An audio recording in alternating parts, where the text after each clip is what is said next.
can't look you in the face. I don't wanna have to lie. I wanted this love to survive. Now when I look in your eyes,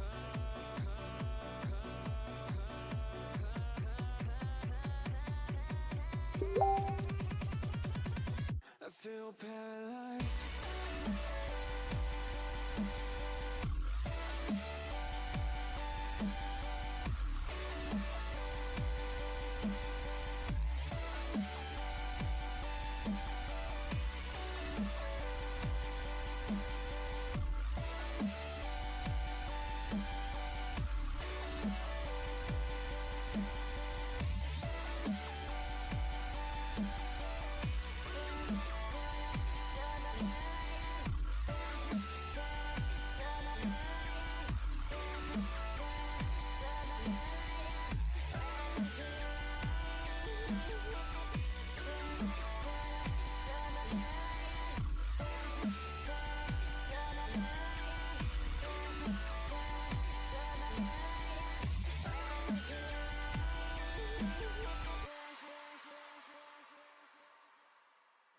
Now I know it's over. I see you passing by, hand in hand, with your perfect light. My body, a ghost town, feels like someone cut my tongue. I didn't know my heart could die this young. Oh, now when I look in your eyes,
Sleep till I come home. Dream of something sweet. I will be there soon to wake your soul discreet.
So we just need to go, I think, into here when we're ready to go, and then Go into where? I think this, yeah. Maybe.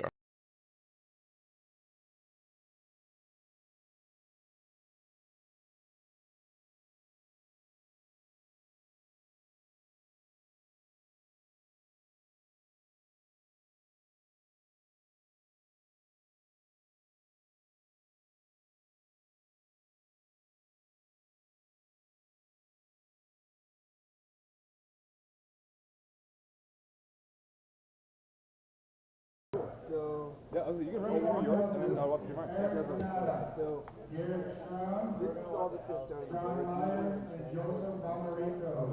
know what's where. So everything is light.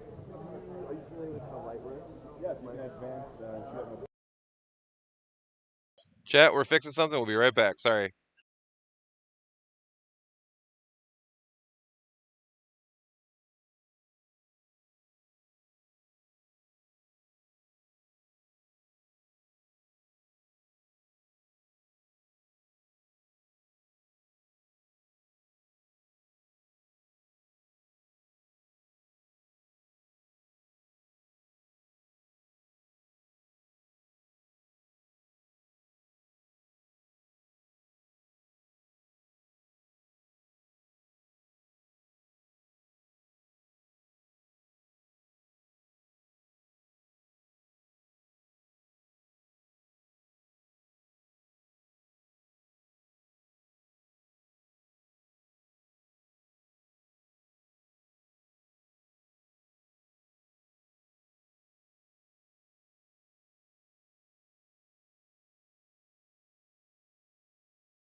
All right, chat. We are here. We should actually hit the transition button. That would help. Yep. All right, chat. We're here. We are here on day 3 of Motor City Mayhem. And it's time for the big guns, Trevi. Absolutely. It is. I think we're on this one right now. We're Are that we? one in a second. Or this one first. There we are. I'm just looking at the wrong camera. I'm perfect. Yeah. Nailing it. Right we now. are consummate professionals. Yeah, you can tell because of our blazers. Yes. Hey. Blazer Day. It is Blazer Day. And we know what? We are ready to go down in a blazer of glory with this top 8. So it should be a fun day. We have basically it's Tyranids versus the field at this point. Absolutely. We have 4 Tyranid players who have made it into our top 8, and we have 4 completely different armies trying to take them down. Well, we do have one Tyranid mirror match, right? I believe we have one Tyranid mirror match. So we are 50% of the top 8 did come out as Tyranids. We do have a High Fleet Kraken list to break up the monotony of High Fleet Leviathan, which does feel pretty good. But for the most part, they're all going to be competing against different factions. But we do have that one Tyranid mirror match, so at least one Tyranid player is going to be not getting knocked out going into the semifinals. But today on stream, we have, I think, what we could call a blazing fiery matchup. Oh, yes. This had to be, if you were going to just randomly pick matches that we could see in top 8 when we started on Friday morning, this would probably be a combination that did not make the list. Right. I think it's may have expected to see a Harlequin player. I don't think that's wildly unlikely to see Harlequins in the top 8.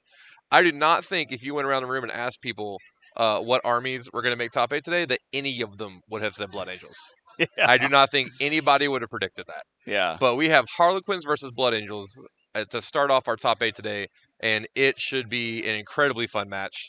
2 melee-centric armies that pride themselves on mobility.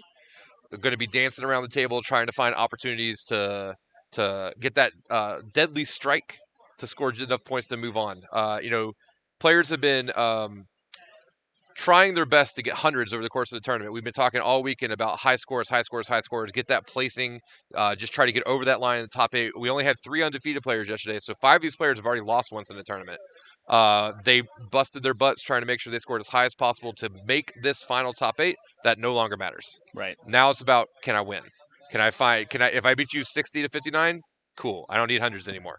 So we're probably going to see an incredibly, especially in this kind of melee mirror match type game, unlikely to see anyone just YOLO it in the middle of the table. We're probably going to see some KG play. We've already seen KG play from our Blood Angels player, the game they are on stream. Probably not going to be looking for either player to make any all the eggs in one basket play out of the gate, which is always really fun to play as the players kind of do that dance around the middle, trying to find that correct opportunity to move in. Yeah, for sure. I think what's going to be really interesting to watch here is going to be that objective control play, because that's really the bread and butter of the Harlequins army.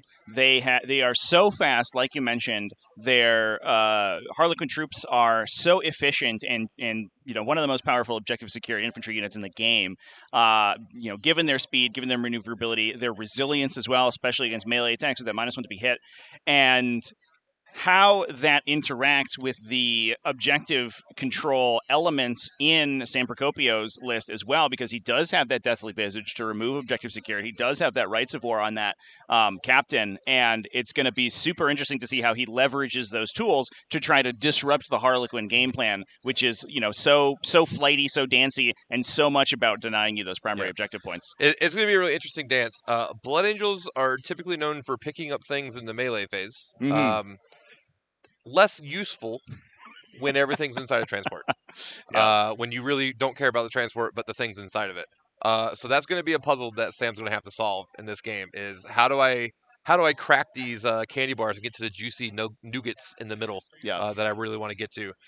There are a slew of interesting options that Blood Angels do have access to stratagem-wise that are particularly powerful in a game like this.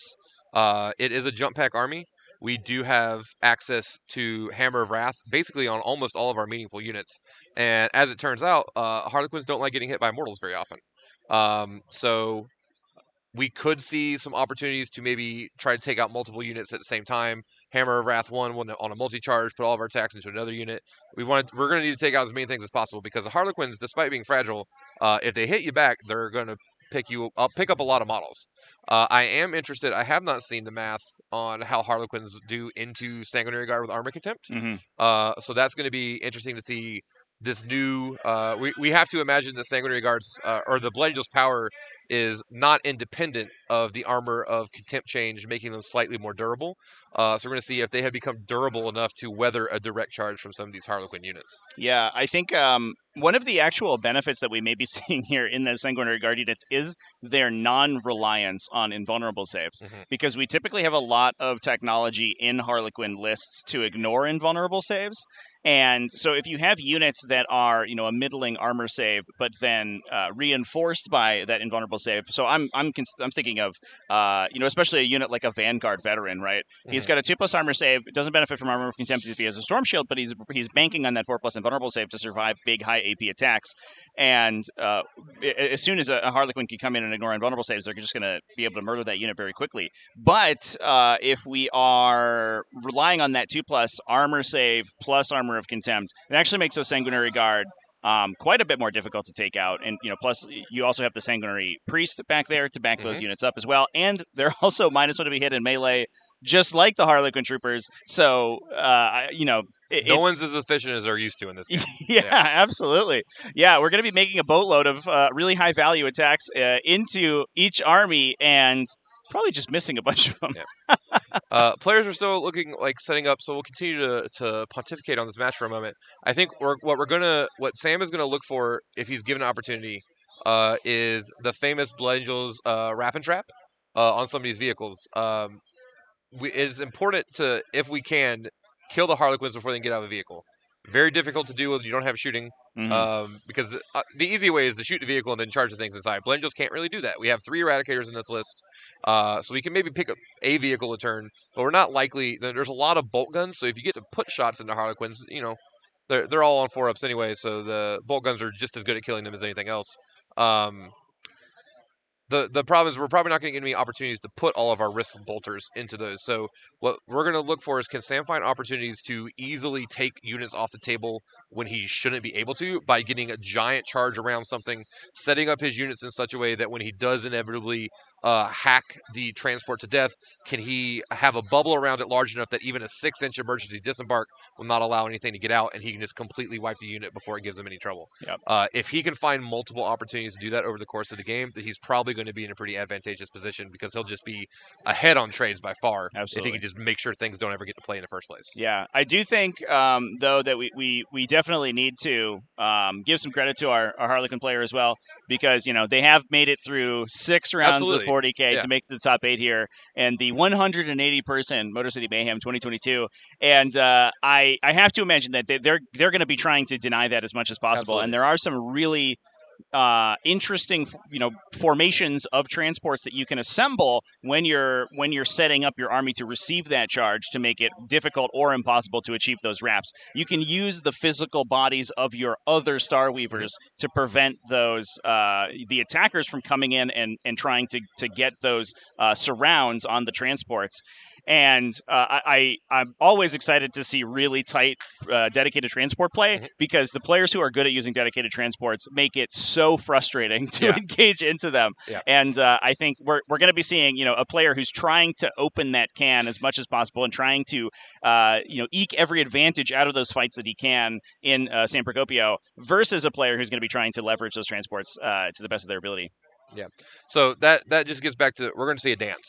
Absolutely. Both players are going to be looking for an opportunity. Can they make a dive, not the one that overextends them or puts them at any risk, but a dive where they can safely take out more than they should be able to in a given turn? Are they going to be looking for, does my opponent at any point make a misstep that I can take advantage of? Yeah. That's what, in a type of melee matchup with high speed like this, both players are really just trying to put themselves in a position, not necessarily a position where they're just going to command the game, but a position for the second their opponent makes a single misstep, they can pounce on it.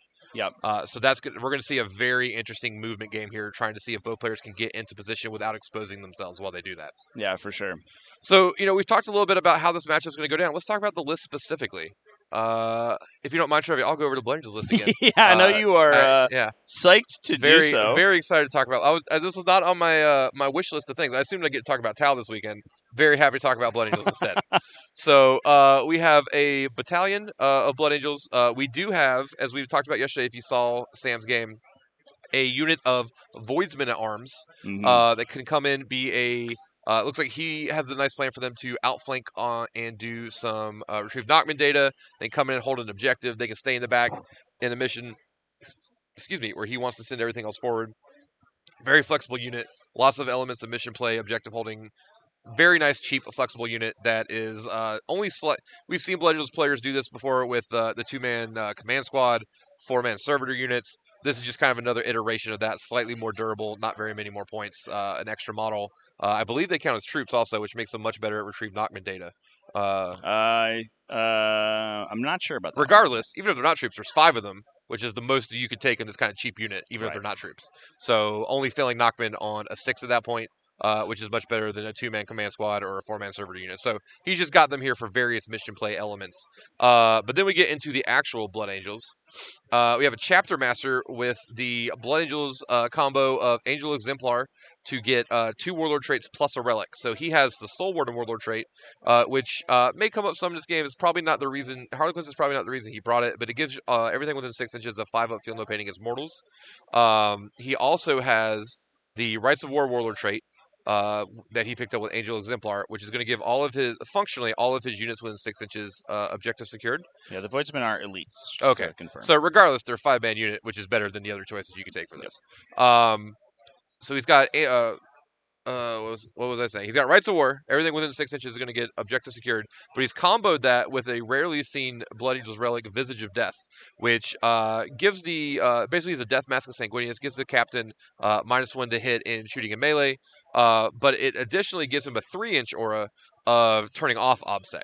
Now that is probably going to be incredibly important in this game. Harlequins love to play the denying primary game, shooting their troops here and there, all these OBSEC troops, just really messing with your primary, because many people don't have nearly as much objective security in their list as Harlequins players typically do. So if that opportunity to just easily hold his opponent to a 4 or a 0 over and over is taken away via this relic, that could really have a serious impact on the game. So we'll see how much that actually ends up playing into it. But you have to hope that OBSEC plus no OBSEC is definitely going to make it harder for the Harlequins players to deny his primary score easily.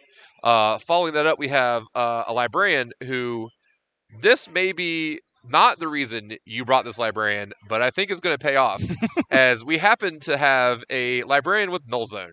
And I don't know if any of you guys have played against Harlequins before, but they don't actually wear armor. They just have invuln saves. Everybody's got a 4-up invuln save. So if all of a sudden you have to crash into the Blood Angels who have a big bubble of no invuln saves, because as Trevi pointed out, this Blood Angels list is not reliant at all on invuln saves. I don't believe there's any invuln saves outside of characters in this entire list. That Null Zone, not going to impact them. We've seen people, or Blood Angels player, avoid taking Null Zone in the past, back when people were trying to take 15 or 20 Vanguard veterans with Storm Shields, as you alluded to. This list has none of that. It's just a bunch of 2-ups with Armor Contempt. So Null Zone actually not negatively impacting this list very much at all. Absolutely negatively impacts the Harlequin list if they get close. So Librarian has brought that. Psychic Scourge, which is a targeted smite.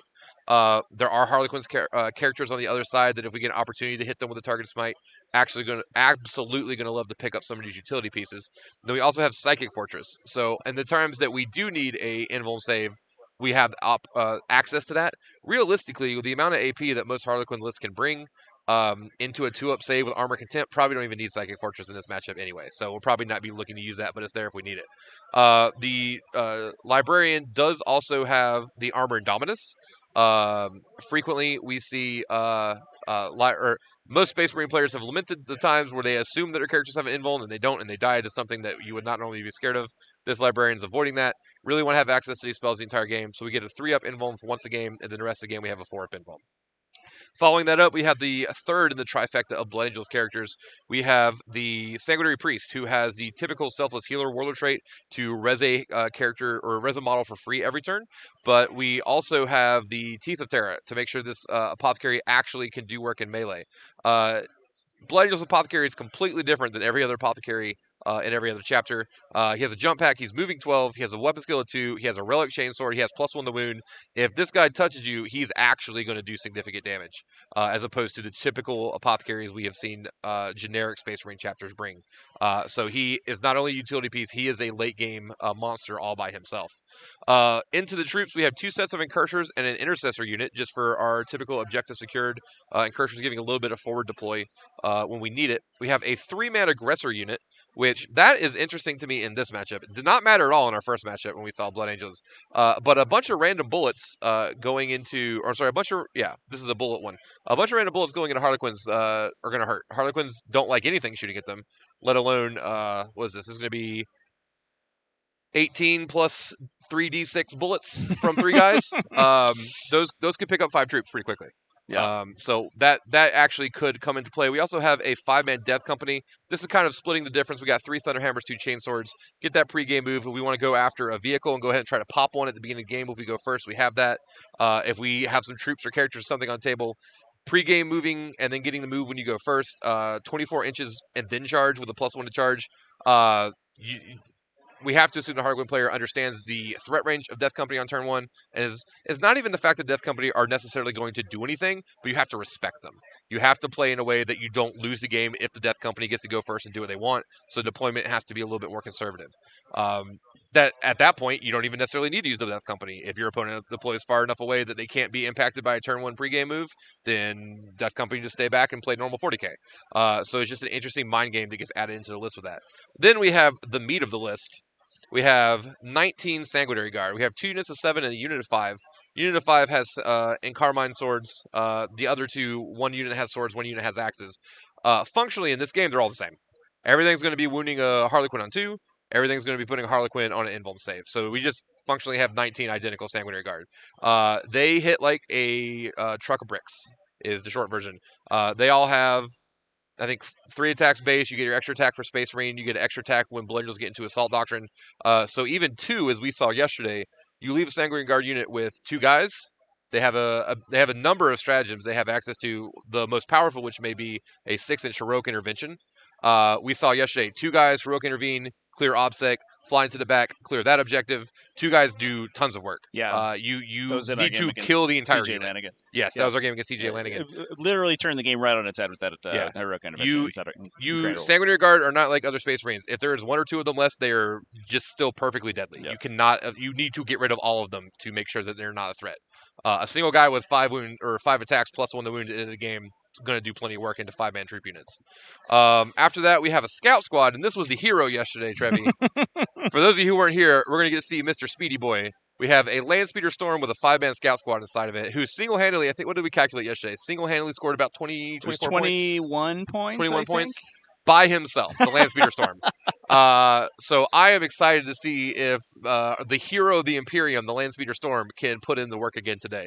I think everyone's going to be rooting for him. And then, as mentioned earlier, we have a 3-man Eradicator unit for a little bit of reach out and touch something that I don't want to come across the table. Yep. Pretty stock Blood Angels list with a couple interesting spicy tech choices. Absolutely. Which made it for a very fun game yesterday. And more importantly, Sam clearly knows how to play this list. Yep. He has designed this list for a reason. Everything is in here with a purpose, and he knows exactly what he wants to do with each of these tools. Which is, if I pick up his Blood Angels list, I assure you I do not go 5-1 in top 8 of GT. Right. So it's going to be very interesting to see a master of a particular list get to play that for us on stream. Yeah. Yeah, and I think additionally, what's going to be interesting, I think, is going to be the impact of those character builds. Especially, we mentioned it a little bit earlier, but he has that captain build that is so good at manipulating control of objectives. And it's going to be, I think, really fascinating to see how Sam leverages those abilities over the course of this game. Because one thing that, one downside potentially of the dedicated transport focused Harlequin's list is that those transports themselves don't have objective secured, but what they will do once is once they're destroyed or whether they can survive on objective, they can dispense objective secured onto wherever they're going. So what Sam can do is potentially try to maybe even keep those Starweavers alive to prevent the OBSEC from hitting those objectives, and then waiting until he can set up a situation where he can then remove that objective secured once those units pile out of the transports, once he's actually forced to go in and commit into and kill them. Yep. Speaking of that, do you want to go over the Harlequins list real quick? Let's talk about this Harlequins list. Kyle Perry here, our Harlequins player, and he is playing the Light Sadith, the one that did see some debuffs in the recent data slate. We saw a lot of players gravitating towards maybe a more offensively oriented dark list, but the light lists have been the ones that have actually been able to remain competitive and still compete. And I think the additional survivability that is generated by that light sub-faction ability, on top of Harlequin's just phenomenal ability to maintain control of primary objective zones, has certainly seen them through. So for those who don't know, because I know there's probably a lot of people who are maybe unfamiliar with how pure Harlequins typically operate. The Light Sadith gives you, I think, colloquially known as the Trans Hitman effect, which is a transhuman effect, but for ranged attacks only. If you are more than 12 inches away from the attacking model. So an unmodified hit roll of 1, 2, or 3, irrespective of other abilities, automatically fails. And that stacks with the Mirage launchers on a lot of these units. All of the Skyweavers we're about to talk about, as well as the Starweavers in this list, all have those Mirage launchers built in, which prevents enemies from being able to reroll against you. So it's very resilient at long range. Not necessarily going to be quite as effective here because these... outside of that maybe with that one Eradicator squad and potentially some Boltstorm gauntlets, this Harlequin or this Blood Angels army is only going to engage in that close-in battle. In addition, you can fire your pistols after you move, after you advance, which is super useful for all of these player troops that are going to be trying to eke additional damage out with their sidearms. In the list, particularly, was actually led by Double Shadowseer, which I don't think is an archetype that I've seen before. Yeah, that's not a common pick. I know. Typically, you will see Troop Masters taking the stage for the Harlequins in order to buff the damage output of their core units, like their troops and like their Skyweavers. But today we're trying to play, I think, a little bit more of a defensive game plan to compound with the defensive abilities of the Light Sadoth.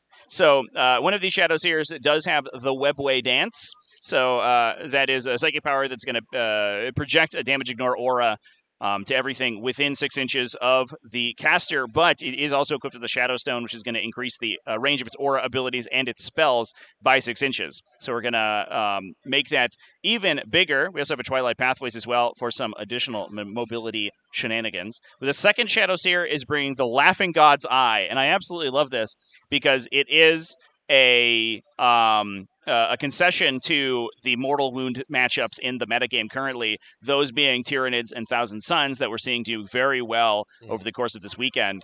And it gives you a 5+ damage ignore within 6 inches of the cast, or 6 inches of the bearer against Mortal Wound specifically. And that one, interestingly, is not restricted to core units. So that's also going to affect all of the transports on top. So that's not something you see often in other armies. Yeah. I know, absolutely. It is a lot of wounds to chew through on those Star Weavers. Individually, they only have 6 wounds apiece, but once you're talking about 5 of them stuck together, that's 30 wounds you have to get through with a 5+ ignore, so something closer to 40. And a Maliceptor is going to take a chunk out of that, but it's not going to kill that many with that 5+ protecting them. Yeah. That's followed up by all of the troops that are going to be inside these transports. We have one big unit of 10 Harlequin troopers, all of those with blades and shuriken pistols. We do have 1 kiss and 1 embrace to unlock the stratagems thereof. No fusions that one though. We do have following up a unit of 5. A smattering of fusion pistols in these Harlequin Trooper units. Looks like our 5-mans have 2 fusions. Yep. That's the new restriction based on, I know a lot of Harlequin players are very upset when that happened because the previous version of the Codex allowed you to take fusion pistols on all your Harlequin Troopers, but now you're restricted to 2. Although, to be fair, we're already seeing towards the tail end of the 8th edition Harlequin's Codex, players pulling fusion pistols off of their troop members because when their transports exploded, and especially when they used emergency disembarkation, there's a greater chance that they lost some models to that, and they wanted to keep those fusion pistols alive as long as possible, especially against an army like this that has a lot of 2+ armor saves, and is banking on this hyper resilience with Armor of Contempt. Having those fusion pistols survive as long as possible is going to be a really big deal. So those extra ablative wounds for the fusion pistols, those extra 3 Harlequins, so the 2 Harlequins and the lead player as well, who is essentially a Harlequin trooper with an additional wound, which is pretty useful for eating 1 damage attacks, especially. Is just going to make it a little bit tougher to get to those fusion pistols. Now, we do have 1, 2, 3, 4, 5 of those. So filled out the troops slot of the battalion detachment here. Now, that's followed up by, I think, one of the most interesting builds I've seen out of a Harlequins list recently, a Death Jester.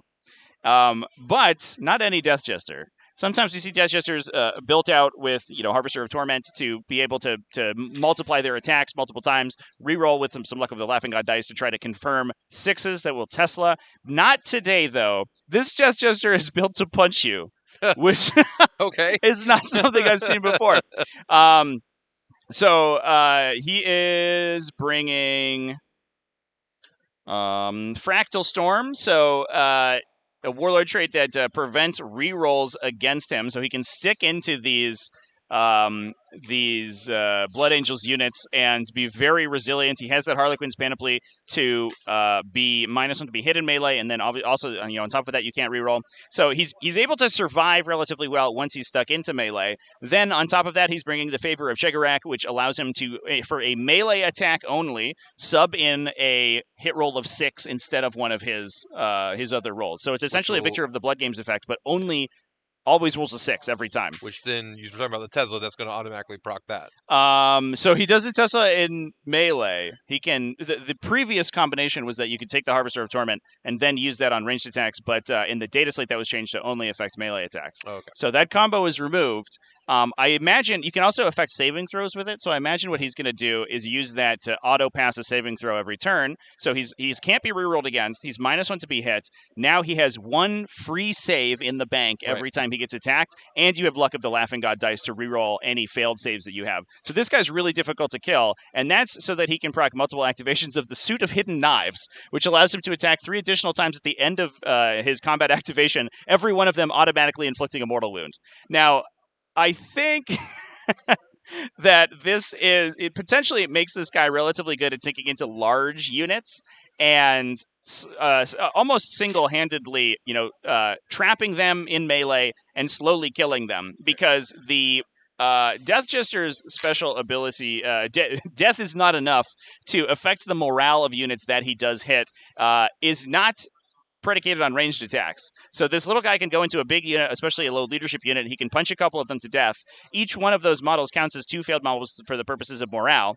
So between his own 5 attacks, his strength 4, AP 1, and then additionally the 3 attacks from the Suit of Hidden Knives, this mod, especially against light infantry, this guy can be killing 4 or 5 models a turn. You turn that into 8 models for the purposes of morale. Now they need an insane bravery roll in order to pass, and you're forcing combat attrition checks on those units. All right, real quick, Trevi, I'm sorry. The game has started, and I just want to go over something that we currently see happening.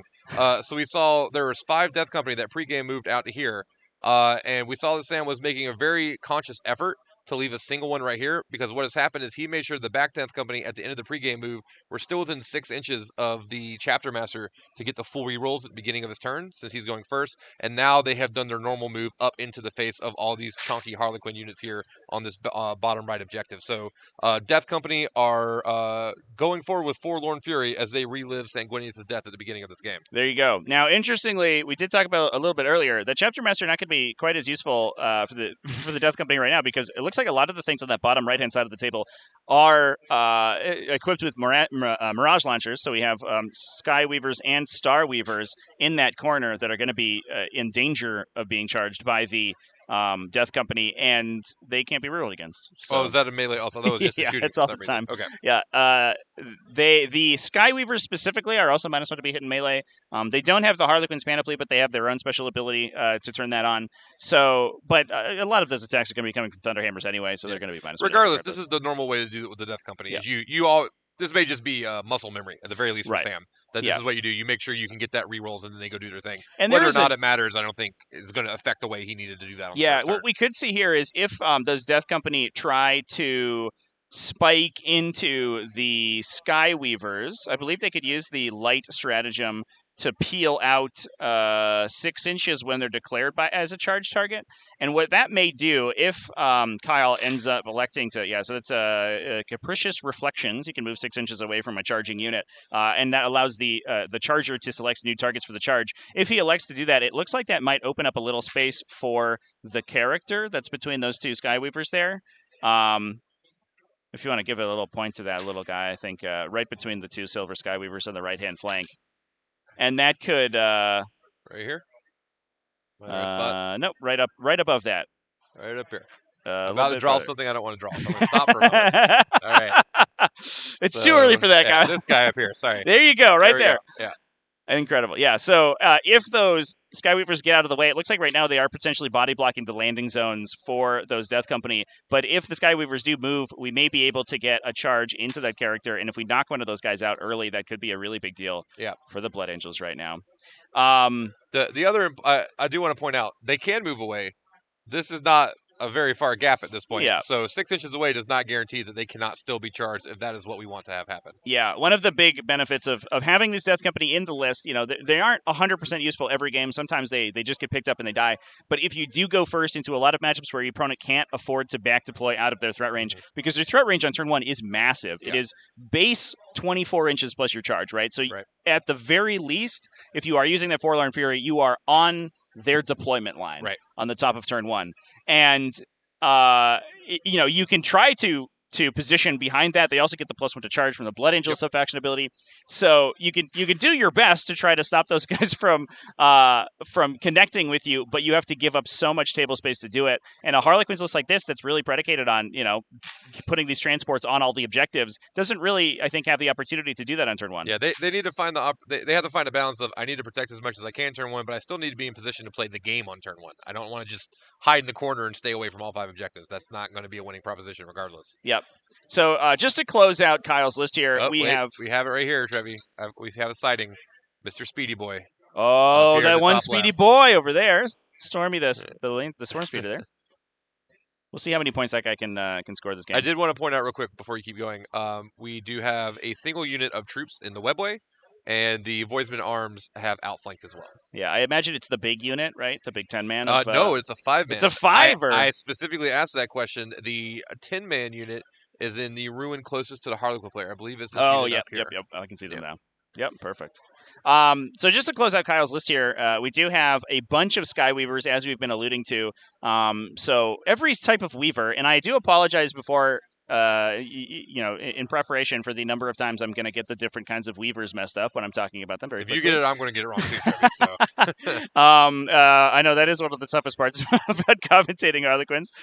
We do have 3 units of 5 Skyweavers in Kyle's army. No Haywire cannons today. They've been moved to Shuriken cannons. And I know those things are going to be relatively lethal against the high armor saves on the Sanguinary Guard, but only if they rend, because otherwise they're only AP1, and while they are 2 damage, that 2 damage is essentially cut in half, or the effectiveness of it is almost cut in half by the Sanguinary Priest 6-up damage ignore, because if you roll 1 of those, you basically spike the entire damage roll. And only at AP1 with that base level profile means that they are going to be saving on 2s. So not a lot of those attacks going through unless we roll those 6s. One of the benefits of a Harlequin's list like this, though, is that it has a ton of Shuriken cannons. Yeah. 2 Shuriken cannons on all of the Starweavers, 1 on all of the Skyweavers. So we're coming in just on the Skyweavers alone at 15 Shuriken cannons. The Deathchester has his own Shuriken cannon, and well as 1, 2, 3, 4, 5 Starweavers, 2 Shuriken cannons on each of those for another 10. So we have 26. Seems fine. It's fine. Just 26. All right, so we do see this Death Company charge real quick, and apparently our bikes have not tried to skitter away. So they have not reflected upon their actions, and they've elected to just eat it. Again, that -1 to be hit, no re-rolling, is going to make it difficult to confirm kills on them, and we'll see how well not re-rolling is worse than re-rolling, obviously. It's true. There's still a crazy number of attacks coming. Yep. So, and the bikes are 3 wounds or 4 wounds?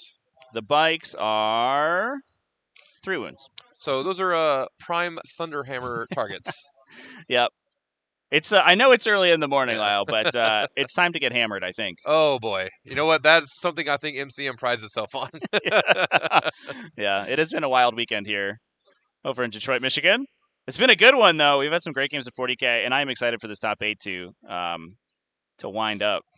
I want to see, does anybody manage to take down the Tyranid Menace in this event? We have, like we said, it's 50-50 Tyranids versus not Tyranids in the top 8. And I have to imagine that outside of Tyranid players such as yourself, there's a lot of people rooting for the underdog in this event. Just want to see, can Blood Angels somehow pull this off and win the whole thing? Can Orcs somehow pull this off and win the whole thing? Yeah. Heck, I wouldn't even be angry if Harlequins found a way to win the whole thing compared to the typical meta menaces we've seen with Eldar and Tyranids lately. Yeah, no, I think I'm definitely with you, despite the fact that I do have a Tyranid bias for sure. I would like to see these non-meta factions be able to perform to the same level as the Tyranids are doing. Looks like 2 Skyweavers. Chainsword skilled 1, and it looked to me like the Thunderhammers picked up 3 more. 3 luck dice, 3 total Skyweavers are killed. So 4 total. 3 total. Sorry, 3 total. Yep. Now, I think one interesting thing about the Harlequins matchup that that not a lot of players take into account is the kind of disproportionate impact on their game plan of first versus second player. Mm-hmm. And that's because the Harlequin army generates its Luck of the Laughing God dice at the start of the battle round. And for those who don't know, that's a set of dice that they can, or a set of rerolls that they can set aside to use over the course of the battle round. So every battle round, they essentially get usually between 3 and 5 like extra CP worth of command rerolls in a standard 2,000 point game of 40K. And they can use those offensively to reroll attack or wound rolls, or they can use them defensively to reroll their invulnerable saves. It's one of the reasons that trying to get around invulnerable saves is one of the best ways to kill Harlequins because they have so much redundancy on that 4+. But when you are going second with a Harlequin army, you can use those dice sort of aggressively defensively because you know that any additional dice left over you get to just throw away to use on offense. Whereas if you're going first, there's much more of a tension between, do you reroll your hit and wound rolls? Do you try to convert those attacks and get those rending hits off with those shuriken cannons? Or do you save them for the end of the battle round, not knowing whether or not you're going to have enough opportunities to use them? And so Kyle here going second has a lot of control, a lot of foreknowledge of what resources he's going to have available to him when it comes back to his turn to use those more efficiently. And that's a really big deal because, as you can imagine, a command reroll is a powerful thing. And a Harlequins player gets like 25 of those for free over the course of the game, which is pretty good. Apparently that adds up. Yeah. So I did want to show real quick. This is what our Blood Angels player has put into the middle. If you guys will notice, in between our 5 incursors we have out there, there's a gold jump pack man with red wings. That is our Sanguinary Priest. So he is up here to try to add a layer of durability to this Sanguinary Guard that are up here. We'll be able to res some next turn if we need to. Also, just giving out that 6-up Feel No Pain out of the gate. This is not going to be a tough egg to crack quickly. I'm sorry, let me rephrase that. This is not going to be an easy egg to crack quickly. We're going to have to put a couple things here, and if you overcommit to the middle to try to deal with this horde, there's a whole bunch more Blood Angels in the ruin right around the corner. Yeah, and like we just alluded to, with those immense numbers of shuriken cannons, as well as the Zephyr Glaives on the Skyweavers, the vast majority of attacks across the board of this Harlequin army is something around, AP1, AP2, Rens up to AP3, 2 damage, which means getting that 6-up damage ignore aura from the Sanguinary Priest into the correct spot is absolutely crucial, because for every 6-up that you make against a 2-damage weapon, that's an entire additional 2-damage attack that we need to sink into that Sanguinary Guardian to kill one model. And the harder we have, the harder time you can give your opponent to kill that Sanguinary Guardian, the more opportunity that you yourself are going to have to regenerate Sanguinary Guard and also just hit them with their insane melee profile. All right, so update real quick on our Harlequin player. So you'll notice there are no more bikes here. They failed morale, lost an additional bike, and then the single bike that remained fell back down to this this crater just off screen. Oh yeah, you can actually. I think you can see him on the crater. He's just perfectly He's camouflaged. Yeah, look at that guy. So that was not the turn that the Harlequin player probably wanted with those bikes. Is probably looking to get more value out of them over this first turn. So 3 died in melee. Then we failed morale. Then lost an additional 1 to attrition, which left us with 1 bike that has flown away. That is a hit. Although, I think that's a trade that you're going to take as a Blood Angels player every time. Oh, yeah. Because just getting an Alpha Strike and not having to deal with those guns and high mobility from that Skyweaver unit in the future is going to be pretty good, especially since it now gives you something to do with the rest of your army, essentially. You can use your Angels bolt guns, you can use their melee profiles to try to remove that last guy while you're playing more defensively on your own side of the table. So... it didn't look like it had gone as positively as Sam probably wanted, but the way it ended up, all worked out. Excuse me, Chad. I'm going to try very hard to make sure I don't sneeze into the microphone during allergy season. I don't want to blow anybody's eardrums. All right, so yeah, not a death blow on turn 1, but absolutely an effective use of Death Company on turn 1 to put the pressure on and start removing layers of the onion, as we referenced on the first day. Yeah. Now, another benefit of those Death Company that typically I think we can see is that they also then force the opposing player to now deal with them, and we do. It looks like we may see. Is that the Death Jester piling onto that transport there? Maybe get that suit of hidden knives going? Put some mortal wounds into those guys. But to be fair, this Harlequin army, it has a lot of additional attacks, especially against the standard power armored unit, although they are in cover, which is going to help quite a bit. And there's a lot of Harlequin troops down there. So I think it shouldn't be too hard for Kyle to pick that unit up in response. Oh, yeah, absolutely. But you do not put Death Company anywhere for a long time. Right. Yeah, they're here for a good time, not a long time, for sure. But on the flip side, they do have that 5+ damage ignore from the stratagem, right? Yep. And against all these 2-damage attacks, that is going to make them very difficult to kill. So I didn't announce it, but I do believe he popped that on the first turn when they cracked back. He was trying to make it as durable as possible. Oh, okay. Yeah, Yeah. and it doesn't look like too many went I don't think any down. died. Wow. All right. Fair enough. That is job, not gonna Death Company. that is not gonna continue to happen. I assure you. But it happened that time. Yeah.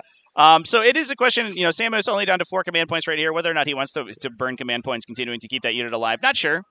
He could just write them off entirely, or he could try to eat additional attacks into them. It really, I think, depends on how much Kyle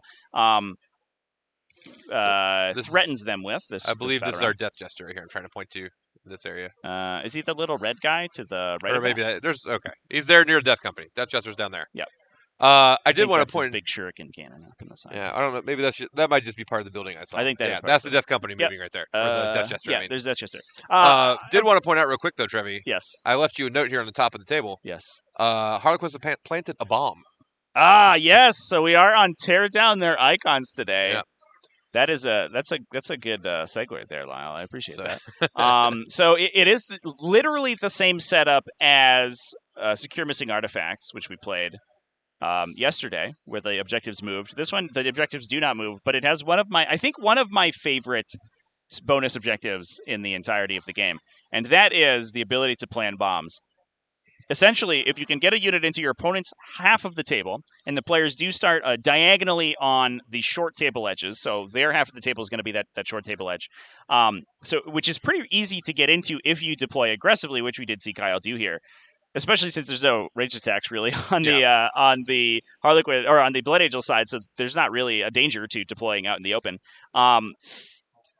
You can just, with a single move, you can get into your opponent's table half, and once you're there, you can perform an action, which completes at the end of the turn if you are objective secured. Once the action is complete, you plant a 40mm bomb marker down, and for each of those bomb markers you have live at the end of the game, your opponent can remove them with an action themselves, they can disarm them, then you score 4 points up to a maximum of additional 15. So I think what we may see here is Kyle try to play a cagier, more attrition-focused game, where he's forcing, he's basically utilizing his superior threat range to force Sam to come to the center of the table and expose his army to move forward and try to get to grips with the Harlequin army. And all the while, he's going to be ceding control of that center objective, or at least ceding the domination of the center objective. Yeah. And making up for those lost points with those bomb markers, which I think is a really interesting stratagem. We do have a strategy. So it looks like we have a Star Weaver moving up there. I think the game plan here is going to be to try to knock out the possibility of a 12-point primary turn from Sam by killing the incursors that are there. That's the only objective secured unit on that objective, and it doesn't look to me like any Sanguinary Guard are touching it. So if you destroy that unit, the Star Weaver will hold it themselves. Yeah, I did want to point out there are a unit of troops that also got out and joined a Death Jester down the bottom right corner. So he is not going at it alone. Looks like we got some Sam stands. We have some well, Sam fans. Some Sam fans. Sam stands. Yeah. However you want to say it. We got some love for Sam in the chat.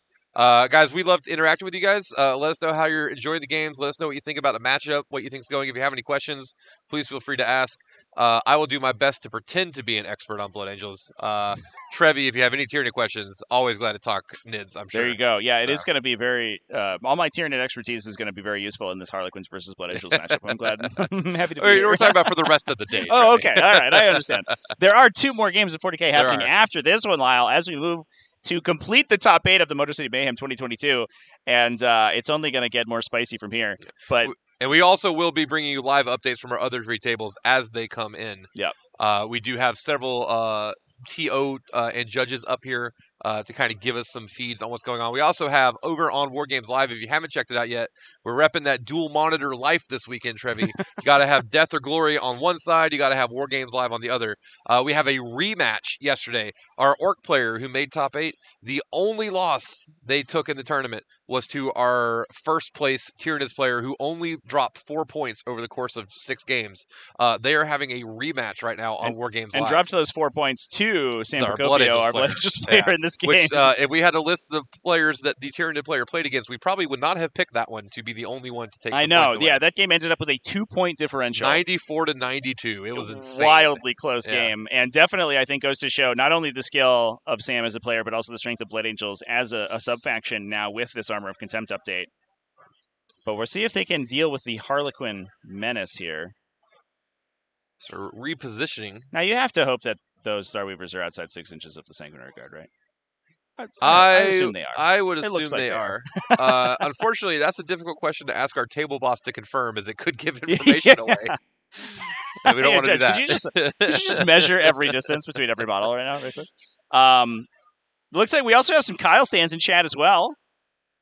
Bringing the wild clown list is Kyle. Yeah, I think we're seeing some really unique builds. There's no solitaires, no troop masters, none of these normal Smash characters that we see played in Harlequins so often. We just have this Skyweaver and Shadow Seer focused build, which is not something I can say I think I've ever seen before. Now, Trivia, I want to ask you. You were talking about you thought the Harlequin player might be trying to be cagey and wait for this Blood Angels player to expose themselves, but then as soon as you said that, 3 vehicles moved into the middle of the table. Yeah. I don't know if we want to hadn't happened reevaluate before our when I plan said at this point. Yeah, It's almost like you jinxed it, I Trevi. did. That's the classic commentator curse. Maybe we play a defensive game plan. He said right before disaster struck, and the Harlequin player moved every model in the center of the table. I'll show you a defensive game plan.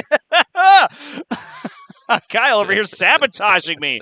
Stop it, Harlequins. They're so tricksy, those Eldar. They are. Those, you know what? You can't trust anything with pointy ears. I've said it for years. Yeah, I think what we're probably just going to do is hope that the resilience of dedicated transports to these melee-focused armies wins out on the day. I think we may force that the objective holding captain up in the center there. He can potentially position himself in a place where there isn't a legal position for a Harlequin trooper to stand on that objective in order to steal it away with its own objective secured, because he can cover most but not all of the objective with the aura from his Deathly Visage. Yeah, this is a bit projecting, and we need to see what dies this turn from the shuriken cannons that are about to go into things here around the middle of the table. There's still 2 units of jump packs back there. You talked about using transports to position in such a way that the death of a transport did another transport still made sure there was a bubble that things could get out of. If we wanted to surround those 3 transports next turn with potentially 19 or so Sanguinary Guard, that we look to be in a prime position to potentially do that. So I'm interested to see how this works out, because the things that are down here in the bottom left corner can still jump over to the middle very quickly. Yeah, you do have to keep in mind, though, access to that light stratagem, Capricious Reflections, for those transports, because we could see, a mid-charge phase reposition of one of those Starweavers in order to place it into a more advantageous position. An Yeah. area where it's going to be difficult to entirely block off those disembarkation zones. Or the good old-fashioned, I've seen AdMech players do it plenty of times. You move in the middle of the charge right in front of the thing that's charging you, so it doesn't get to go as far as you absolutely. want to. Yeah, especially because you can manipulate piling consolidates before your opponent's charge phase. So if they're trying to get into you and use that charge move plus the pylon plus the consolidate to get onto an objective, for example, and you put that unit behind them, suddenly they have to go backwards instead of forwards, and they're having a little bit tougher of a time. Now, one thing I do also want to point out, in another aspect of good dedicated transport play, is the position, especially of this top right Skyweaver right next to the ruins there. We are playing on US Open layout 2 ruins today, so all of the ruined buildings have a transparent base on them that defines the area of the terrain, and therefore the obscuring keyword. But on top of that, all of the walls are considered to be opaque with no gaps. And that means that if we see one of these Starweavers go down, and especially if one of them reflects back next to that building, if they end up being killed, we have a space to put those Harlequin troopers right back there out of harm's way. Yep. So exactly what you were thinking about. We're trying to kill the OBSEC that's on this objective. The Incursors have popped Transhuman and Smokescreen, Yeah. getting -1 to hit and only 4-ups to wound, doing their absolute best, in addition to the 6-up Field of Pain from the Priestess right next to him, trying to survive this onslaught of Shuriken Cannons. We see that we are down to 1.5 left, but any of them surviving is good enough at this point. We just need to keep a single wound alive on a single model. Because I don't believe there's only the troops that are OBSEC, Only correct? the troops, Yes. yep. So we're down to 1 Incursor. And we have a squeaked line of sight here from this last Starweaver into that guy because it is overlapping the ruin on the left-hand side of the screen there. And it can peek its nose around for some line of sight. That looks like double ones rolled right there. It did. It's unfortunate.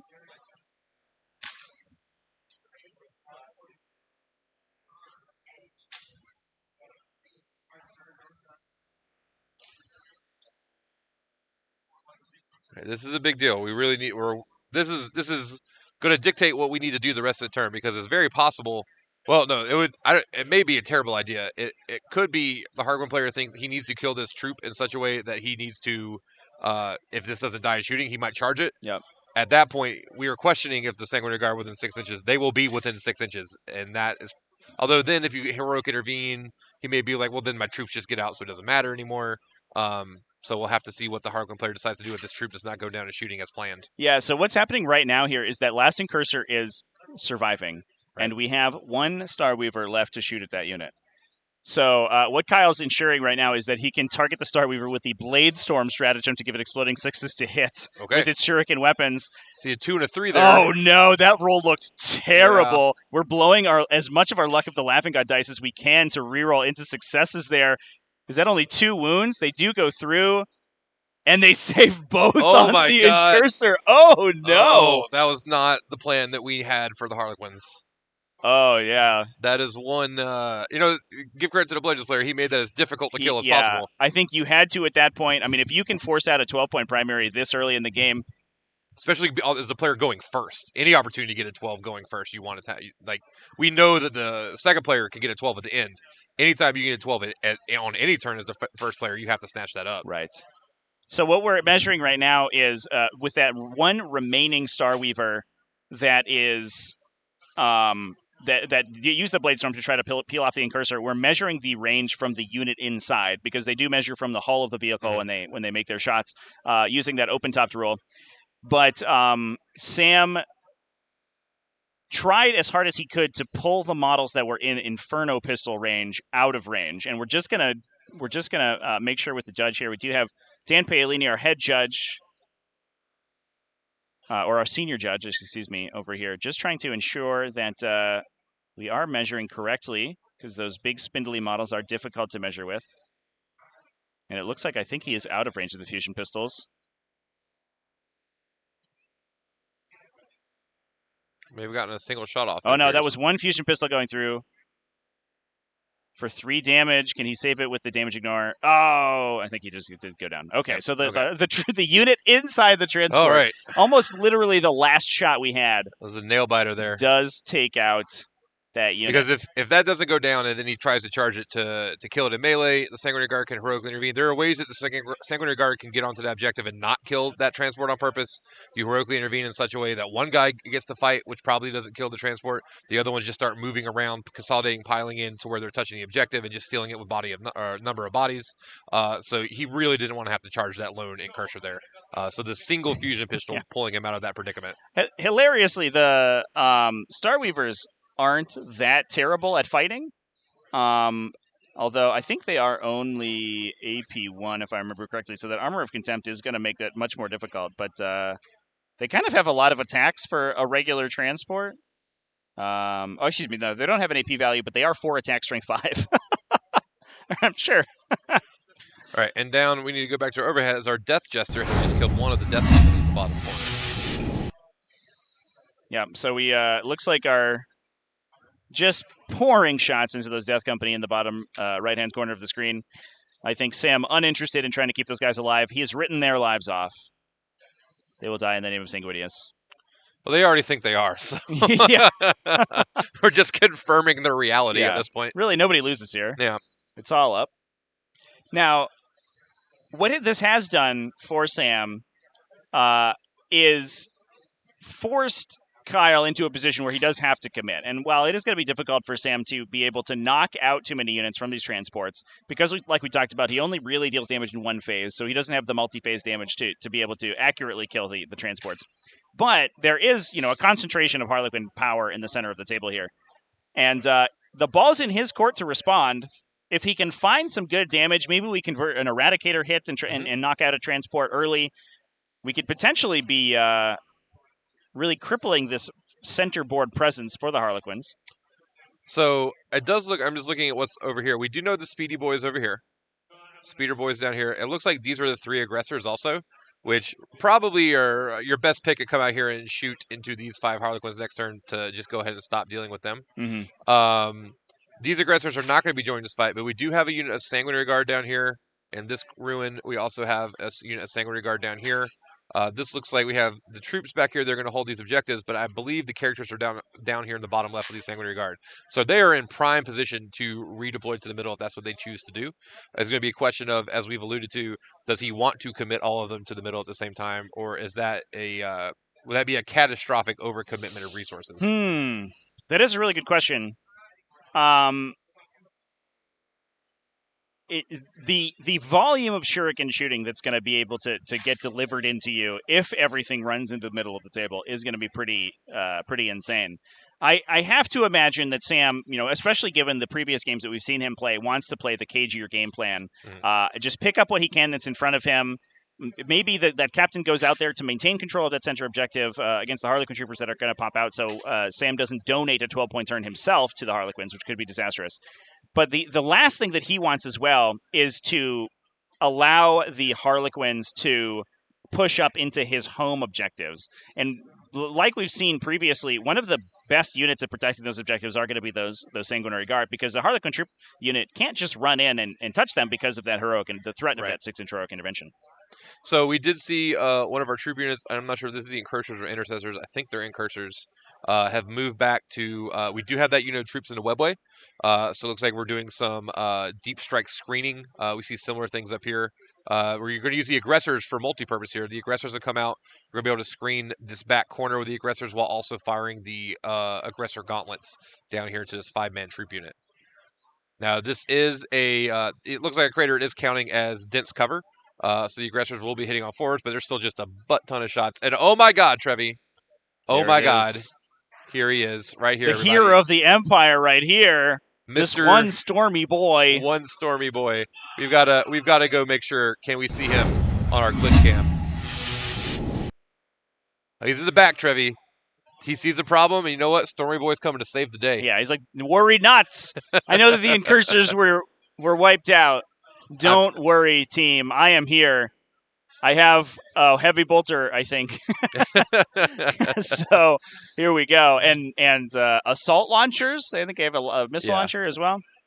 But he's like, you know what? I'm ready to pull a Madden. I'm going to put a team on my back. Let's go. Let's do it. And for a unit with 6 transport slots, if anything's going to put it on you. If you got to put people on your back, you might as well have a dedicated transport. Exactly. Yeah, it makes total sense. Yeah. Schossberger in chats. Didn't get a chance to say hi this weekend, but thanks for popping in the chat. Thanks for watching the stream, and I hope you had fun this weekend at Motor City Mayhem. Really, really appreciate everyone who came out. If people didn't want to play 40K with us, we want to be able to do this. Absolutely. So very thankful for those who came out, those who are joining us on Twitch and YouTube right now. We're enjoying hanging out with you, and we've got a good 7 or 8 hours left, and we're looking forward to it. Yeah, I know the event's been. At least from my perspective, been absolutely flawless so far. It's run extremely smoothly.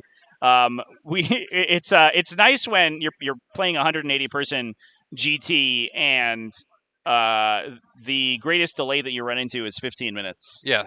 I don't believe that there has been any rules contention. There's been that's been no widely drama. Publicized at all. Yeah, and especially on these top tables, the sportsmanship has been absolutely flawless.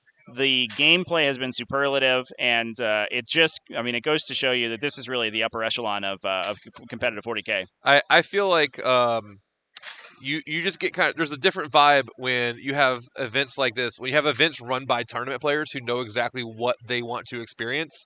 those are the events that always seem to be the most fun.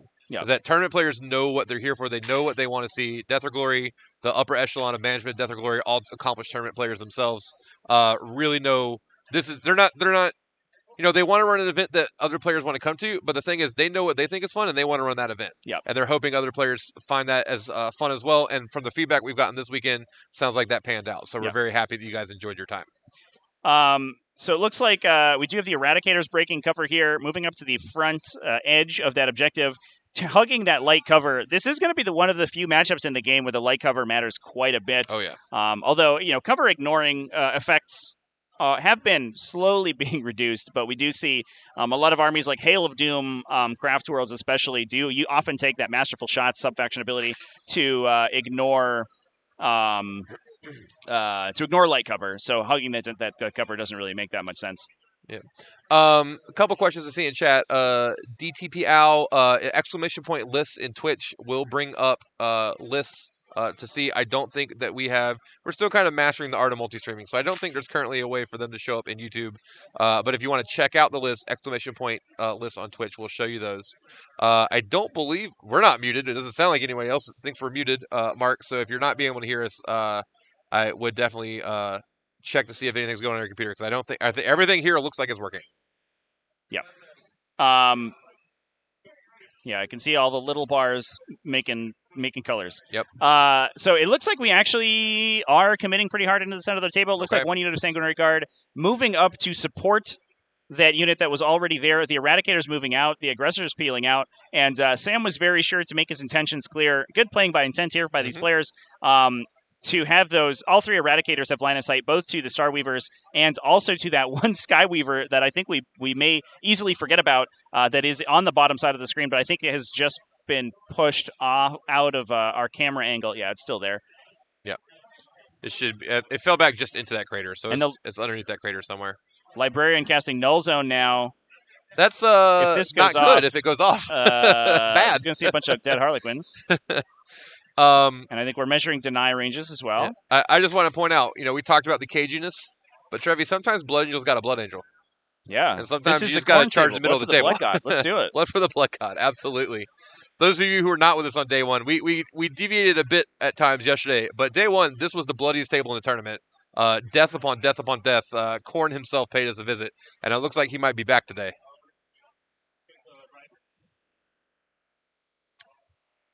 All right, so Trevi's got he's our ear in the sky for us today. Have you heard any confirmation on this Null Zone? So I believe what has happened here is that we have determined that. Yeah. Okay. So what happened here is that we determined that a Shadowseer was in range. We also have back here. Okay, so what happened here was that a Shadowseer was in range to deny, so Sam elected to cast all of his support powers first, his non-Null Zone powers. So he smited and Psychic Scourged, did, I believe, 4 damage to a Starweaver right in front of him, then spent a CP to cast again to try to get the Null Zone off, failed the Null Zone, and elected not to re-roll it because it was in deny range. So there is no Null Zone this turn, but also Sam was able to sequence his Psychic powers in a way that Kyle didn't get to deny any of them. Nice. So apparently we're not being coming through audio-wise on YouTube, and I have no idea why that would be the case. So I do not have any answers for that. I apologize. It sounds like it sounds fine. Yeah, that's weird. Regardless, we did have, I wanted to point out here, the Voidsman Arms have come in and done R&D in the back top right corner. Hey! Those Voidsman Arms now not in being intercepted by an Auspex scan. Turns out Very when you exciting. get to do the action you're in the list for, you're better. Yep. All right. So Null Zone, you said, did go off. All right, Nick's saying that he can't hear us, so I have no idea what's happening on some of your computers. I apologize. glad most people can hear us. So it looks like I think the Eradicators have turned around and just picked up that last Starweaver. Got to rid of that guy, and now we're going to be firing Angelus bolt guns into the wounded Starweaver to try to kill it. I have to say now, our Harlequin player is being a little bit of a jerk, Trevor. He has used his luck dice to keep the wounded Starweaver alive when our Speedy Boy shot it. Oh, no. Oh, So you got to let the Speedy Boy have it. He is denying the heroics of our one Speedy Boy. Now we do. Do we have Inferno pistols in those Sanguinary Guard units? Not usually. We'll go check. That's not a common inclusion. No, none of them have Inferno pistols.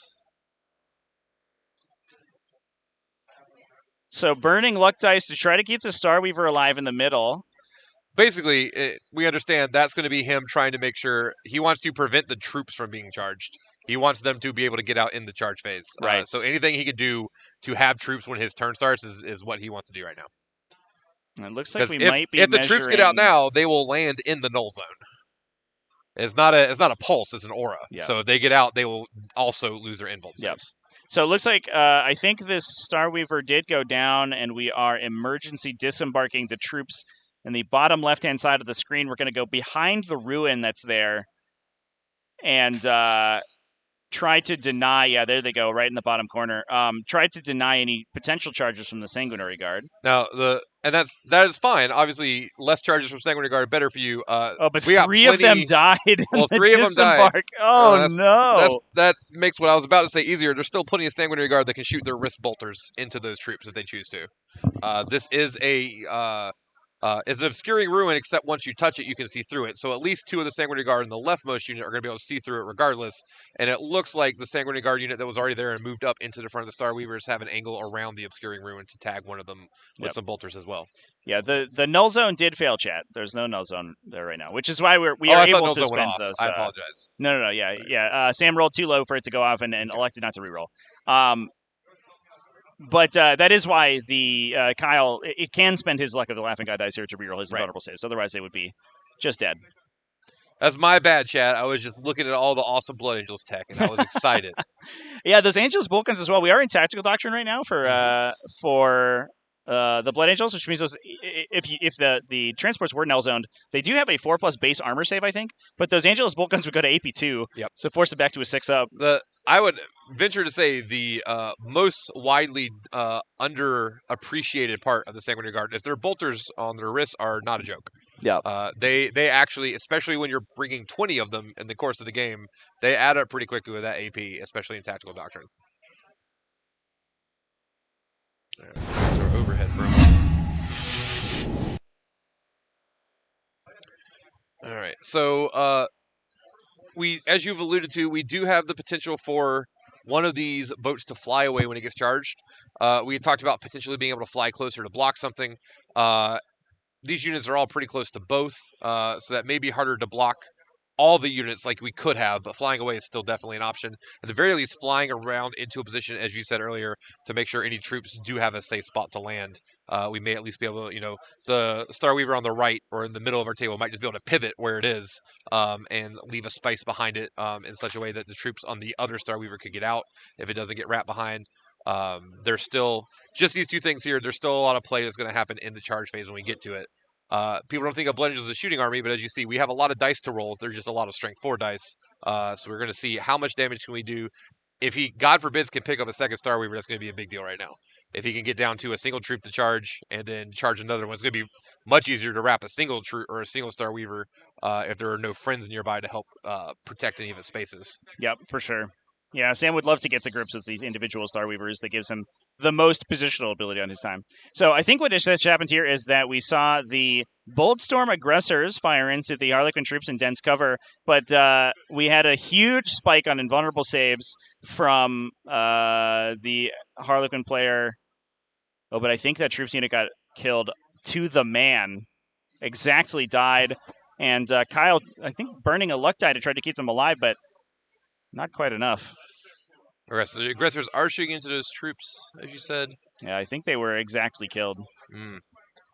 Well, I mean, they serve their purpose. There's a bomb here, and we have the rest of the game to get to it. The aggressors are not going to necessarily get there quickly, and the Sanguinary troops or Sanguinary Guard don't want to go over there and do an action.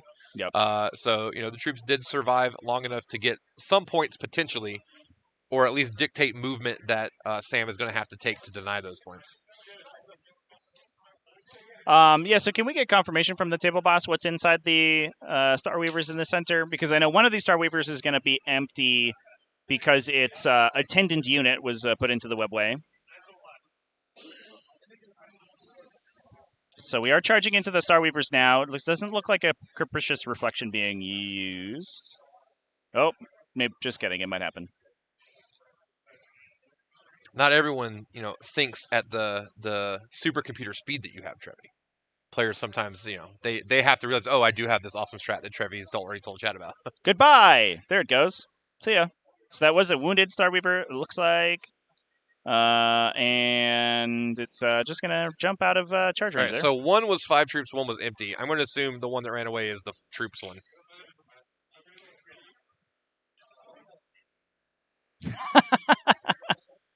Chat's disparaging your artistic. You know what? As a Ability middle school there, teacher, anytime I write anything on the board, I have to preface it with "Don't make fun of my drawing."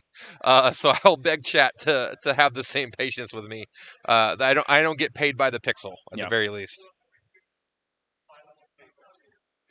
Yeah. So the empty one is the one being charged right now. The one that has moved away is the one that does have troops inside of it. Which makes perfect sense.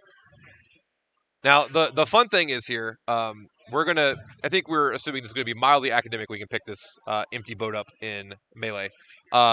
Sanguinary Guard are going to get to position themselves around this middle circle very easily. Now, obviously, the Harlequins do have flip belts. They can get in there if they want to. They can do their thing. It's going to be hard to get in there, even if there is a spot to land that doesn't necessarily engage or whatever. Sanguinary Guard are going to have a 6-inch bubble all the way around this entire objective of where they can heroic intervene if they want to. And that is a lot of board control. Yeah, I imagine that the game plan has to be on Kyle's side of the table here just to kill those guys. Yeah. We're not going to try to be tricksy. We're not going to try to jump around and try to, contest the objective without engaging them because they are going to come back into you. So you just have to remove the unit. And those are, that is the combat power of Sam's list. So if Kyle's able to remove it, then that's mostly the game. Yep. It looks like the unit that's out there right now is the 5-man unit based on the way things piled in. We still have a 7-man unit in the room in the top left that has not come out yet. Sam's being very patient with them. Wants to have another counterpunch for when Kyle does try to inevitably take off as many of our golden boys as he can. So it's going to, I guess the question is now going to be, can he do that famed crippling damage to the middle of the table right now? Yep. So the empty boat is killed by the Sanguinary Guard. Yep. No troops to pile out there. But the full boat was able to escape with that Capricious Reflection. We do have those two troops remaining from the other boat. So, at the end of this turn, right, you're in the Blood Angel seat. You're feeling pretty good about yourself. You've killed a bunch of Starweavers. But then you realize that you've only really killed like 3 Harlequin Troopers. Plus the one unit at the top, I think, with the aggressors. But that's not actually that much damage to the Harlequin army dealt over the course of the turn. And there's still 10 Skyweavers waiting in the wings, ready to come up and deliver a counterpunch. Now, the nice thing is, we understand there's still plenty of damage on the Harlequin side that's about to come. But Blood Angel's armies, everything in this army wounds Harlequins on 2s. Like, even the troops wound Harlequins on 2s. So there's a lot more of the nonsense models the Blood Angels player has actually have an impact, especially if we're going to be able to control the fighting into the middle of the table by making Sam have to respond to what we've put in the middle of the table. Our other nonsense units are easily going to be able to run up and join that fight. So I think we're just going to see a series of punches and counterpunches here, and it's just going to be a matter of who can withstand, which person can have a turn where they just happen to withstand a blow. Maybe dice get hot, dice get cold, something. If either player can get a slight advantage here with just getting something to survive that wasn't intended to, we can see a massive swing very quickly. Yep. As they get punched back harder than they anticipated. For sure. Now, I know there were some requests to hear the players on the stream. We do have a table microphone on one of the cameras, which I'm listening to right now, which has a lot of background noise, but we could pipe it to the stream if we wanted to give that a try, Lyle. The players are audible on it, but I will warn people that it is a little rough. So I think all I would have to do is unclick this. Yeah, just click that button. Turn it down if there's too much background noise. Yeah. Let us know how that sounds, Chad, and if you want us to keep it live there. I know it is a little bit hazy, but that's what we got for now. Yeah, unfortunately, I can't hear the table at all, so you guys will have to tell me if you'd like me to adjust things. God, no. All right, we're seeing multiple no's, so that's fine. All right, well, totally there you go, fine. Chat. We did. Yeah. You can't say we didn't try.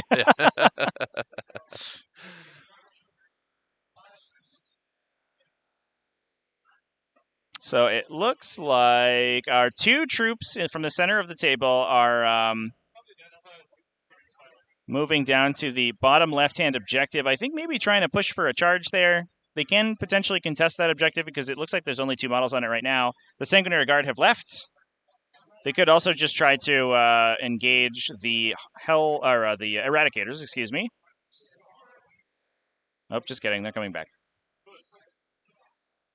Yeah, unfortunately, chat, we had individual lapel mics, and whatever you just heard, I assure you the lapel mics were worse.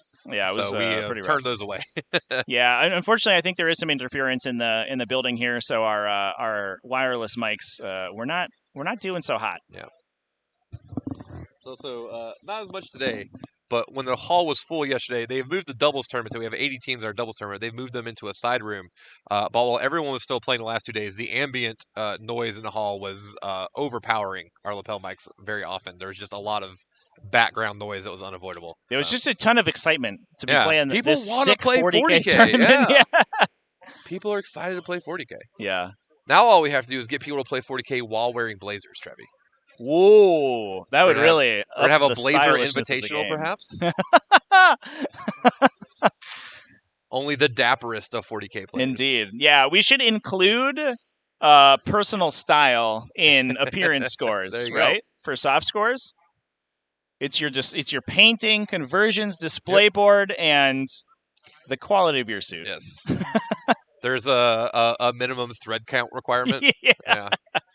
I remember back in my War Machine days, we used to play team tournaments, and one of the fun things about team tournaments was creating a theme for your team. Mhm. And there was one team called the Rules Lawyers that always came Yeah. wearing suits. We Very dapper. I would imagine it's not the same people, but at Adepticon this past these few months ago in our team tournament, our first round were rules lawyers, and they all dressed as judges. Oh, like with wigs and robes and everything. They had the robes. I think maybe one of them had like the wig type thing, Incredible. but they were all wearing like robes or like lawyer, professional business dress, stuff Incredible. like that. Gavels? Yeah. Any There was a gavels? gavel. Yeah. There was a gavel. That's Yeah. so good. All right, so A lot of consideration here on Yeah. Kyle's side of the table. this It is a looks very like- important turn for him. Yeah, bottom left hand, Sam, his primary objective points. The name of the game for Harlequins, for sure. And it looks like here we go. Another troop with a big advance roll. Getting into the center of the table. Yeah, we're just going to try to... Oh, yeah, this is the 10-man troop. I think we're just going to try to kill these This Sanguinary is, Guard right here. the 10-man troop is the best choice for sure if you want to just tangle the Sanguinary Guard. I don't have the math offhand in my head. I don't know how automatic it is, but it's not going to bounce, that's for sure.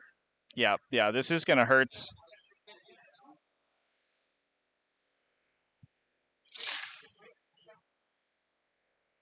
Because the Harlequins all do 2 damage, right? So I think the base models in the unit will only swing for 1 because they just have the regular blades. But we do have one of each of these special weapons, which gives the units the keyword to unlock their special weapon stratagems. And I'll just make sure I know which weapons are which.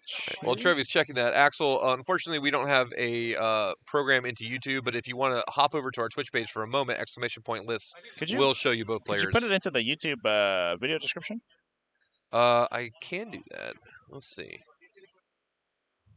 So we have a kiss and an embrace. So we can use the embrace to deal impact attacks, so mortal wounds on the charge for 1 CP, and then we can use the kiss to deal mortal wounds on wound rolls of 6. And for a big unit of troops, the 10-man troop unit, all with blades, I think we're making 48 attacks. So that is going to be a ton of mortal wounds coming out of this.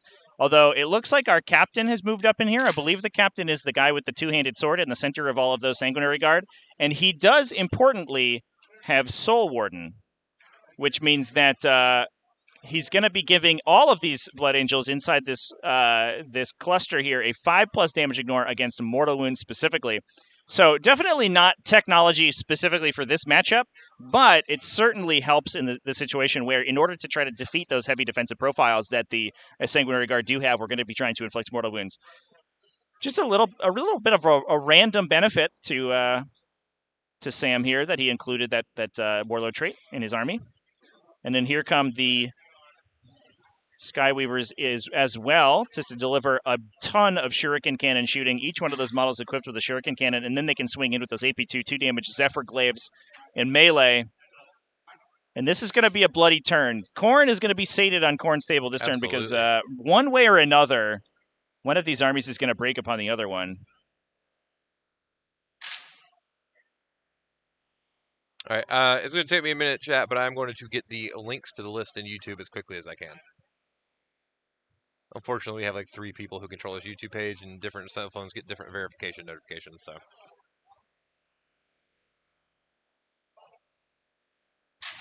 can you edit the event in the broadcast software? not on YouTube. Okay. We'll get you there, chats. Don't worry. We're working on it.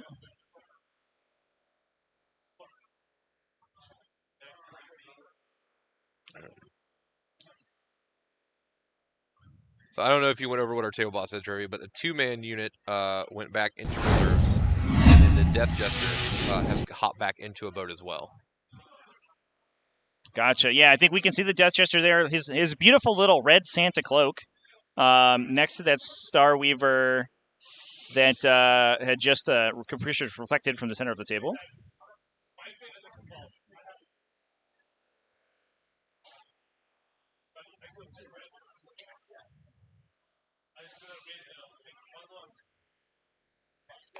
Oh, and the second unit of Skyweaver is moving up as well.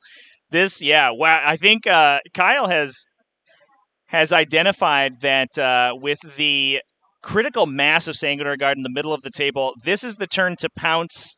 He's going to try to do as much damage as Eldarily possible into the Blood Angels army. And this is there's so many Blood Angels in the center of the table here.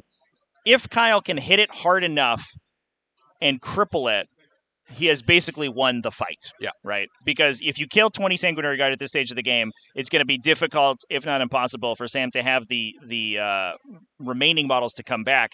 We do have an interrupt available for Sam, so engaging multiple Sanguinary Guard units could be pretty tough, but obviously we have that 5-phase manipulation with abilities like Curtain Falls on the large Harlequin unit to try to get back out of dodge after they start in there.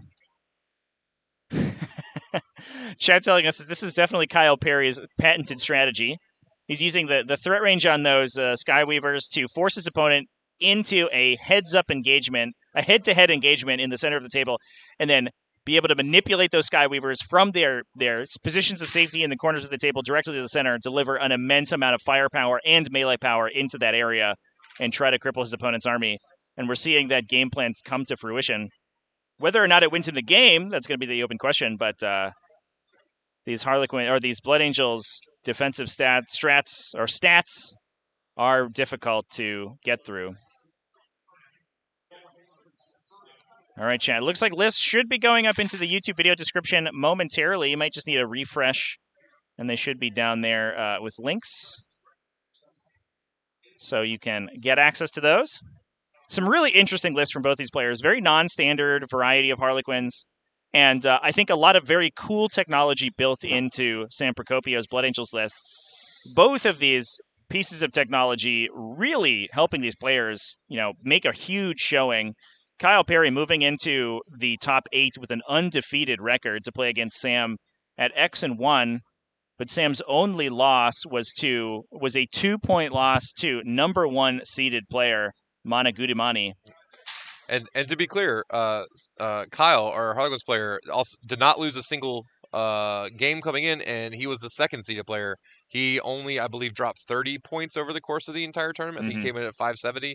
So this is not like Kyle has been lucking his way through the tournament. Yeah, it's not just the luck of the Laughing God seeing him through.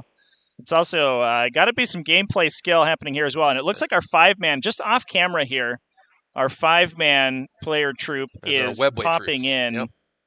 Yeah. Tried to screen them out as best we can, but obviously didn't want to get too far out of position. Right. And I think that is a heads-up play from Sam as well. There's definitely the impetus there to spread the troops all over the table, maybe just chain them off the objective. But if that happens, you open up the possibility for this 2-man Harlequin troop here, for example, to jump right on that objective and take it away 2-1.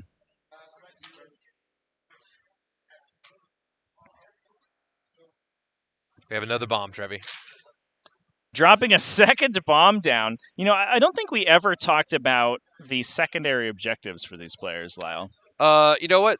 We got that Death Company move at the beginning. We may just not have had time. We may have run out of turns. Yeah, I mean, this game went hard fast. Yeah.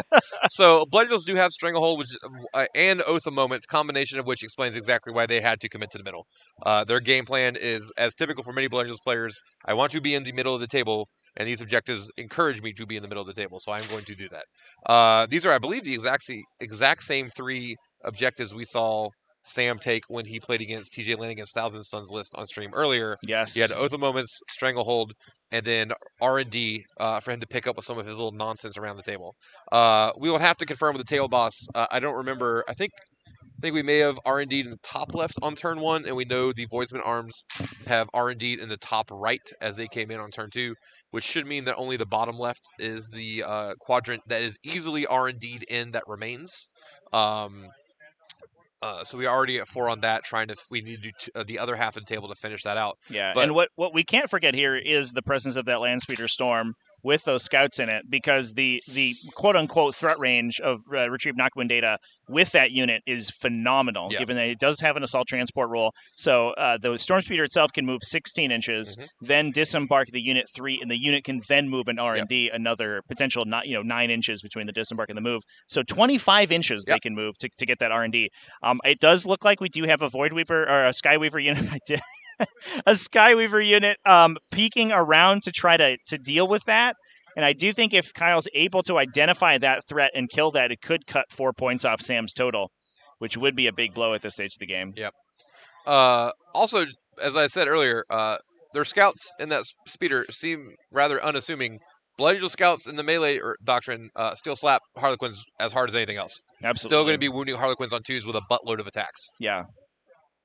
Scouts all functionally, I'm going to assume he put combat knives on all of them, so they all have like 5 attacks or something in the melee, in the super doctrine. Yep, it's combat knives on the scouts, and one of my favorite builds for the sergeant, also with the chainsword. Oh yeah. Do you still get to take chainsword and a combat knife? Oh, it looks like he does have the pistol, so he couldn't replace the pistol with the knife. I think they changed that in 9th edition. In 8th edition, you could have a combat knife in one hand and chainsword in the other. One of my favorite builds. Yeah, if that last scout sergeant ended up just slapping around with like 5 or 6 attacks, and if you get any damage buffs on him at all, he would start picking up units that were much more expensive. I have surprisingly enough won games by having Mephiston cast Exploding Sixes on a scout squad and just letting them go ham. All Blood Angels units can punch way above their weight class. So brilliant, especially when you're fighting a bunch of T3 models. Yeah. All right, so we are now shooting. Okay, wait, we had Psychic. So Interrogation did go off, and Deny did not, which is unfortunate. We interrogated on only a 5, but still were not able to deny that with our Psychic Hood. Very unfortunate there. We are now shooting the Sanguinary Guard in the middle of the table. Yeah, and I don't think Sam right now a little bit limited in what he can do with his command points. He doesn't want to burn those rerolls too early because, given how important this engagement's going to be and also how powerfully his units hit, I think he certainly wants to keep an interrupt at least represented to his opponent, because at the very least it dramatically changes how Kyle's able to commit into him and what order he has to activate in. Yeah, if the worst case scenario would be we somehow do things out of order and we charge a 7-man unit with like 5 units and then don't attack that one first, and then 7 Sanguinary Guard just get to put 5 attack each into like 3 or 4 different units. The amount of models that will pick up is not to be underestimated. Yep, absolutely. All right. Yeah, so I think we're just going to be rolling a storm of dice down here, and with these massive numbers of Skyweavers and Starweavers throwing shuriken after shuriken cannon shot into the Sanguinary Guard. Like we talked about before, with that Sanguinary Priest affecting them with their defensive aura, they are very difficult to kill for the shuriken cannon profile. I just want to show off the giant cluster in the middle. I know, for a this moment. is... we got a perfect shot for We a did. glitch cam pointed at the center objective here. This is just going to be... What a swirling melee. We're about to... when we get to the actual charging and things start getting picked up, we will go back to that shot for sure. Yeah. So really fishing for 6s to rend here to put a Sanguinary Guard on their 4+ armor save. So the bikes are now shooting the Sanguinary Guard units with swords in the middle of the table. The weapons actually just don't matter. They're all exactly the same into the Harlequins. Swords or axes, neither one needs to be prioritized here. Just kill as many things in gold armor as you can. What's the strength on the axes? Axes strength 6, sword strength 5. So it does matter against the Star Weavers. Oh, the Star right? Weavers are T5? I thought they were T5, yeah. Oh, okay. So the Star Weavers are going to be... Are those the bikes or the transports? The Sky Weavers are the bikes. I thought the bikes were always like +1 toughness over the infantry model. Okay. Well, yeah, so the bikes are T4, but the vehicles are T5. So the vehicles, the axes are better. So I'm sorry, I misunderstood. The stars and weavers, and I just can't keep a track. I'm sorry. So the axes are definitely they're better at killing the transports. Everything else is getting wounded on 2s. Yep. Whether versus swords or axes. I don't think at this point with the things that are surrounding Sanguinary Guard, they're all equally the same. Right. We don't need to be prioritizing. We just need to prioritize things in gold armor. Don't shoot anything that's wearing red. Shoot things that are wearing gold.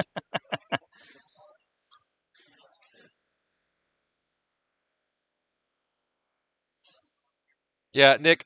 This is the ultimate. Well, actually, I don't want to say ultimate because there is another phase after this. But this is a incredibly important failure point that exists. If we just shoot a bunch of never roll 6s, this shooting phase is not going to do anything close to what we wanted it to do. If we whiff on this shooting phase, Harlequin still hit like a train, so it's not like they're not going to do anything in the charge phase. But we wanted to have as little that we needed to do, because God forbid we have a poor charge or melee turn also. Yep. If we get out of this turn with the vast majority of Sanguinary Guard alive, I would not hold my breath for what would happen to the Harlequin player next turn. Yeah. So, yeah, it looks like just the compounding defensive effects of the Sanguinary Guard really making it difficult for the Shuriken Cannons to get through. We did have a couple of rending hits go through on the Sanguinary Guard. One of them was saved by the Apothecary, so only one Sanguinary Guard going down, and I believe one wound being dealt from a big Void Weaver unit. It looks like a couple guys getting peeled. What I wanted to by the Star Weavers. This, angle also. We see a lot of these Sanguinary Guard are just touching these ruins. Sanguinary Guard and Ruin have a 0-up. So even if you win, there's still a reasonable saving chance. Yeah, they're going to be saving on a 3 if they are in cover, and then ignoring on a 6. Yeah. So these Hyper are difficult defensive profile. very difficult. Armor Contempt in cover on anything with a 2-up. Doesn't matter which armor you're playing. Wildly obnoxious. Yeah. And one thing definitely to keep in mind, too, that I see some players give up sometimes is their... is trying to eke those little tiny defensive benefits out of their models by towing into terrain, by putting them in these defensive positions. And the more you can do that, and the more attacks that your opponent has to sink into a unit, even if it's only 10% harder to kill, right? Mm-hmm. That's more attacks that's not going into the rest of your army. That means more of your models over the whole of the turn are going to be alive, which means more models get to attack back, which means more enemy models die. It's really a snowballing of effects that can be gained from even just 1 millimeter of movement to the left or right to tow into or outside of that cover. One of the reasons I love games like Warhammer 40K is that, really keeping control of the exact positioning of your models can change dramatically how the turn progresses. Yeah, and we are seeing a number of Sanguinary Guard being picked up. It looks like we're down to 7 left, 6 or 7 left. It looks like most that of was the... a big swing right there. It looks like the axe back unit's still unit. alive. Looks like most people have axes, so we may have picked up the 5-man sword unit. The back unit has been removed. Can we get confirmation? And we are just down to the front unit, and they are about to be descended upon. The sword unit was picked up by Endless Harlequins. Yep. So still 7 sword boys, but there's more than 7 elves out there. So we have a lot to survive coming up. Yep. Impossible? No. Difficult? Yes.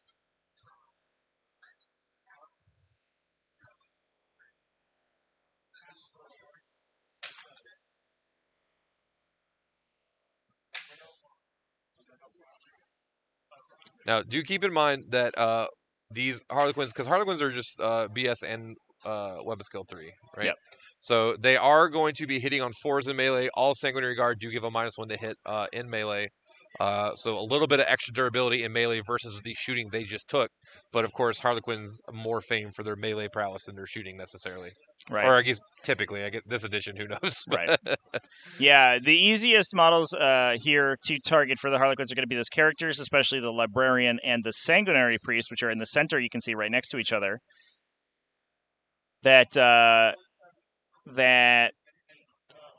Captain is also -1 to be hit with his own relic. So he's a little bit difficult to take down, and the Librarian does have Armor Indominus, right? To give Yes, him a 3+ Librarian has vulnerable armor save dominance, so throughout he the will, phase. and I am sure we'll be popping that this turn. Here we go. gets All hit. right, so the big Harlequin troop unit coming in here. We'll probably save that last CP for the Mortal Wounds on 6's stratagem, which is the Kiss stratagem, I believe. Void Bearable asking if we think the Blade Angels players committed too early. I think it's hard to say yet. We need it does kind of depend on how this goes. If Sam, as the Blade Angels player, he's probably run into situations like this where he has a better understanding of the durability he can expect from the blows that his army can withstand.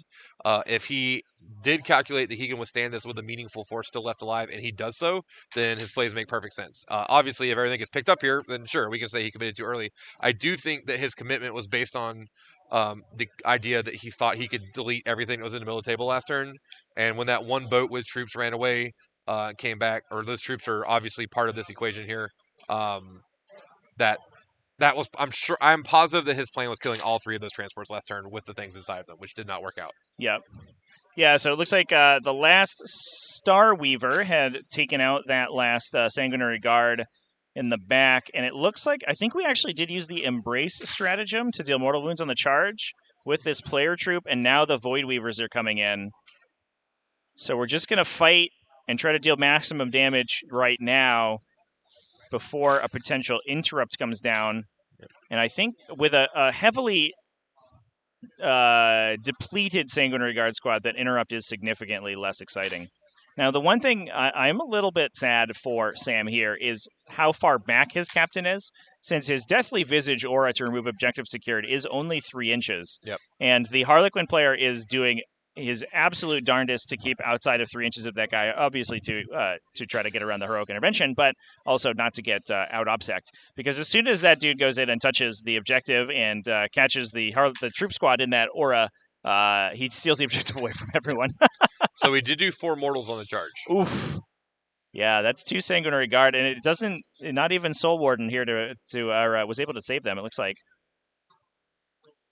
And now we're going to try to peel out those Eradicators as well. Pretty safe charge there. The Eradicators being Gravis armored, pretty poopy in melee. Yep. They are Blood Angels, so they get that +1 to wound, but only 3 attacks base. And it looks like we're doing some heroic interventions here. The Sanguinary Priest, he does have Teeth of Terra, one thing that I don't know if we mentioned earlier. So he does slap in melee. That was the Librarian. The Sanguinary Priest is the one with the red wings. Right, but he intervened into the Starweaver. Oh, when you said that, he had just moved the Librarian. That's who I thought you were talking about. I apologize. So both characters intervened. The Librarian going into the Harlequin troops. I mean, you might as well just make the attacks. If you force the Harlequin's player to split his attacks between the Sanguinary Guard and the Librarian, you pop that Armor Indominus, you may keep both units alive. Yeah. Which would be a very big deal. So, important thing here, playing Blood Angels, or playing against Blood Angels, there's an important strat you have to keep in mind called Angel Sacrifice. Mm-hmm. So the Librarian could be preparing to set up a sacrifice play here.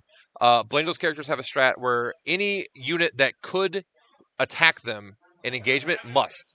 Even if they have the ability to attack other units as well, they are not allowed to put any of those attacks into other units. So he could pop Armor Dominance and say, fine, I've got a 3-up invuln.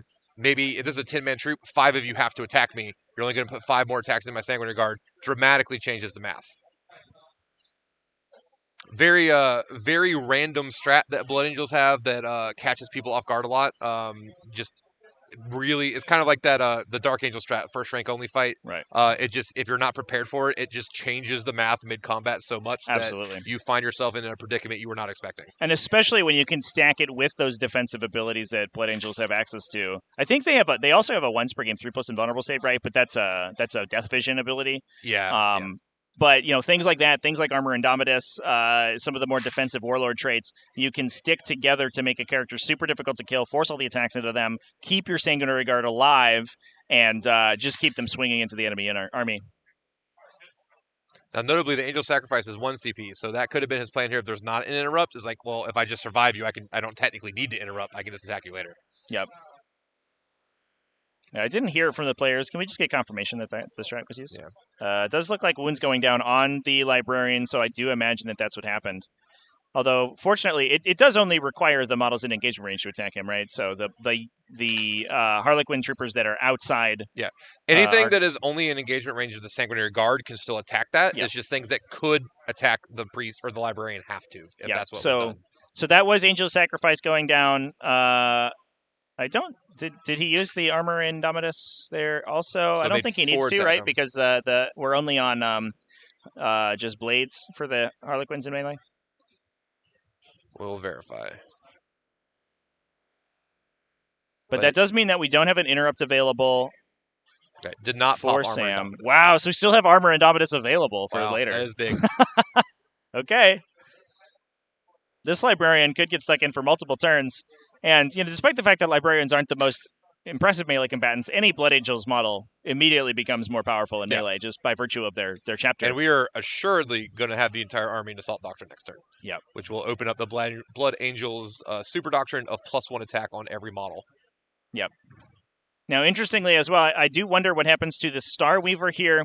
Like we've been talking about, one downside for Sam in this matchup is that he doesn't have a very good way to deal with the transports because he can only really deal damage in a single phase of the game. Yep. That said, a way to get damage in multiple phases is just to engage all your opponent's models and kill them on their own turn. Yeah. So if this guy can peel that transport out, pile out the Harlequin troop unit and the Death Jester that's inside it, you can see him there just like sort of peeking out the back of the transport, then suddenly those get opened up to be engaged by the other Sanguinary Guard unit on the subsequent turn. Yep. And that allows Sam to get a big springboard in attrition.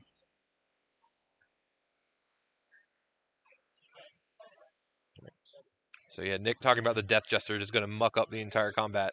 That's kind of Harlequin's thing, right? Just make combat annoying and difficult or run away. They're just all the reasons I hate Eldar, part of the Harlequin's army, except it's all concentrated into the melee phase. Yep.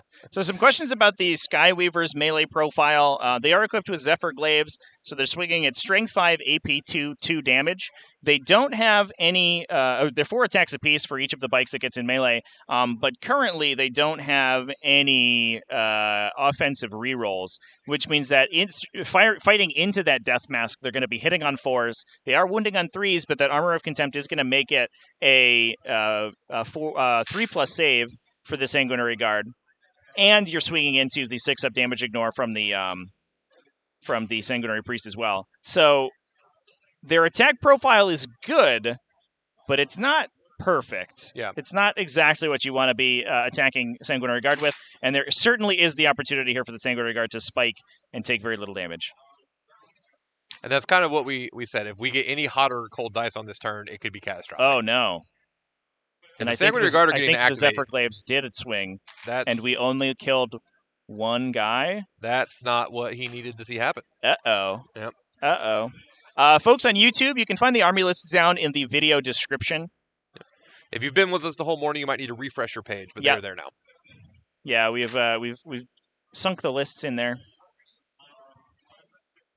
So the Libya is striking back now, or it did. Killed 1 Harlequin troop.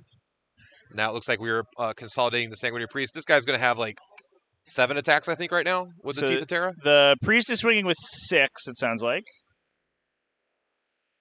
Teeth of Terra giving it an additional 3. Okay, yeah, so it will be 7 with Shock Assault, yeah. Okay. No, Teeth Terror, I believe, is strength 5, AP to 2 damage. Yep. So going to be wounding on 3s into this transport, as the transport is T5 also. Yep.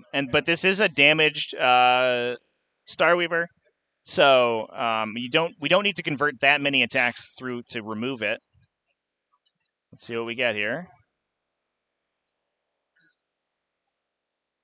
Doesn't look like the transport was killed, but we are fighting with the Sanguinary Guard now. Oh, so the priest consolidated in, but ended his engagement range of the troops and attacked them instead. Oh, understandable. Yep. Because he hadn't, he wasn't touching the Starweaver, so he Right. still got movement. Okay, so he did kill a troop, Yep. and now the Sanguinary Guard are going to swing. This should hurt. Yep. Or if it doesn't hurt, that's equally bad. We talked about hot and cold dice. If this goes cold for the Blood Angels player, then all this was for naught. Yep. Yeah, this is all without Assault Doctrine active chat. We are in bottom round 2. So the Blood Angels units have not. It's possible this Sanguinary Guard Doctrine is in Assault. If they Yeah, had the yeah, strat yeah. played last turn, it would still be Well, going on, I assume think. the Sanguinary Priest told them to be Assault Doctrine. But the Sanguinary Priest himself is not. Yeah, in because Assault he did Doctrine. go up there on the first turn. Yep. Yeah. Yeah, he was standing followed next to behind them. Yep. Oh no! You remember when I said this was going to hurt, chat? Oh no! I think this might have backfired horrifically for Kyle. I imagine that the Skyweavers on the left-hand side have already activated into the Eradicators, which means that we don't have any additional models to move on to the objective.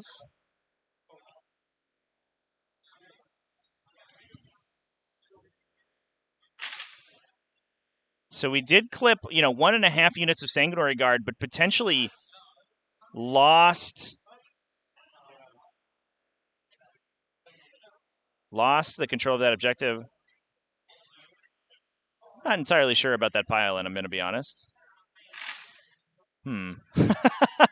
I'm sorry, I'm looking at something else. What happened here? The Starweaver that was engaged by the Sanguinary Priest piled in to touch the objective, but it looks like it had to move away from the Sanguinary Priest to do that, which is not a legal move. But Well, there's 7 people watching that game right now, so we're going to have to leave it in their hands at this point. Sam did say it looked good, so we might just be at a funky angle over here on the glitch cam. Oh no, they're discussing it right now, actually. Okay. Sorry, I was checking at previous editions. I know the Sanguinary Guard have made other people have like -2 leadership also. Yeah. But I don't think that's true anymore. Yeah. I was curious if we could pick up some of these remaining troops that way. Yeah, it looks like our senior judge is over there as well, watching this interaction as the players discuss it.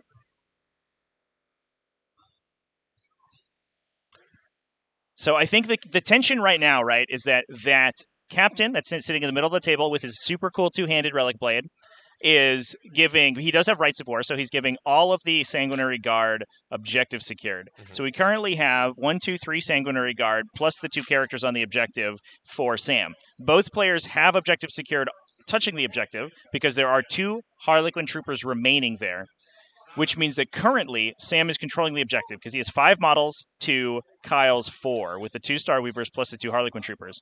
Which is why Kyle really wished he could have piled in over to that. What we're trying to do here is see if there's a way to get that Starweaver to tow the objective to contest it so as not to give Sam a 12-point primary turn. Harlequin players' game plan is predicated on messing with the opponent's primary. Yeah. And if you let your opponent have a 12, that is contrary. We just needed one of these Skyweavers on the left-hand side of the table to consolidate over and tow that objective, and that would have confirmed it. And I bet Kyle's kicking himself so hard right now for not doing that. It's we talked about order of operations earlier. This was a giant cluster of models. There was very little room to move at the beginning of turn. Picking the wrong unit to activate first, when there may not be room to pile into or consolidate onto the objective, could have been a mistake. A very simple, easy to make mistake that Kyle could have made. Yeah, so it looks like that was the turn right there. Kyle scoring a bunch of points for behind enemy lines. He did get a Harlequin Trooper unit in the back there, the 2-man. Plus the unit that deep struck into the back to score the maximum 4 on behind enemy lines. But that does give up Sam the 12-point primary turn. Oh, no. Which that is the antithesis of the Harlequin game. That is so bad. And to be fair as well, we do have that Landspeeder Storm as well over there. So Sam might be in a position to confirm his third retrieved knock wound data to continue to push his secondaries forward. This is looking like it's starting to skew in the advantage of the Blood Angels. That said, we did lose We lost a lot like of 10 sanguinary sanguinary guard. guard. Yeah, we That's lost a lot of right. sanguinary guard. But as I pointed out earlier, you cannot underestimate a small unit of sanguinary guard. Absolutely. If there are 3 or 4 left, that is still a blistering amount of damage because at this point, for the rest of the game, the entire army is an assault doctrine. Every single model on the table has an additional attack in addition to the one they get just by being Space Marines in the first place. Everything in the army, if you can get into an actual troop model, you're wounding it on 2s. You're wounding the bikes at a minimum on 3s with the entire army, if not 2s.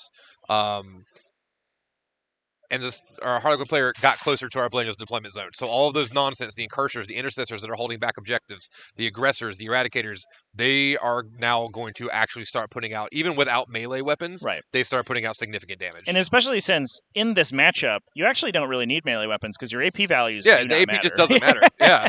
Like the only melee weapon that would be of use here would be chainswords. Yeah. Because Yeah, it's more attacks. Right. For sure they would like to have extra damage or something against the Skyweavers, but it's Yeah. not, don't necessarily need it. But yeah, Yeah. +1 to wound, +1 attack. That is a hell of a drug. Now I want to point out, Trevi, if our librarian can pop off a null zone right now, this game's probably just over. It would be It would be bad. very bad. It would be for very bad. Kyle. The librarian is literally currently standing in the middle of the Harlequin's army. He's also unengaged, right? The It Harlequin appears so. He's troopers got- had to pull yeah. out. It looks like he's got a sanguinary guard flanking his Oh, the left and his engagement with right. him. Yeah. Now it's not guaranteed. Did Nolzon's we an 8, I believe. roll but, morale for those Harlequin troops? I don't know if we did because they did lose 8. I will which ask is, Table Judge. Oh no, yeah, we got it already. Our table boss, so good at his job, already knew we were going to ask that Oh, question. only one guy ran away though. Yeah. Wow, that's lucky though. We Yeah. could have lost that whole unit to that morale check. Yeah, that combat attrition absolutely. would have been tough.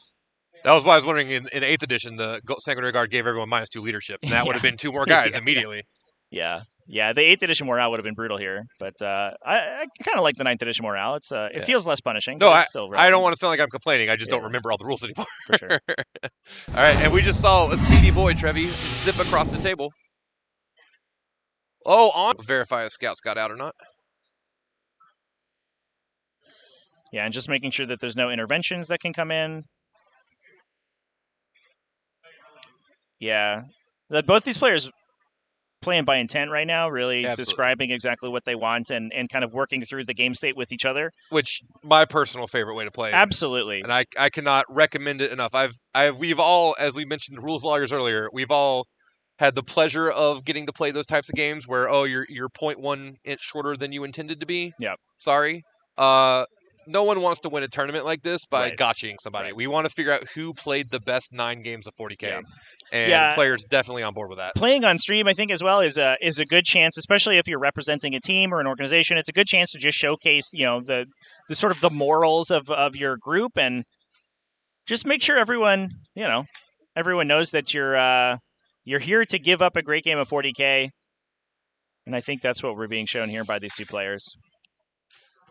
So, the question was asked last turn, Trevi, when we saw all of the Harlequins collapse on the middle, and we just started calculating what we thought the damage potentially could be. We're like, did our Blood Angels player overextend? The answer appears to have been no. So The Blood Angels player, at the very least, very familiar with the tricks in their codex, knew exactly how to set their characters up in such a way, their Sanguinary Guard up in such a way. He had layers upon layers of potential answers to disrupt the Harlequin tricks. In this one specific example, his tricks that he anticipated did end up pulling him out of what appears to be a very significant problem. Now, if he bounces off all of these Harlequins right now, doesn't actually solve anything in the first place. So he needs to... no. Did we get it? We got the.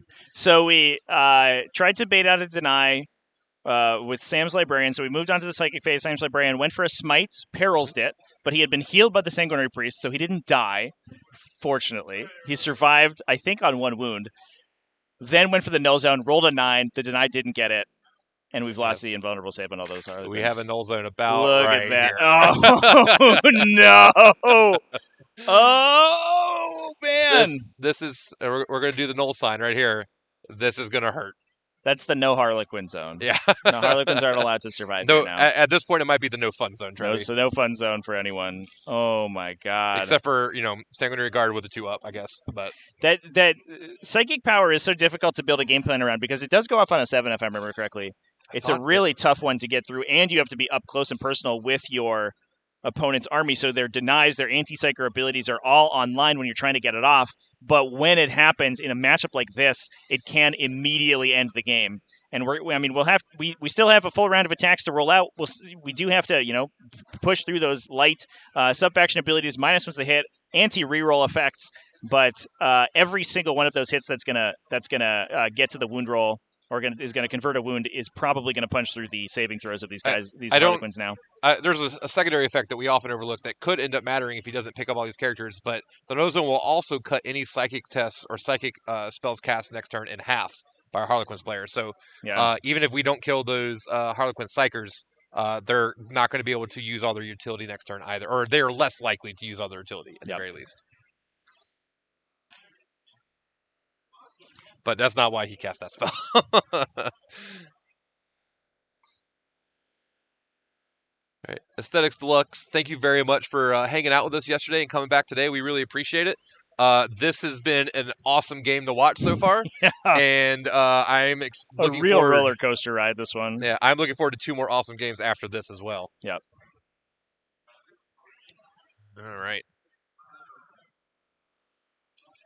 So I feel like we could probably roll this. I don't know if we need all these circles. I was just so excited, Trevi. I know. I do want to leave the bombs on at the very least. I think that's relevant. But. Yeah, I know your Blood Angel Stan over here. Really paying off. Blood Angels are a polarizing army. If you play them the way most people play Blood Angels, you don't get these kinds of results. We're seeing that with something Blood Angels have some obscenely powerful melee abilities and stratagems to back them up. They're not as obviously defensive as Dark Angels. They're not as easy to just mess up combats as Space Wolves, with everything having heroic interventions and just yipping around the table everywhere. But when you are familiar with the Blood Angels stratagems, with the tools, with the combos you can put on their characters, and you put in the pace or you put into practice with patient play like this, you are seeing how powerful Blood Angels can just simply board control and counter bunch. They don't have to just scream across the table and hope it all works out. Yep. I don't think, yesterday in TJ's game when we saw Sam play, I don't think the Blood Angels went to the other half of the table until like turn 4. Right. And they have yet to, Death Company aside, which Death Company do Death Company things, none of the Blood Angels have moved across the middle of the table. Well, I guess until turn 3 when the Scout Speeder jumped over there as well. So very different approach to Blood Angels than is typically advertised, as they like to just run across the table and punch things. Yeah. I do think one of the things that's really propelling them forward right now, in addition to this Armor of Contempt change, is the change to primary objectives. Mm-hmm. A lot of the objectives in GT Nachmund have been moved from spread across the breadth of the table to concentrated in the middle. And exactly as we're seeing executed right now, if Blood Angels can get that fight, that one big fight where everybody goes in the center and they can make the most use of their superlative melee prowess, things go very well for them. And right now we do have that 5-man unit of Sanguinary Guard charging into the Skyweaver unit. Not able to use our defensive stratagems for the Harlequins because we're out of CP also, but because we elected to keep those Eradicators in melee to make use of that +1 attack. I think we can get everything in this shot. Yeah, there we go. And I mean, maybe the hit rolls go poorly for them. -1 to be hit, no rerolls is a pretty big deal. But every single one of those hits that goes through is probably a wound and probably a half-dead bite. Well, the other problem is there is a often overlooked ability of Sanguinary Guard that if the Warlord's nearby, they get +1 to hit. Hey, that's true. So they're doesn't come up often, but that Chapter Master is hanging out. That's a really good call out. Yeah, definitely an ability that you don't always keep in mind because it's not just characters. It has to be the Warlord. To be the Warlord. But the Warlord, I mean, another example of the really, really smart list building in Sam's side is that Warlord is the one who is going to be buffing them with defensive abilities like Soul Warden, with offensive abilities like Rites of War. And so he's already incentivized to be standing next Yeah. to all those big bricks of Sanguinary Guard. And that's one of the reasons I think we are seeing these guys overperform here. Looks like we have the Incursor squad moving up as well to engage that wounded Starweaver. And I think we may be looking for a little bit of a ramp on that guy with that spread formation from the Incursors there. Yeah, if the Incursors can wrap it, the Teeth of Terror should definitely be able to chew through whatever remains there. It just didn't attack it last turn, but the Teeth of Terror is a pretty reasonable weapon in Assault Doctrine to rip into that, especially if the Null Zone is clipping that. The Null Zone may be shifted over towards the larger conglomeration of things on the opposite side of the objective. We're not exactly sure from this angle where it does stop or start. But if there is... Yeah, it looks like I think the librarian is literally hiding behind the building, just to the left of the center there. You can see his sword poking out the pillar. Yeah, right where those guys are being removed. So while I don't want to distract too much from what's about to happen, but if the Teeth of Terror can kill that transport while the Incursors are wrapping it, there are no more CP for an emergency disembarkation. The play we talked about earlier of getting to wrap it and destroy it while completely surrounding it and killing the troops inside of it, that would just extra rub-ins at this point, removing additional resources that the Harlequin player may have been expecting to survive to the next turn. Yep. I am... I don't know if this is intentional or not, but we did have a Sanguinary Guard there who's like a quarter of an inch off of the objective, and it's making me antsy right now. He could be fighting Antone on the objective. Yeah. If that Skyweaver doesn't die, he can't get back on it. Hopefully that doesn't come back to bite Sam in the butt here. But if these guys can convert their attacks well, I think that things are going to go poorly. Yeah. So one thing to keep in mind about Null Zone as well is, we talk about how important that effect is, but like you mentioned before, Lyle, it is an aura, not a pulse. Right. And because saving throws and damage allocation in 40k is always resolved sequentially, when you take a bunch of hits from a unit like Sanguinary Guard, if your entire unit isn't inside the aura of that Null Zone, you can choose to, for the first segment of the saves you take them on the models that are affected by the Null Zone so that you pull out of range of it, and now suddenly you can be affected by it. Again. Absolutely. Which, good gameplay for the Harlequins player to understand that if they can utilize that ability. The Blood Angels player will still take some free dead models if they can get some. But that is why the Librarian has moved towards this left-hand side of the table, because he can get every Void Weaver in there. He's not that worried about catching the Star Weaver in there. Yeah. If it allows a Void Weaver to sink a bunch of invulnerable saves and potentially survive the turn, that's not acceptable for him. And here we go, starting to pull these guys. Right. Now, were you able to hear which unit was attacking? That was only first? 2. I think that was just the Sanguinary Guard. Ooh, that wasn't that big of a swing. We just moved the Librarian. Yeah, so the Librarian charged into the Skyweaver unit on the bottom of the screen, so now he's fighting. The Captain fought first and killed 2 of them. Okay. Kyle pulled out of melee of the middle Sanguinary Guard unit, so those guys will not get to attack because they didn't perform a charge move this turn. Well, one of the Sanguinary Guard is engaged with 2 troops. So you're right. Yeah, he will get to fight the troops. You're right. Yeah. They have to wait, so they could potentially die. Wait your turn, Sanguinary Guard. Yep. And importantly, they also lose a lot of effects because they didn't charge this turn. They lose their Shock Assault and they lose their +1 to wound, right? I think they also lose the Super Doctrine. I think that also only triggers. Oh no! Yeah, I think I have to do normal shock attack stuff to get the Super Doctrine. Blood Angels. But really again, want to be the Shock Troopers. They're still 3 attacks each. Whatever. We'll be fine.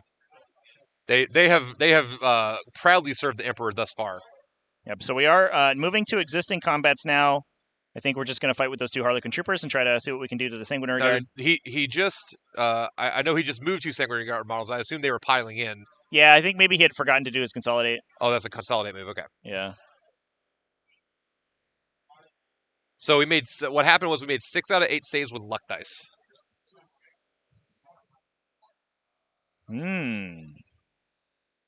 Is in the Null Zone effects, it's models, not units?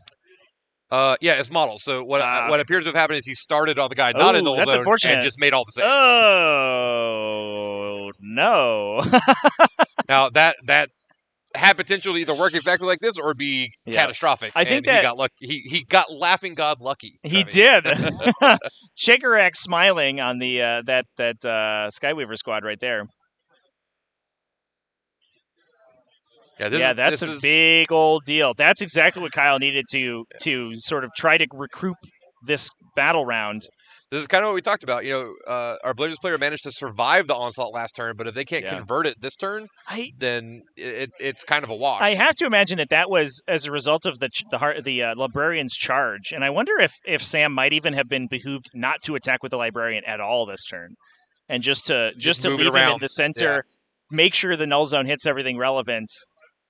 Although he might literally not have been able to hit all of the Skyweavers. Also, I can't quite tell with the 6-inch aura. It is not a very large aura, to be fair. This is a bit of a Blade Angels wish list. I really wish we had jump pack upgrades on Primaris models. Yeah. Because in this case, you could then there's the Primaris relic to extend any aura that your character has by 3. I would love Spiritum. I would love a 9-inch null zone. Let me tell you. Unfortunately, no way to deliver that while also keeping up with an army of jump pack wielding units. Yep.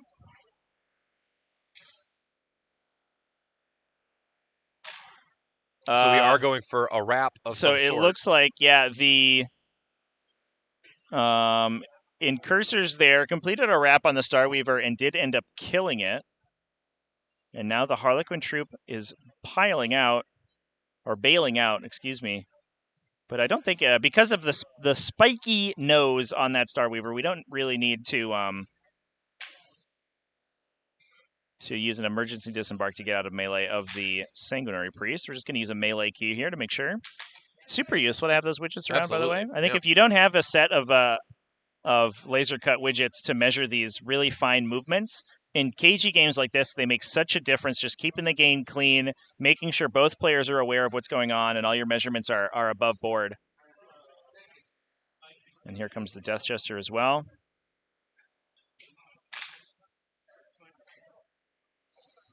But we also saw there, I think, something that's emblematic of the benefit of going second with Harlequins, right, with those luck dice. Kyle knew the damage that was coming in, and he knew that he had all these luck dice available to spend, whereas if he was going first, excuse me, he would have to give up all of the efficiency of using those potentially offensively in case a situation like this arose. Yeah. And then, obviously, Sam can potentially play around those, try to use his null zone maybe a little bit more defensively, and just remove that possibility from Kyle's side of the table, and essentially also remove those luck dice from the game. Yeah. I have to say, it doesn't feel like this turn worked out the way Sam needed it to. We were talking about how advantageous it was when he started this turn based on how much he survived. But we also said if dice do dice things and we cannot convert, we are not in any better position just by surviving last turn. And Harlequins, they get to do a bunch of annoying stuff. The Void Weaver swung back and killed the Librarian. That's not good. Oh! And that was through his Armor Indominus as well, which he still had active. And 3 Void Weavers, though. That's 12 attacks with a good melee profile. Yeah. Well, and these bikes are all going to get to... All the Harlequins can fall back, shoot, and charge, right? Mm-hmm. I believe even the bikes can do it. Yes. Yeah, they all have the Rising Crescendo ability. So we get to fall back, shoot everything we want with those Shuriken Cannons you've been hyping up all game, charge back in. The amount of damage that is about to happen to all the now exposed Blood Angels units that have come to join the party is going to be significant, despite however many that have been managed to remove over the last round. This is still a lot of damage staring in the face of the Blood Angels. I really think they needed to pick up more this turn to survive what's about to happen. So now we did engage a troop unit with one of the Sanguinary Guard in the center. Okay, no, they're electing not to. It could attack him 3 times, right? The Harlequin troop unit, and then the entire troop unit gets to fight the Sanguinary Guard. That seems like maybe a losing proposition for them. There is still a benefit to engaging Harlequin units. While they do get to swing, which is a little bit awkward, they can't advance when they fall back, which means you lose the ability to advance and fire their pistols. So they get considerably slower once they're engaged, although they can still operate almost as normal. Because the light Harlequins can advance, fire their pistols, and then also charge if they are unengaged at the start of their movement phase. This is a Sam has built up a large lead. Getting that 12 early, a big deal. Is going to offset what we expect to be the 12 at the end of the game. If he did manage to hold Kyle to a 4 when this turn starts, that's also a significant blow to Kyle as well. So this is bloody. This is going to continue to be bloody, and I still don't know exactly who I think is going to win this game yet. It still seems very close. There's, as I alluded to yesterday, at a certain point you start running out of racetrack. Yep. Are there enough turns left in the game for Kyle to, even if he does kill all the Blood Angels, are enough turns left to still get the points he needs to claw back in front of Sam? It's going to be. I think this is going to come down to the wire. Yeah. I think this has been a real roller coaster ride of a game, and really goes to show how both these players are super good at manipulating the fight phase to their advantage. Players discussing the final score right now. It looks like we did get the Death Mask aura onto the 5-man unit of Harlequin Troopers, but the single Harlequin Trooper in the bottom of the screen there survived the Sanguinary Guard hit because one of the top unit of Harlequin members of the Harlequin unit was closer than the bottom one, so he couldn't have piled in to the bottom guy to get to contribute his attacks and try to kill him. So because that model survived, he was outside of the Death Mask aura. He had one objective secured model on the table, and that allowed it to go to raw model count, which the Harlequins did then take. Yep. So no Stranglehold being scored for Sam. Actually, that's not true, right? He would have he did not. Well, I guess it depends on if he was contesting or took the one in Kyle's backfield ruin. Yeah, because I thought he took the upper right objective.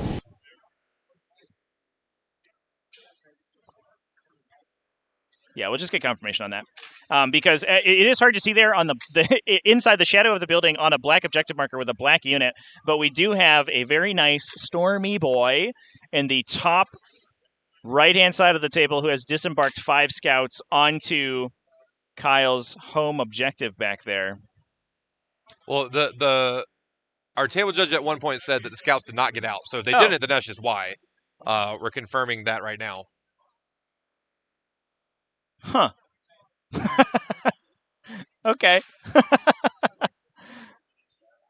What it sounded like from the original words from the table judge or table boss is that we were going to deny that to hold them to a 4 because the assumption was we were going to hold our triangle with the middle objective. So this could be something that has come back to bite if we played it extra conservative by trying to protect the scouts for later by not letting them get out in the first place. Yeah, so it's contested. It was contested with the shadows here because the scouts stayed in it. So the intention of our Blood Angels player was that he assumed he was going to hold control of the middle, and that did not pan out. That also means he... Where did he R&D? Top left, then, it looks like? It would have had to... He had already done top left, I believe, so he R&D'd bottom left. So bottom left, yeah. Yeah. So he's R&D'd... he's already R&D'd that quarter because... There were Voidsmen the there Voidsman last arm, who just, I believe... All right. I understand... Picked up or something. It looks like a Harlequin troop unit had peeled out and just removed those guys really quickly, and they are now moving back to the objective. Yeah. Okay, I understand the game state now. Yeah. So we didn't pile the scouts out because it would have controlled the objective, but they would have been easier to kill. Right. We're going to basically try to use the Harlequin's own technology against them by keeping a unit inside a transport. Although the Harlequin troopers there are objective secured, so they will take it away from the scouts who are not currently.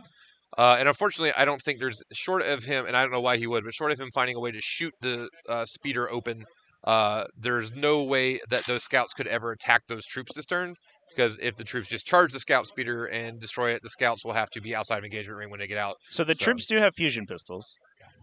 Right. Well, so if they crack it and then somehow bounce off the scouts, and the scouts could attack. The scouts are not likely to kill the troops this turn. Oh, yes, yeah. The scouts themselves are not going to be fighting back most likely. Yeah, I'm with you.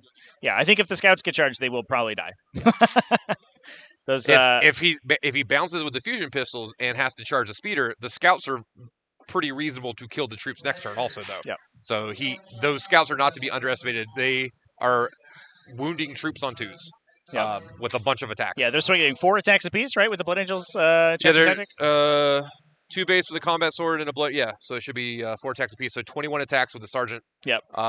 Hitting on 3s, only hitting on 4s, but then wounding on 2s. Hitting on 4s, winning on 2s. Yeah. Pretty good stuff from a little 65-point unit. A little so he does need to kill those now if he can. Because they maybe they don't kill 5 troops, but they're going to mess them up. Yep. I wonder, do you feel that was any misplay at all, or do you feel like it's just a decision point that a player he made a choice? He had a choice to make about, do I want these out or not, to guarantee taking this objective away or not. I guess I don't know, like they're taking that out doesn't actually hold him from an 8, does it? If he loses the middle, he's getting an 8 regardless whether the scouts get out or not, right?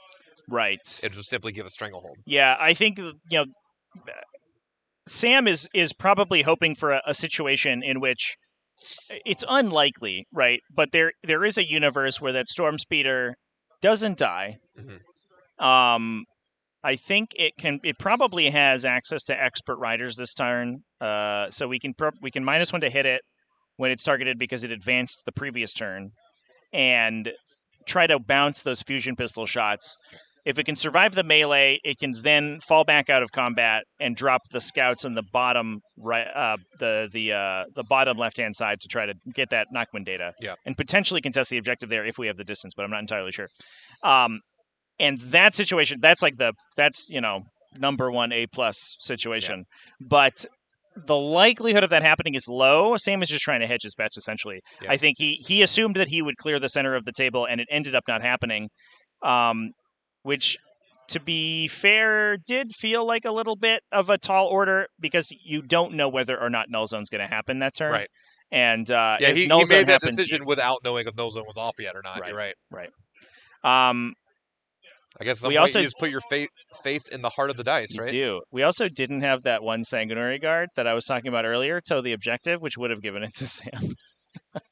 Well, they all ended up consolidating away from it. So I don't know if...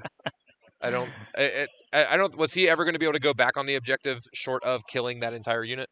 So he could have chained half-inch to half-inch and stacked 2 Sanguinary Guard back-to-back.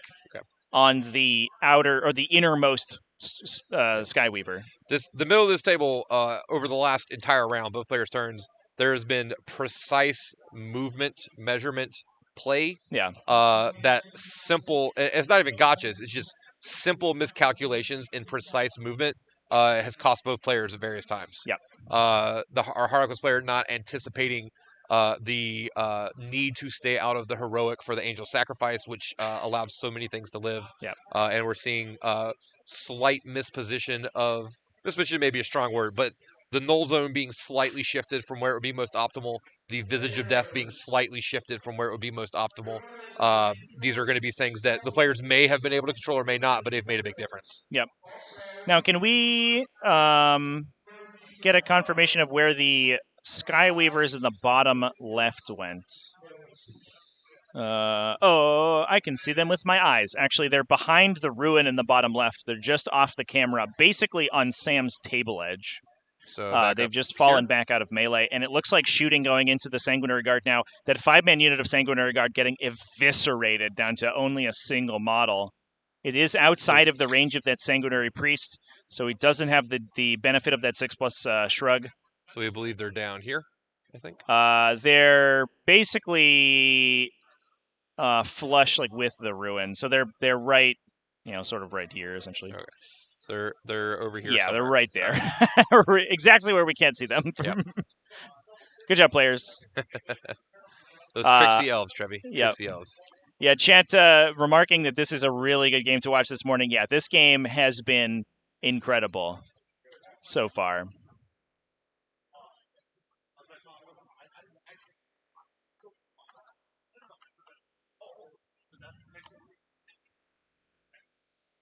I want to mention as well, I think all of our stream games this morning have been super duper close. It looks like our Orc Tyranid rematch has gone significantly different than yesterday's matchup between these two players, with Joe, the Orc player, currently up 33-17. Also up 30 minutes on clock. I don't know how tight they're being with the chess clock in that game, but there's a non-zero chance that Monic gets a little tight as that game completes. That's very interesting. Now, it does look, just from the shots we can see, like there's still a lot of Tyranids left on the table and not as many Orcs, but we're going to have to wait and see. Yep. Definitely, this is a dual screen Sunday. Yeah. Dual screen 40K. These top 8 games. Yeah. here this weekend at Motor City Mayhem 2022 are looking spicy as hell, and I'm so excited. All right, so as you said, this, our speedy boy, unfortunately, went down to some No. fusion pistols. He sped his last. The scouts all did survive, but they are not likely to for much longer. It does look like we might have. Didn't look like we emergency disembarked, but we did position our transport. That is a pretty oblong model on the Landspeeder Storm, and the scouts you can see there in the top area of the screen are light years away from the Harlequin units. So I actually think those scouts may survive. If they get to survive, they will clap back on these troops. Absolutely. Yeah. Not to mention the fact that they can also just shoot them too.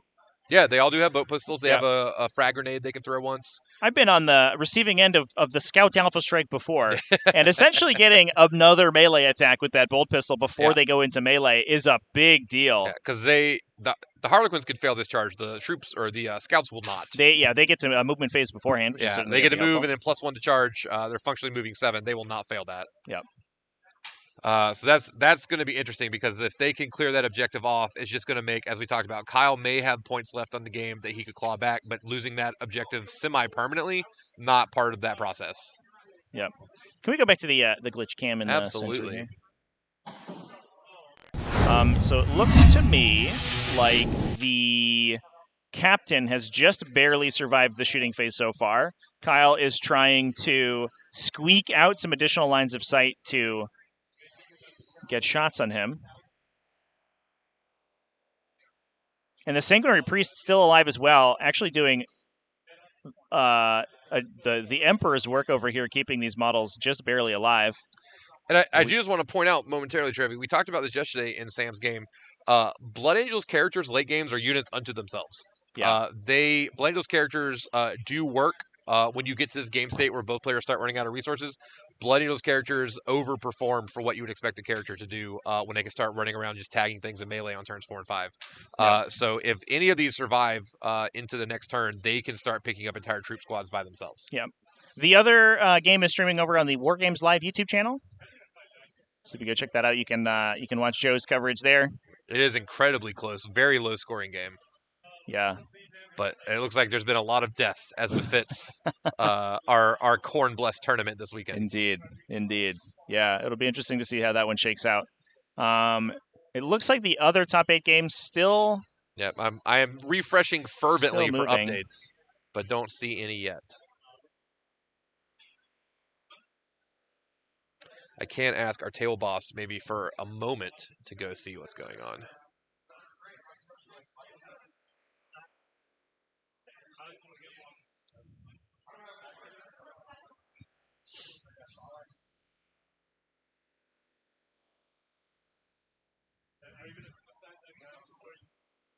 Yeah, I do like as well in these Blood Angels characters that they don't necessarily, they don't have the necessity of taking these big, slow melee weapons like Thunderhammers. Yeah. Because with that +1 to wound, a lot of their attacks feel like Thunderhammers, even though they're not necessarily. So it's only a relic blade, right? A non-relic weapon on this, despite the fact it's called a relic blade.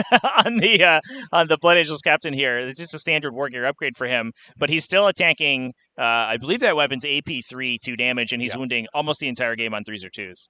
I think a relic blade strength 6, so he's wounding everything on 2s. Everything in this game on 2s for everything sure. in this list, Gets into 4s if you're swinging into a big vehicle or something, but that is just fine with the number of attacks that Especially, he's not even kitted out to be extra killy. He is a utility character, just happens to also be a murder bot.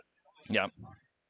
Oh, it does look like, it looks like Tyranids have just sprungboard in the late game to eclipse the Orc score. But Joe, probably able to again block off Monic on his string of perfect scores. Although dramatically less important in the top 8 for sure.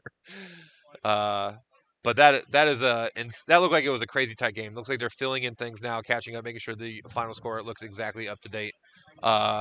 Incredibly impressive performance for Orcs even if they don't come out on top here. Yep. So we do see the remaining Harlequin troop in the center charging into the Warlord, as well as the remaining Sanguinary Guard.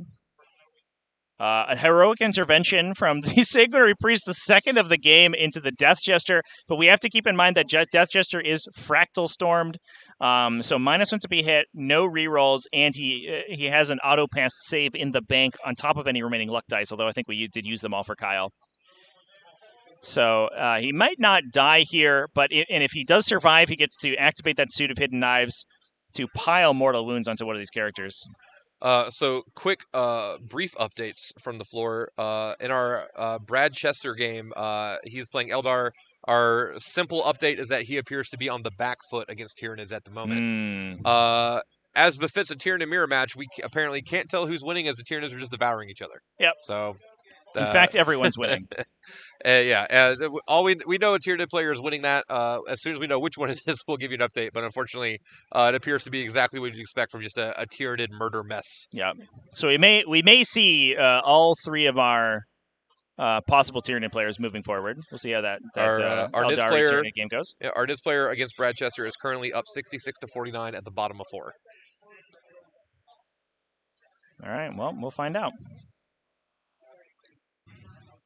These games are all coming to a very natural conclusion. Absolutely. So we're trying our hardest to deal with the Space Marine Captain with that -1 to hit effect from his relic. Oh, biffing a ton of attacks there. Did we just pick up a 1? I don't know.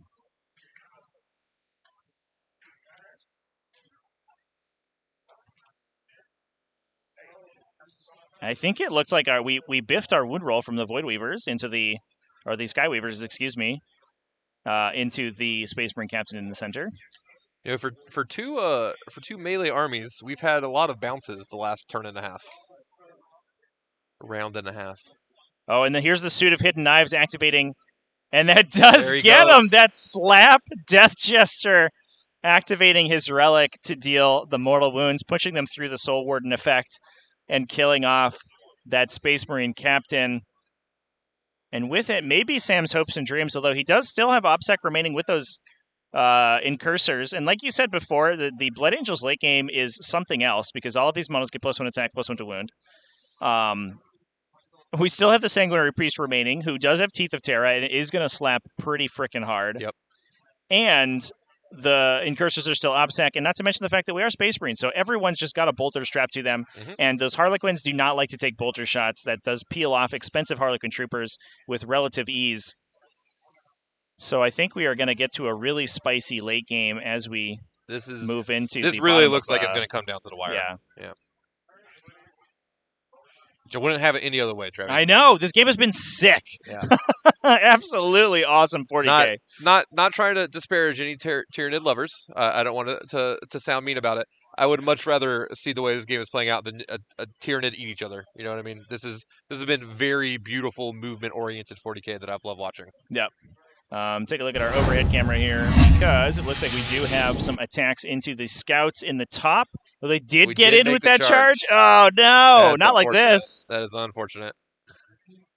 Those scouts were primed to do something meaningful. Yeah, so it looks like we're attacking with all of the separate weapon profiles in that trooper unit. See what we end up with for damage on them. They have the armor of Contempted. Yeah. And against the AP1 on the Harlequin Blades, that does make them relatively difficult to take out. Oh, but it does look like the Skyweavers in the bottom left-hand side clipped out the intercessors that were there. So we've lost our objective holding for Sam in the bottom left, but the scouts did survive the troop unit. Oh, wow. So this objective is now a Harlequin objective. Yeah. But our troops up here are still... Did all 5 of them survive? Yeah, none of them died. God. I mean, the five model player troops only bringing those Harlequin Blades, I believe, and that Armor of Contempt doing well to make it difficult for them to punch through the armor saves. I'm eating my words here, Trevi. I said if the scouts got charged, I said there was no way they would get the clap back, and I did the commentator jinx. No special weapons in that Harlequin squad, but you imagine with I believe they have 5 attacks apiece, so with 25 attacks, you'll be able to get something through. But sometimes the laughing god laughs at you, not with you. Yeah. Yeah, it's you hear the laughter around you. You may not realize where it's directed. Unfortunately, I'm just waiting for an opportunity to make a "Who's laughing now" joke. I'm just holding it in the. I've got it in the chamber. Yep. So we have the scouts attacking back, forced to hit. This is where the really tough roll is going to be because they are wounding on 2s with that +1 to hit from the Blood Angels subfaction ability. Looks like a reasonable number of hits going through. 2 fail. I think only 6 saves being forced on that Harlequin troop in the top right. Yep, here we go.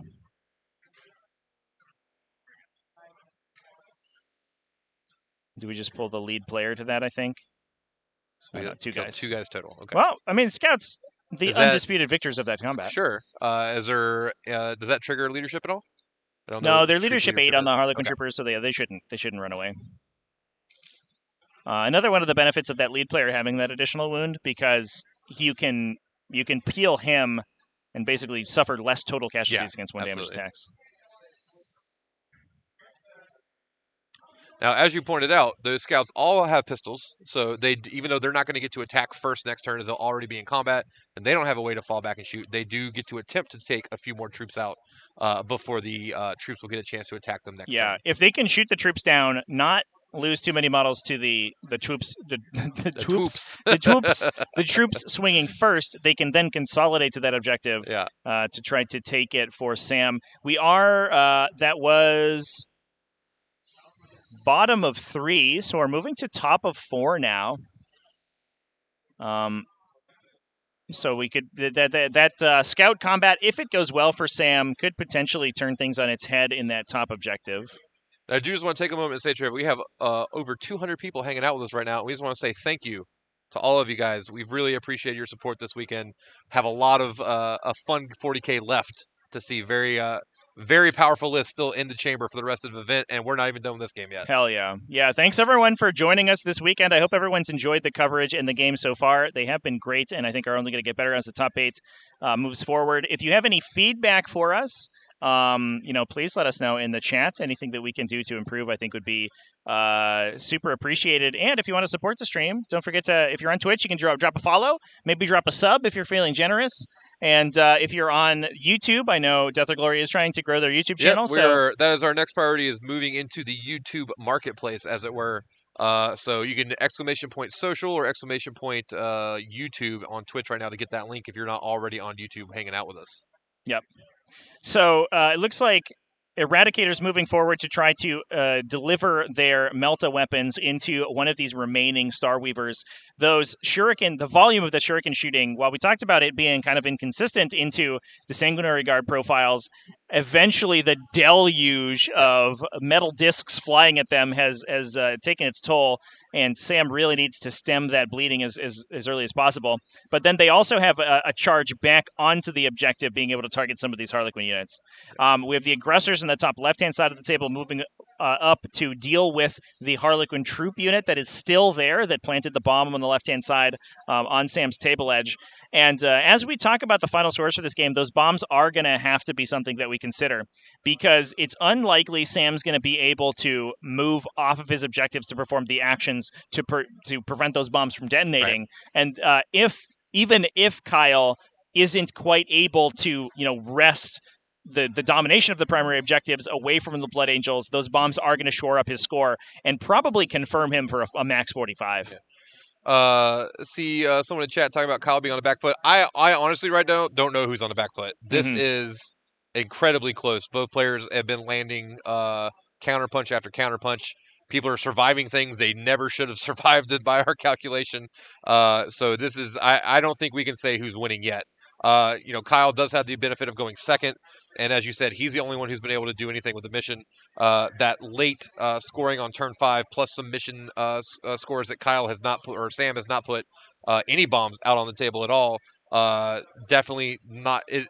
Any deficit in primary may be misleading with what we still could score at the end of turn 5. So it is still incredibly close to call. Oh, I think the Harlequin troop in the top left-hand corner. The players are discussing the possible final scores right now, as Sam is trying to suss out what the final scores are going to be and what he needs to do to have a chance to win this game. And a third bomb has been planted by that Harlequin troop in the top left-hand corner. So, he has an automatic additional 12 points on primary in the bank at the end of the game, assuming Sam can't deal with those. Bomb.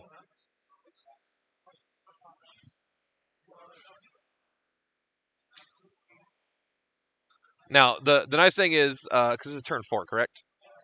This is the top of turn 4. Yeah, we saw Sam reduced to only a 4-point primary this turn.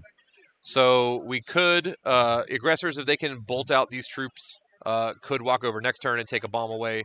If the scouts manage to take out these troops on this objective, they could walk over to that crater and take a bomb away next turn on turn 5. It's not impossible to interact with this. Yes. Yeah, we just have to double check the criteria for that action completing to disarm the bomb. I love this mission, by the way. This is we're really forging a narrative here, I think. Harlequins have been tasked as part of their dance. There is an Imperial ruin obstructing all right, so to defuse their explosive area of operations, and they need to blow up these buildings, so they're coming in and setting these bombs. The Blood Angels have been set in to stop them, and we're seeing that battle play out here.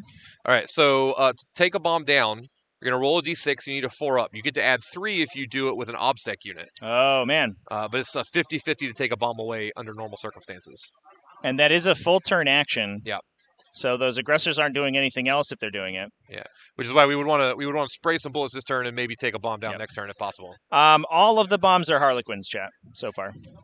The Blood Angels, their territory is the left-hand side of the table, so they unfortunately are not in a position to drop bombs. We could potentially be dropping some bombs with the scouts. I feel like, I guess if they drop a bomb, it just cancels. Don't the same think as that they out. can complete it because it takes a full round to complete, and we're out of time. Right, so you can't even put a bomb down on turn 5, can you? Yep. All right.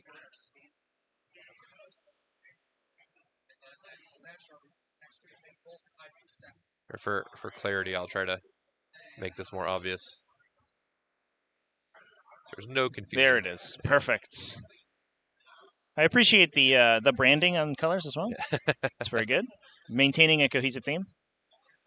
So here come the aggressors trying to deal with the that Harlequin trooper up there, the Harlequin troop unit.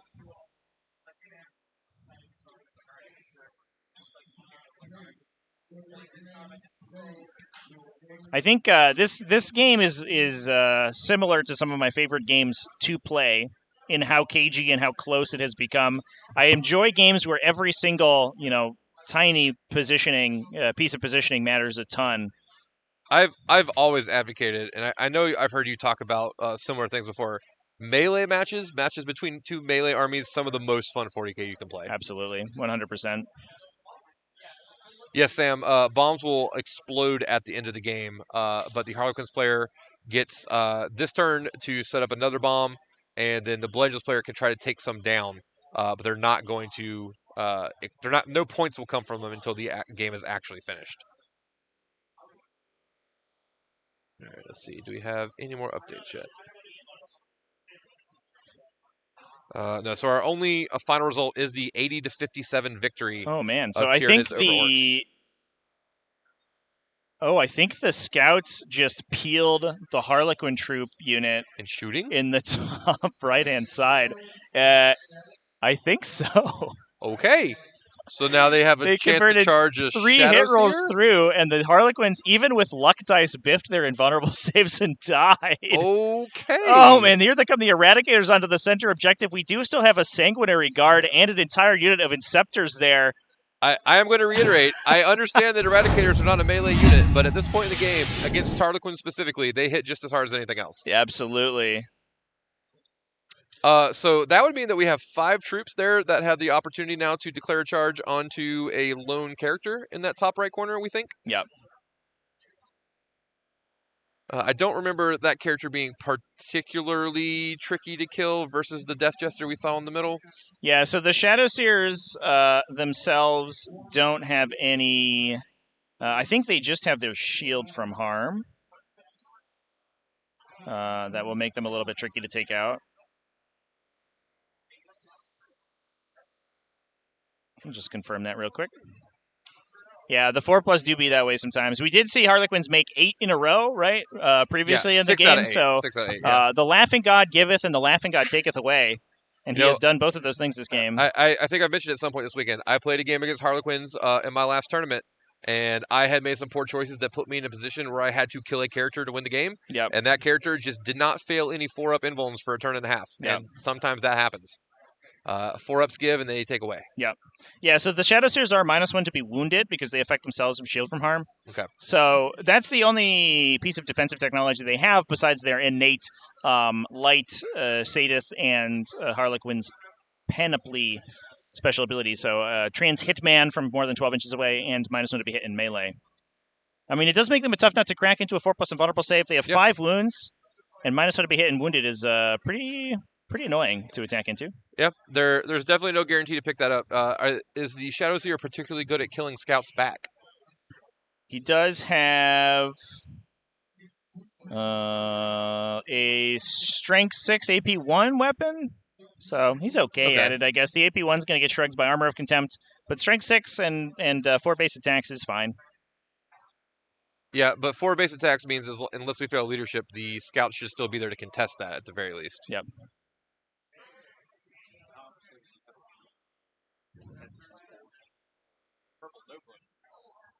So Incursors here, removing a Skyweaver from the center, wounding the other one, hoping for a little bit more damage to remove those 2 damage attacks from the Harlequin's arsenal.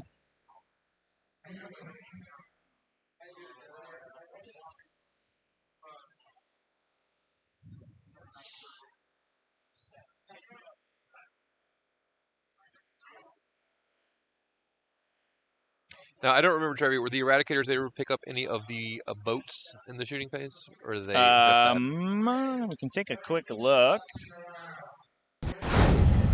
Don't know if they did remove a boat. No, the boats, it looks like, survived. Okay. And the Eradicators, it looks like also, we've removed 3 of the troops in that unit in the center, but there are 2 distinct troop units. One has only a single remaining model. The other one now down to just 2. Now, we do have OBSEC on the middle now with our own Incursor unit that has come over here. So we can at least just challenge the Harlequins in the middle for Stranglehold on number of models if we can get through it. The captain died, right? I believe the captain died last turn. The Robe of Knives thing. Yeah. Yeah, so we don't have the turn-off OBSEC aura anymore, so now we just have to do it the old-fashioned way. And it does look like we did try to knife the Sanguinary Priest. He took a couple of wounds, but didn't get killed by the Death Jester. Now we're going to see if this last remaining Sanguinary Guard can peel out this troop unit.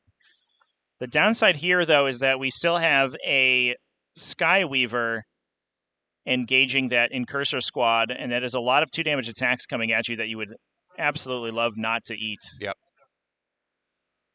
The Incursor squad goes away. There is no more OBSEC in the middle table. We just lose it to any single troop that survives. Exactly. This a lot of Sam's objective holding is predicated on that captain being around, but with him dead, there's 2 Incursors peeled. That wasn't the end of the world, but it doesn't feel good.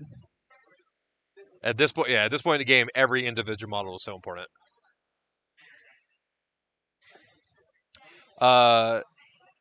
Chat. Kyle does, in fact, have 2 Death Jesters. Or was it 2 Death or 2 Shadow Seers he has? What's that, sorry? Which was the character he has 2 of? 2 Shadow Seers. 2 Shadow Seers, okay. So he has 2 Shadow Seers and a Death Jester. Yep. That was in the list. Yep.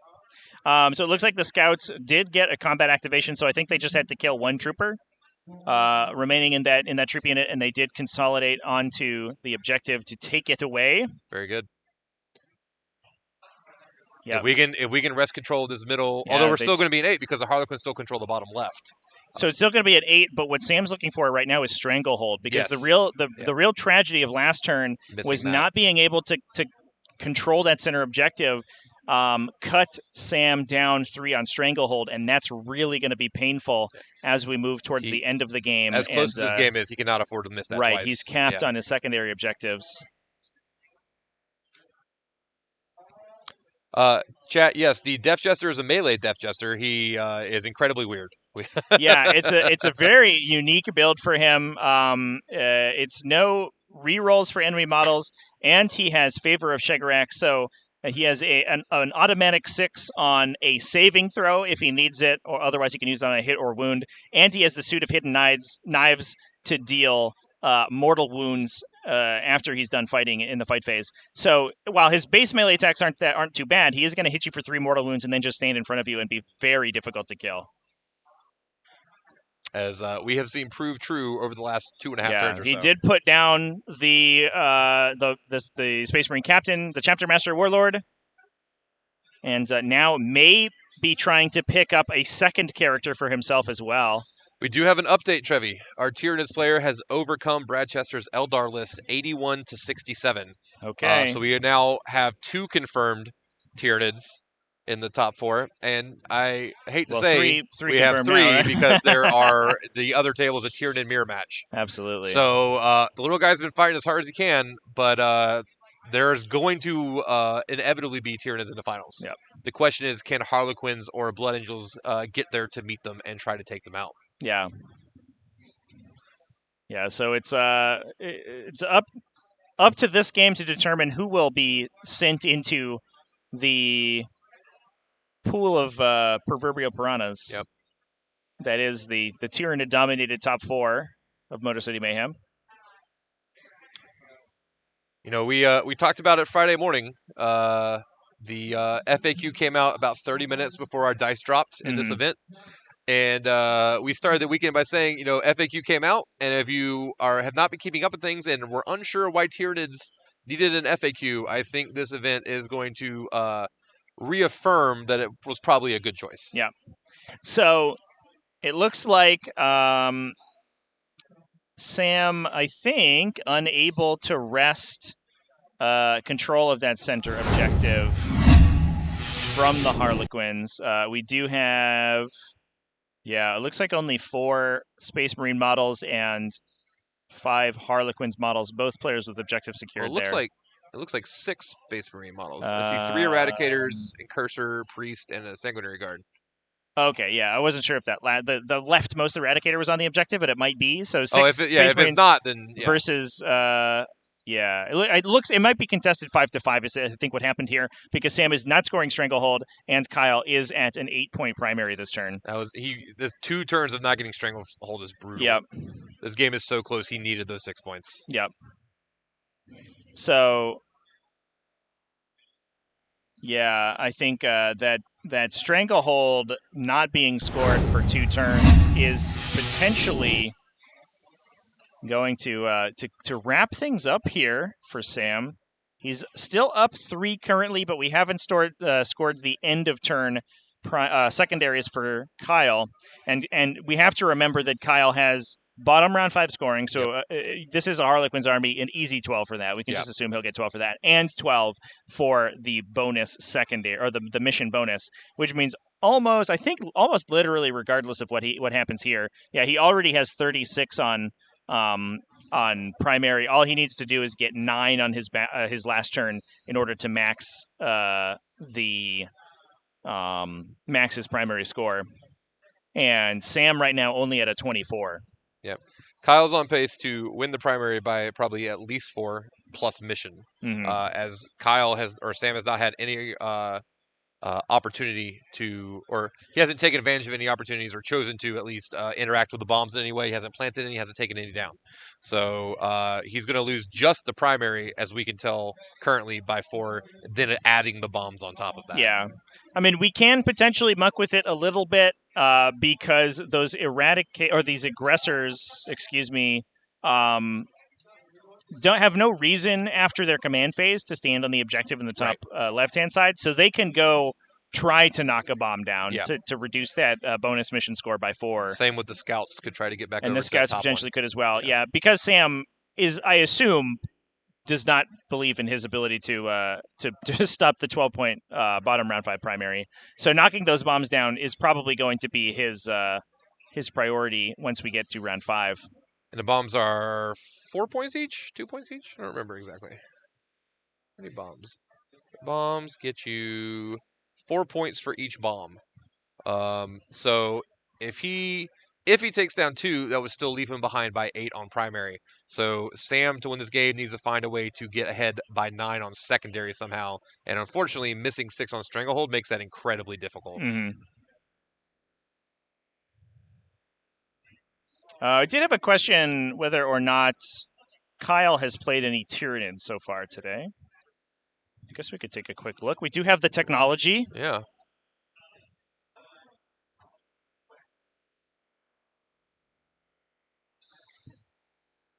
Although this doesn't, it's going to be easier for you to probably do it. You would think our pairings on the website would just have the armies listed also. They do not. Yeah, okay. Yeah, we can take a... Because I can't even, I can't even open their list from the pairings on the website, unfortunately. I can only do it from the player profile page. All right, so the Shadow Seer exploded from perils and killed the Death Jester, 2 troops, and the Sanguinary Priest. Oh my God! What? That's insane. Oh man, I'm sorry we missed that live there, Chad. Wow! Let's go back and look at what it looks like now, as his brain exploded and took out 5 bombs. Holy crap! That is a significantly less populous center. Yeah. After that happens, whoa! It does look like the 2 remaining Harlequin troopers are from 2 different units, though, which is the most annoying for them to be. But we do have a charge phase happening here. I don't know if these Eradicators are going to be killed, but they will certainly be engaged. And once they're in melee, they have a very little chance of actually clipping out these Starweavers. Yeah, they're pretty good at attacking everything else, just not the Starweavers. Right, they want to be punching the troops for sure. Yeah. And unfortunately, we have a single Incurser there with 1 wound. If that guy goes away, we're just never getting his objective back. That's just not going to happen. And it looks like we are moving to bottom round 5 now for Kyle, or for I think we're just on round 5. So the players are going to be just scoring out the last turn right now. So currently they're just discussing what the final score is going to be. I imagine that we're, with those bonus mission objectives still able to be scored, we are going to see Kyle pull ahead on primary objective, with Sam unable to quite get to grips. Yeah, the unfortunate reality as he needed to. The unfortunate reality is we're not going to get Stranglehold a 3rd time either. Yeah. So we're going to end up with 2 on. We're missing 9 points on Stranglehold, and we're not going to be able to finish R&D. So we're missing 4 points there. So we're missing 13 on Stranglehold. We've also just had difficulty farming Oath of Moments the way we would like to. Yeah. So I don't think we're going to end up maxing that out. So we're down 9 points on secondary versus the possible score that Kyle could have gotten, but we also expect Kyle to be ahead by 8 points on primary at the end of the game. And unfortunately, I don't think that there is any way left in turn 5 for Sam to overcome a 17-point deficit. Yep. So it looks currently, just to answer the previous question in chat, Kyle did play Tyranids in round 6. That was a Kraken speedy boy focused list, so very focused on Raveners and units like that. Less so the Mortal Wounds, which I think is really the killer for a Harlequin's army like Kyle's. So he does have the matchup experience, although whether or not it was sort of the most optimal version of the list remains to be seen. Although he has played 2 Harlequin mirror matches. Well, we've seen various Eldar players do it on streams to strong effect of move blocking various versions of Tyranid lists. And with a list that wants to just win on primary anyway, they don't even care if they get table because their goal is to dominate the primary. I could easily see a version of this matchup where we start just yeeting bikes and Starweavers up and just trying to hold the Tyranids in place for 2 or 3 turns while we just get a couple 12s racked up in the bank. Yep. And then after that, it just doesn't matter what happens. Just win on points. I don't imagine that Harlequins line up particularly great at killing Tyranids very quickly, but I definitely think they have gameplay on the mission, just making sure we win on points and using our movement to eke out victories.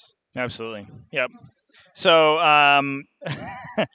Kyle did play 2 Harlequin mirror matches and a Drukari game, so he was He had a the very Eldar different- killer right He had here. a very different path to the finals Yeah, here than everyone else. just turning traitor against his dying race. Well, as we said, it's only he who gets the laugh laughs the most. So Yeah. doesn't really matter who we're laughing at. It's true. Now, do we know what the brackets look like now that we have the players determined? I guess we don't know what our Tyranid mirror match is going to look like, so we don't know which particular Tyranid list Kyle is going to be matched up into. So we started with these have moved around. I think no, I don't think they have. Yes, yeah, they have. I can't tell for sure, unfortunately, because now that we have scores from our original, these scores have now influenced the top 8 standings, Mhm. so I can't quite tell. I know Monic was the number 1 seed. We know that Kyle was the number 2 seed for sure. So there's no way that Monic is playing Kyle. Brad was the number 3 seed and lost, so that would mean that Kyle is playing Brad's opponent from this round, which I believe was Joel Wilson. Yep. So we are going to see Harlequins into Joel Wilson's undefeated Tyranids, I believe. Joel Wilson, Chad has pointed out, the Art of War killer, taken 3 Art of War players out of contention to win this event over the course of this tournament. Yeah. That's some people care about that, some people don't, but definitely something you could hang your hat on if you so chose. Yeah. Can we get our table boss now that the players are packing up their armies here? Can we get our table boss to Scores accurate and done. So take final a quick score. look at the Tyranid mirror? Final score is 91-74. It is a and he's very, walking over I there. would say, it's a very animated match between these 2 Tyranid players. Both of them, running around the table, interacting with each other quite a bit. Can you go finish watching the Tyranid mirror? Just give us some updates on that as it goes. We could point our commentator camera at it, I bet, though, right? Not that we can see anything from here, Yeah, but it would just be people standing around a table. yeah, we unfortunately. can at least see what it looks like. I can flip I can do some things. Give me a moment. Hold on. Hello, chat. How's it going? All right, let me. Hope everyone's enjoying the game, or enjoyed the game. This game was insane, by the way. It was a great game. What an absolute masterclass from both of these armies. It's fun to see 2 sort of similar armies. Blood Angels with a little bit less maneuverability, but much more resilience and damage output. Harlequins here with that absolute consummate control over the boards, the game state, the board control. All right. I could have done this better, chat, and I apologize. So now we can flip that around and point it over there. Flip this bad boy. Yeah, All it might be easier just to pick up and move. Oh, there we go. All right, so there we have our players discussing. Oh, everyone's standing in the way now. Yeah. We can give it a. We'll do our best, chat, but we don't have a camera on that table. I'm sorry. Give it a bit of a zoom.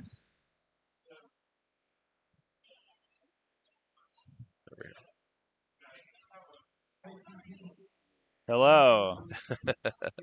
Hello, table. Yeah, it's taped on there. We have that one's the ghetto cam, unfortunately. Yeah, we got glitch cam and ghetto cam over here, chats. So that is behind Dan Palini, our senior judge in the red shirt there. Behind them is the final game of the top 8 being played. You can see our wonderful table boss with his phone there giving us updates. 4-point difference going into round 5 Oh my currently on that game. Woo! Unfortunately, we can't really make I out have with no the, way to pick this camera up the and move it across the room, with Chad. the I'm sorry. units. Yeah, for we are cabled here today. So we will give as many updates as we can. But yeah, this is unfortunately we have no way to directly cover this. But this is interesting. We expected Tyranids. We talked about we were going to avoid them as long as possible to keep the stream games interesting. And unfortunately, it has become inevitable. Yeah, As there will be Tyranids on camera, no matter who you're watching for the rest of the tournament. absolutely. And come back to our beautiful faces over here. Hello, everyone. How's it going? You might say, actually, yeah, there we go. All right. Professionalism incarnate right here. We're doing our best, chat. We're doing our best. We're sorry. All right, there it is. Nice. Hello. You know what?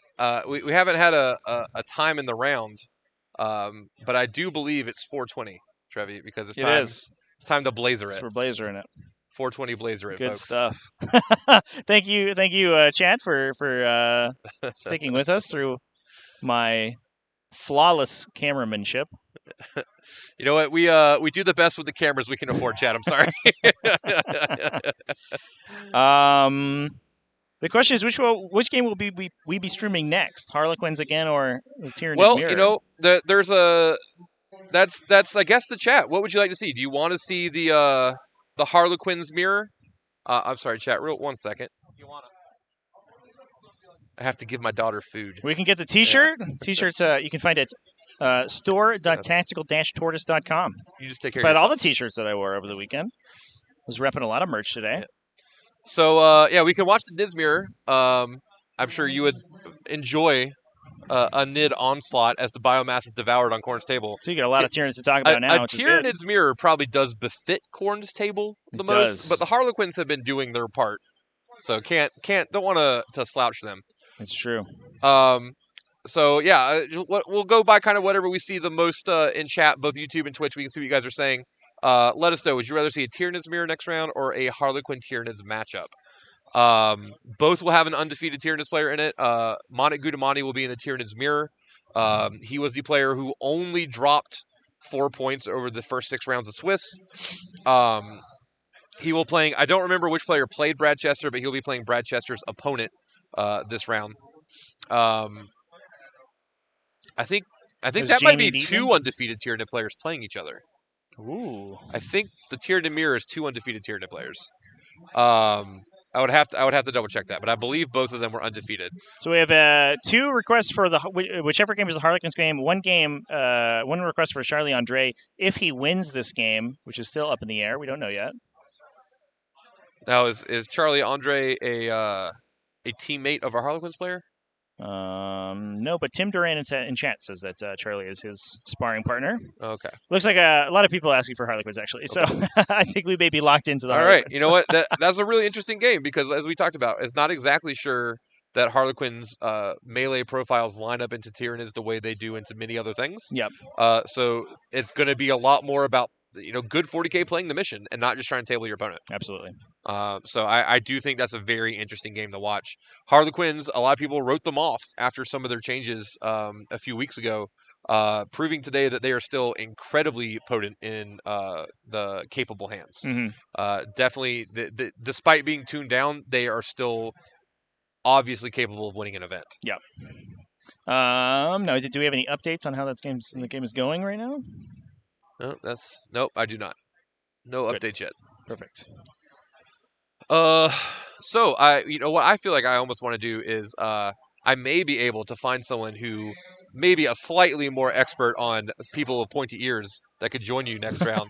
Well, I'll have to see. There are a lot of very good players out here, and unfortunately, I do not. I know as much as I showed in this game about Harlequins, so there may be more insight that can be provided. Yeah, Lyle can't stand commentating with me to the point that as soon as Blood Angels are no longer in contention, literally he flips the entire commentary booth, storms out, and sends some poor hapless Art of War player in to deal with my obnoxiousness. I don't know who's available to talk, but I'm sure we can find a competent Harlequin players from some team that would be glad to share their insights. It turns out that a lot of Harlequin players were knocked out over the making of this top 4, and we'll see what's out there. We got a lunch break. We'll see what's available. Yeah, absolutely. Because we do want to make sure in a game that's going to be so interesting from a team that has to win based on the way they're going to move and play the objective, and be needing to focus fire certain things down when they know they can't just overwhelmingly table their opponent. Is going to be very interesting to see what kind of game plan makes the most sense from a Harlequin player's eyes. Yep. So I would love to see if we can find some additional insight to that. Otherwise, we're just gonna we'll talk about how Tyranids is going to eat them, and that'll be fine. Devour the biomass, move on, right? Fair enough. Yeah. So yeah, still waiting. Looks like a very, very close game, very tense. Let me rephrase that. Does not look contentious in any way. I don't want to lead players to think that. Yeah. But very, very close game. Both players very much on top of things, trying to figure out what's going on. Table judge doing their best to keep up, but literally we look like we're comparing objectives here and trying to fight over an objectives in the back corner right now. So this is as alluded to by a 4-point differential at the beginning of the turn. Very close game coming down to the wire here. Yep. As it appears, all of our top 4 or top 8 matches were. This Blood Angels Harlequins game, as beautifully close and well played as we had hoped for when the game started. Can't complain about how good and fun that was to watch. Our other stream game over on War Games Live looked incredibly beautiful and close for the first 4 turns or so. Tyrannus pulled it out on the end. I do not believe Orcs were dumpstering them in terms of score. I do not believe the final score is representative of how close that game was over the front half at all. Yeah, it looks like Monik took a very defensive posture and was able to basically just force the Orc player to come into his army and then eventually kill it so that he could push primaries later on. But do you want me to go take a look at that game? Yeah, you probably have a much better idea what's going on than I do. So please go ahead. See how it's going. Yeah. All right, I'll be back, chat. Absolutely. Hope you don't miss me too much. All right, so Chad, if you do have any questions you would like to ask, this is the time I got to fill some noise. So let's have some interaction. Any questions about the event or my thoughts on Blood Angels or Tau? Those are about the only things I'm an expert on. So I'd be glad to anybody who wants to share the Blood Angels or Tau love. I can't believe, I was telling Trev yesterday, I can't believe that I got to watch 9 rounds of a Super Major and didn't get to see Tau on either stream, I believe, a single time. Would not have called that when the tournament started on Friday morning. I was sure we would see Tau here at the end competing for a chance to play in the top 8. So let's see. We have 2 undefeated in the list still going. One undefeated, Monik Gudamani remains undefeated after the first round of the top 8. And I believe that the player the game that is still currently going on also has an undefeated NIDS player. Our undefeated players were 2 NIDS and the Harlequins player that we just saw. So we still have 2 undefeated players in the top 4. One of our third undefeated player is continuing to vie for a top 4 spot. Best thing to eat in Detroit. I would personally Detroit's more like Metro Detroit. Honestly, it's like an hour in every direction from the city. Kind of counts as Detroit. My personal vote is for Noble Fish. Great sushi place out in the suburbs of Detroit. In the Royal Oak area, the Troy area. Personally, would advocate for that if you're ever in the area. All right, what's going on, Trevi? So, it looks like potentially the cagiest game of Tyranid mirror match ever played. Okay. Both players with vast majorities of their army still on the table. As they're just scoring out the bottom of round 5 here. It looks like Charlie Andre has taken it. Basically being able to compress his opponent's army into a corner and stop them from being able to move out and score their objectives as freely as they would like to.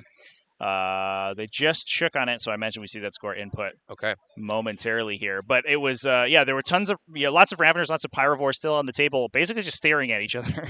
All right. Maybe not the most representative game or the best game to put on Corn's table here. Relatively bloodless. There was questions about undefeated players. It appears that if you said Charlie Charlie was Jamie was undefeated. So put together the final score. If Charlie is winning, then we are down to 2 remaining undefeated players. Jamie won. Nice. Which shirt? 23. Okay, yeah. So, I believe Jamie is the man in the red shirt, I think. Yep. Yeah. So it looks like Charlie Andre won, knocking out one of our 3 remaining undefeated players, as Jamie was undefeated coming into this round. So we are down to Monik Gudamani with undefeated Tyranids and Kyle Perry with undefeated Harlequins we just saw on stream. Have none dropped a round in the Swiss, and obviously they did not drop around our top 4. And both players are still on pace to, we believe, potentially meet each other in the finals so they can continue their winning ways. And we'll have the the grand design of all tournaments, resulting in one final undefeated player potentially. So, Perfection. we will see how that works out. Just see a quick question about lists. And if you were watching in Twitch, !list will show you the list that we're in this match. Unfortunately, if you want to see lists that we're in a non-stream match, you'll have to look at BCP. Those are all available currently this weekend for free, even if you don't have the subscription. If you're on YouTube, the lists are in the video description. But again, that only covers lists that were on stream. And I did see one question I wanted to answer because I saw people talking about it on Reddit overnight.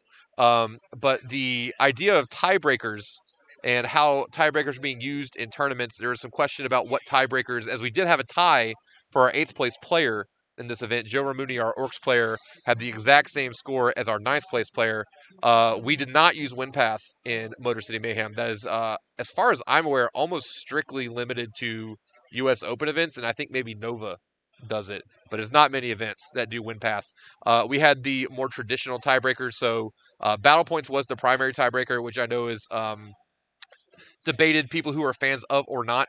But in this case, as our 8th place players were exactly the same on Battle Points, it went down to opponent's win percentage.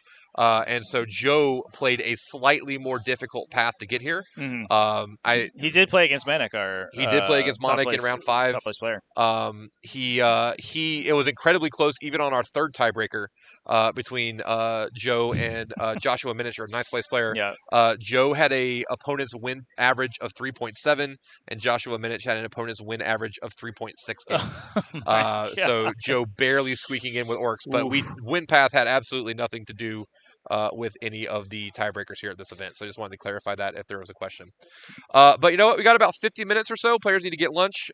We may not take a break between or much of a break between our quarterfinals and our semifinals and our finals, but we are going to make sure players have a chance to eat and hydrate up as they still have hopefully 2 more games to go. So we're going to be back at about 1 o'clock.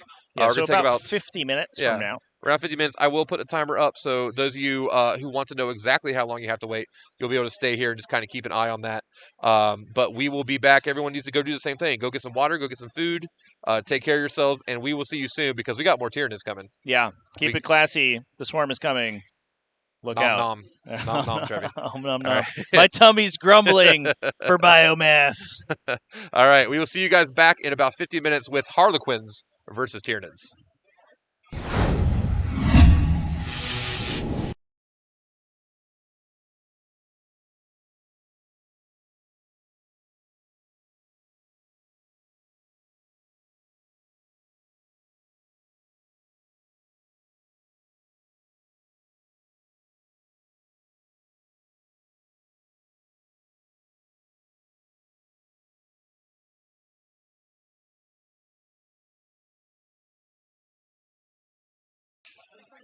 Good stuff. That was a great game. That was a super duper good game. All right, so let's set this timer real quick. Oh, man. Oh.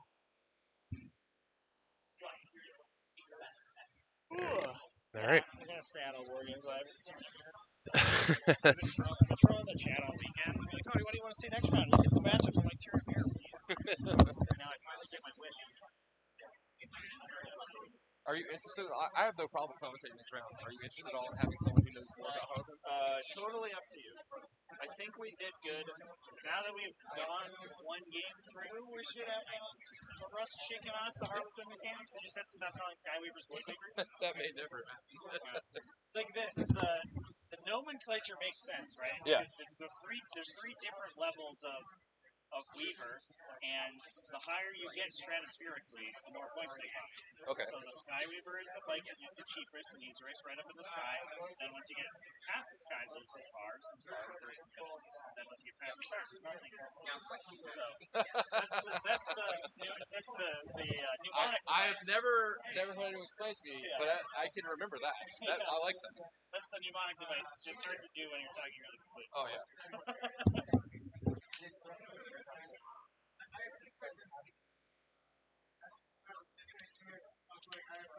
Oh man, I always get really excited about commentating. It's so much fun. They're always they're way more.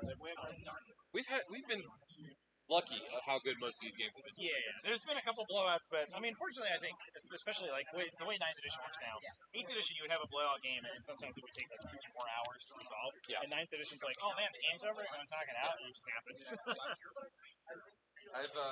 I'm also we've had the kind of variety on camera that I hope for, so I'm very happy about that also.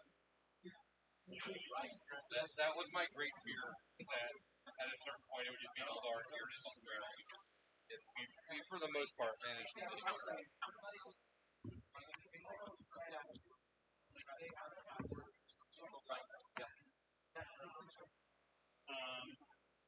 Yeah, I noticed that there were some comments in there about camera angles, people wanting more camera angles and stuff. Well, But I know that's something I'm going to look into, but there's currently not much I can do today, unfortunately. I was thinking about the microphone problem. It's just probably but I think the problem is probably they get messed up if there's stuff intervening, especially if it's electrified in a function way. Yeah. So we could run an extender to the receiver and have the receiver on the table like that. Okay. Yeah, I'm currently limited by this micro USB that's charging the power, and I don't have any kind of extension cable for that. Right. Yeah. Yeah, but I was just trying to. I have a 50-foot USB extender, which I could maybe plug in to a different side. Yeah, like I can get that. I don't have anything that can do that today, unfortunately. Again, normally when we stream, we're in a nice quiet room all by ourselves. It just never matters. Yeah. Streaming, it's interesting seeing the different kind of problems that pop up at an event like this versus just doing a normal weekly stream. Yeah, for sure. All right, time to get to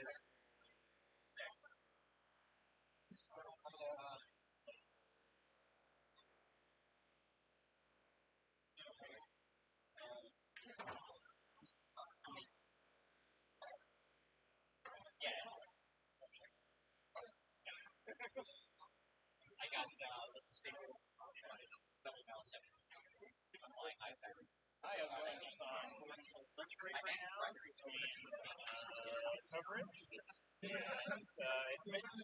it's been a tiring weekend, so I'm excited to ramp things up and get back home.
Just to see meet you in person.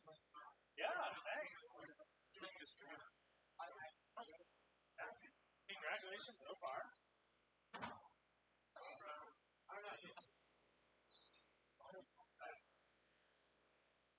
Yeah, and once you get to the top 100, it's a big swing.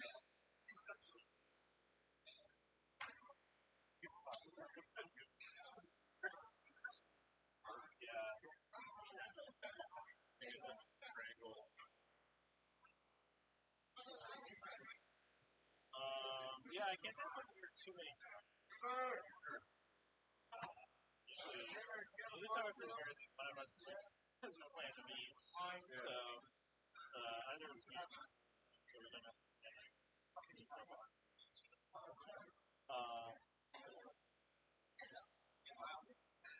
just one,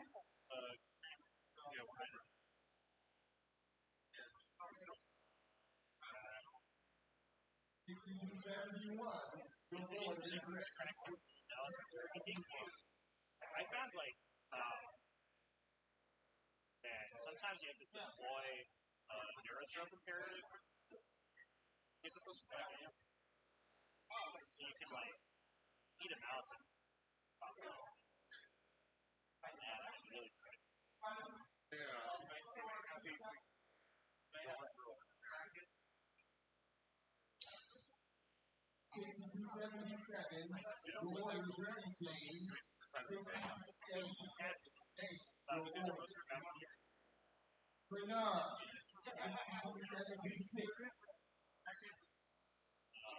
Yeah, it's always first player to start a battle of the events.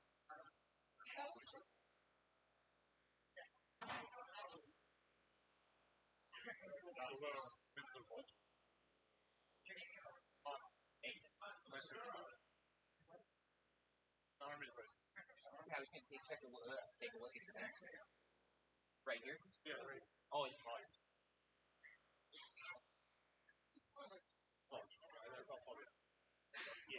Yeah, it's like it's a weird one because most of the time it doesn't matter because Imperiums are like so branched out there. So he's playing 6. If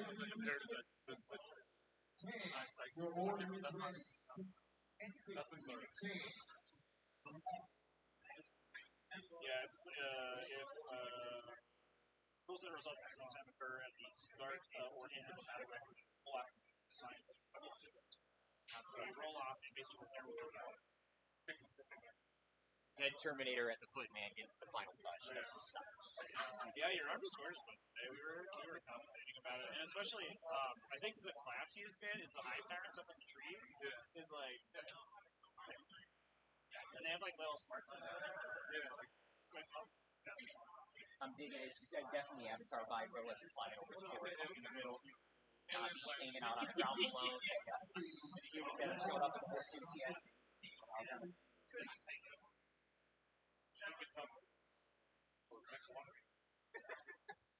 Yeah. I'll see how it goes. I mean, yeah, it might be 2 turn winners. So how many above this were at the top of that? There were 4 top 8. Only one got knocked out. So. Right, that was really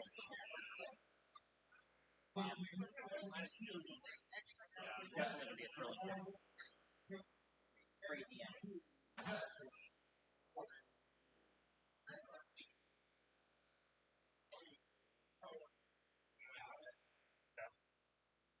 But I usually just think the regular. The regular one's so good. It's so creepy.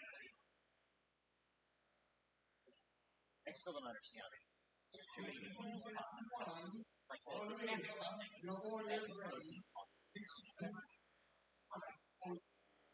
Well, I wanted to round 1 up. They just got annihilated by the double bounce. Yeah, they just hit my lines and surgery. Like, only where I hit it, like, 100%.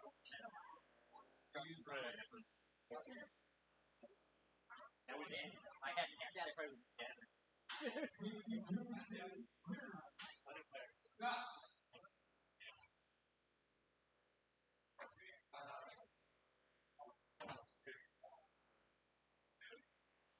Yeah, they could be good. I mean, it's probably right. So they press like way farther. I think that's the scary part, especially with their objective. So much better. Oh, because they're faster and they're something.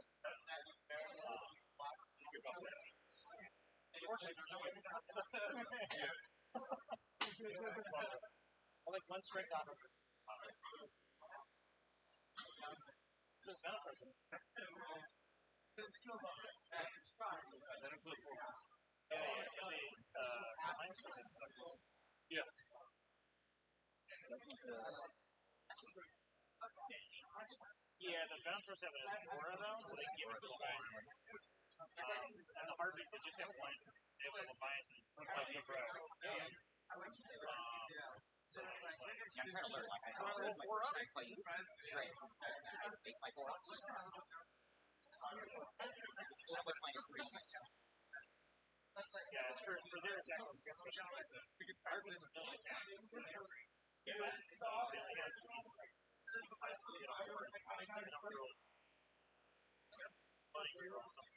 So sometimes it's like super low. I said just like run up.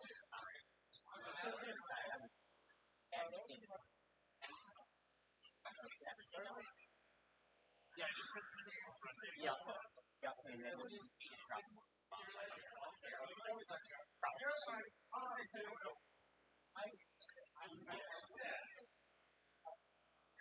yeah, what's Mobile Win tomorrow? It'll all be dead. Not all of it, but a lot of it. yeah, their output didn't change, but you can't put it in When you circle the range,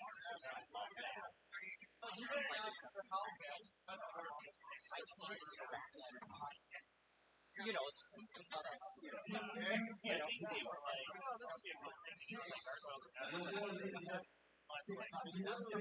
extremely competitive, like a little bit.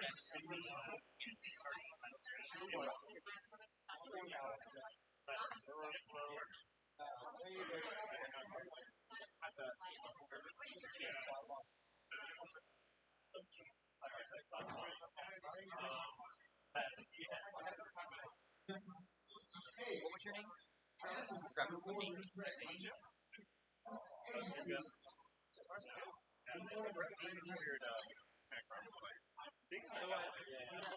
So we also, yeah, so that's helpful. We also started pulling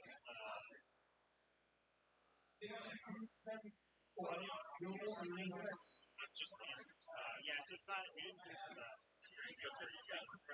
yeah, it's just for us. So we have yeah. It's especially good there because like as soon as like the players would be like looking at me and then start discussing animated me. What's going on? What is that? That was incredible. That was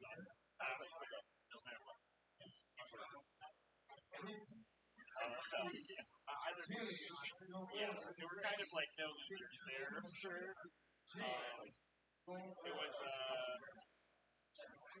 yeah, I think I mean, free armor. And they push armor together because I would see it now, and then I'm like, okay, I gotta work. I had yet to try out Aeroson. I had yet to try it out. An Ultra Greens? Or a Greens? Yeah, I mean, I think it's like, Armor Architect took the whole action and like jumped it up a peg, but I think the same like power level striations are still there. So like Iron Hands, like it's our space rolls are kind of like right at the top. A bunch of stuff that's down below it. So the Space Marine chapters that were already good just literally got straight better. And the chapters that get really abused to plus armor saves got way better. So I think Centurion, picking up that. Yeah, I was wondering about it. Yeah, right. But yeah, you see like a 3-man just as a big counterpunch unit, like they just sit in the Dead middle. yeah. Just assault the trees, flamers. You know, they're good against like the Elder armies because the flamers are really strong, and they're super tough to keep back. Yeah, it's like All around it. Good all around. good. Yeah, we watched it. We seen the Space Marine. Really cool. It was like triple Underworld Cat. We got one unit Crushers, one unit Centurions. Yeah, just those just things you put in the middle of the table, surround them with wolf and make huge break. And aggressors walking slowly. Yeah. The aggressors are like good enough to watch the wolf and are being taken charge because you don't have. So you charge them, you kill them, they kill you. And if it's counteract the power, and anything that survives that assault Centurion just kind of yeah, the whole combination. Plus it's special so they have fight last effects everywhere, so it's hard to heroic get into it. So you basically set up a big brick in the center Yeah. of the objective. I'm with you.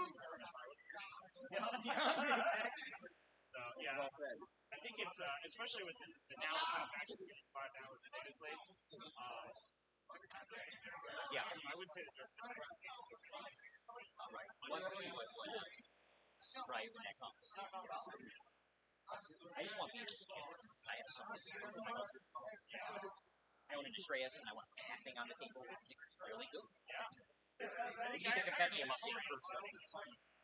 Yes, yeah. But that's what I was running. I was running a bit. Firestone, arrows, double tackers. Did that for a while. Then painted that out.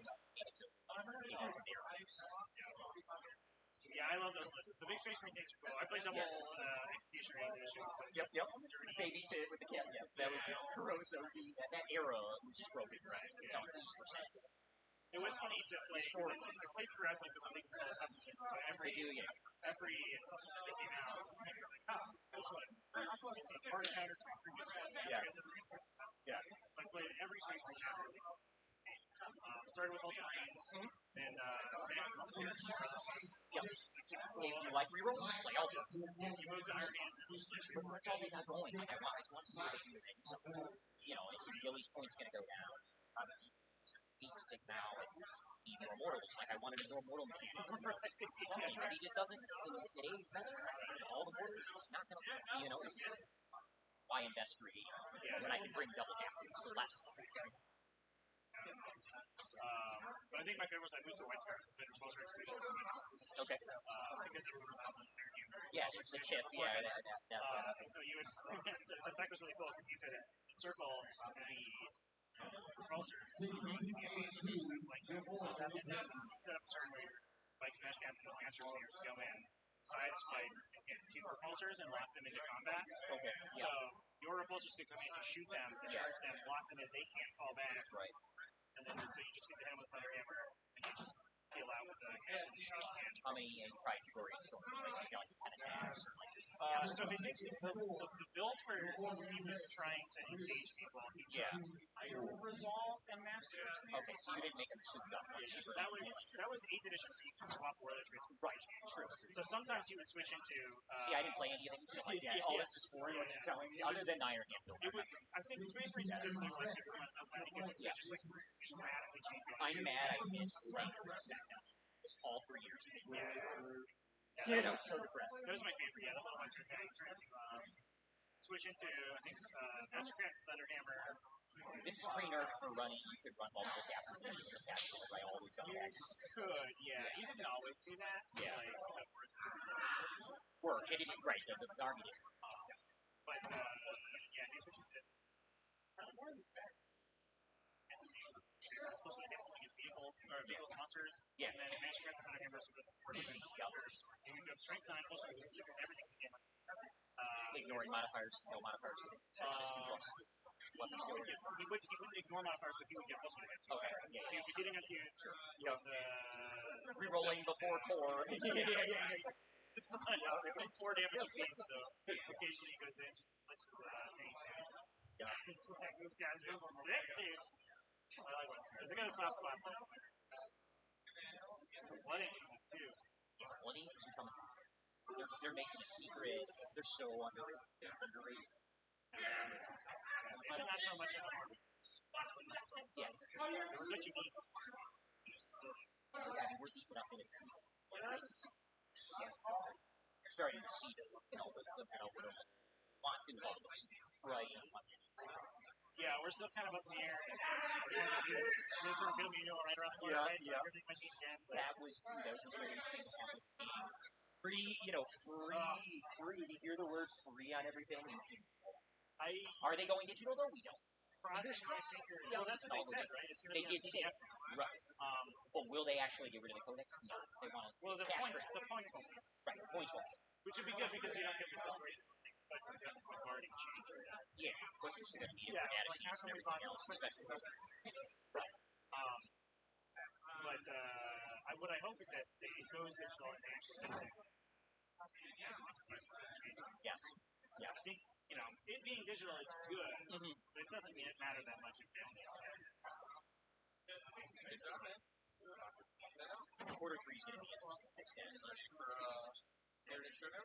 Yeah, if you can continue on both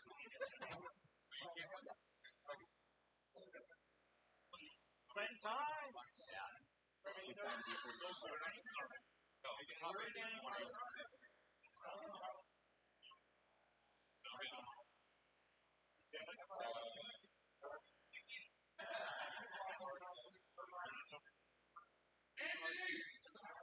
I'll be honest, I don't know what to do.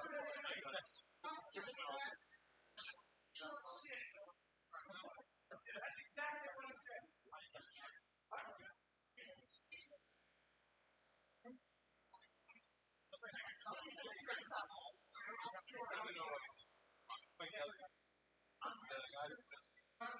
Brad, you were 16, right? Were you 16? What seed were you? Looked over and the CC had a blue.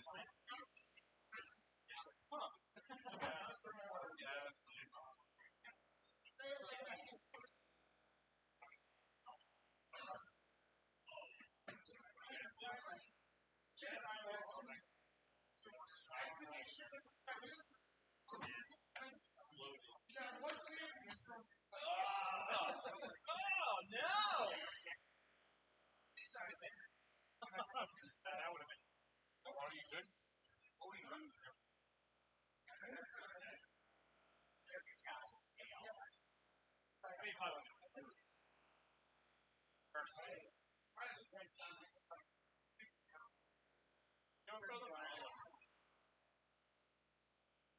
You said so he played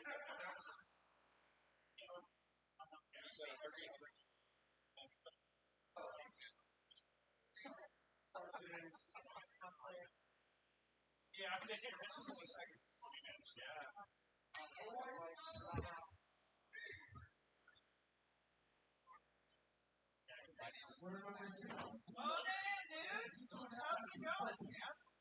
How's it going, man?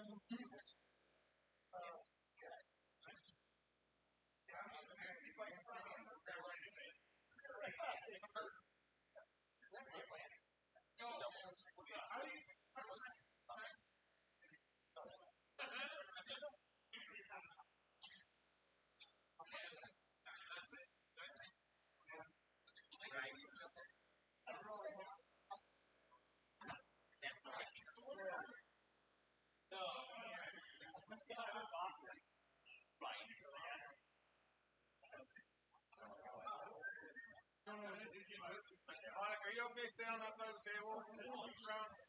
Yeah. Okay, good. And moving myself. No, just stay there. I'm going over there. He's saying just stay on your. You're back on the table. Oh, can't move my stuff? No, leave it there. No, you're fine. No, you permission. Oh, sorry.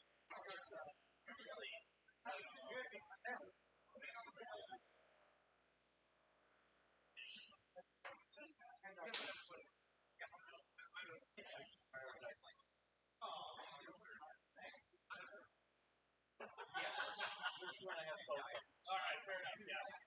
Yeah, I've been working as I'm looking for damage.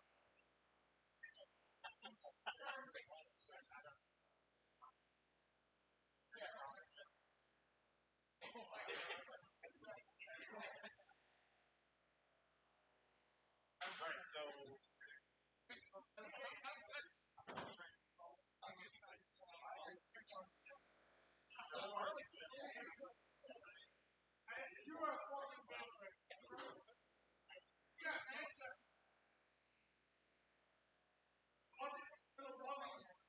how do we make this game run?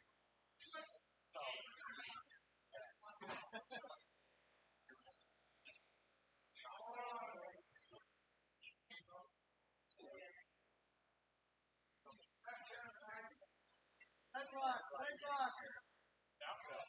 We're living a life over here.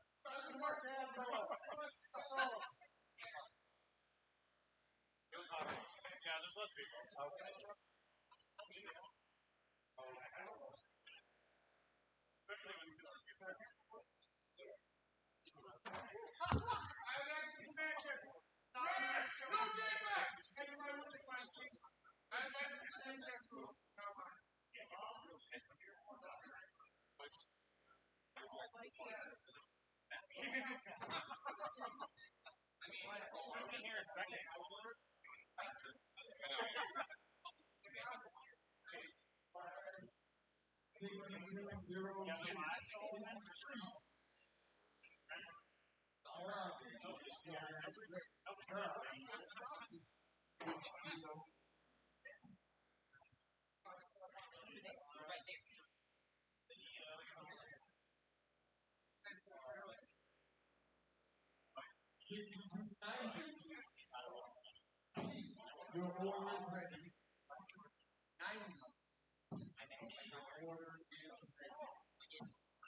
Too many years of school required for that.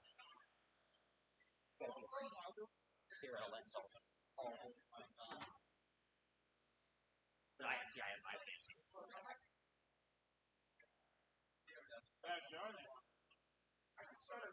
Dave, yeah. That's tough. Yeah, no kidding.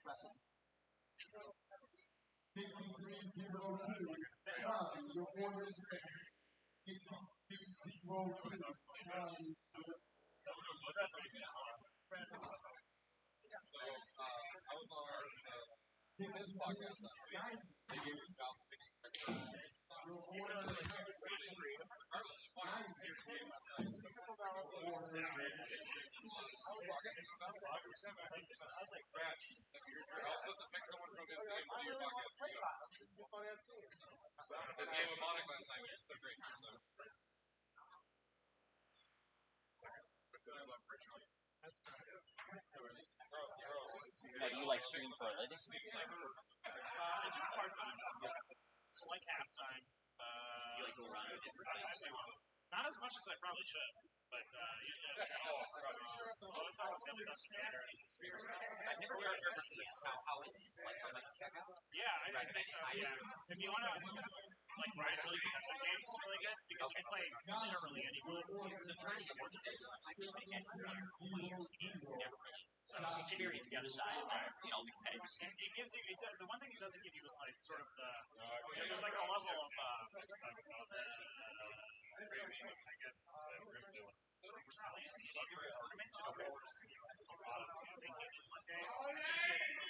typically it's like Right. but if you want to like generate matchup knowledge and just Is there like a Discord for it? So I can access it or anywhere like yeah, so there's a main Discord for it, and then my Discord also, I run a ton of events. I run weekly 16 games per user, and there's a ton of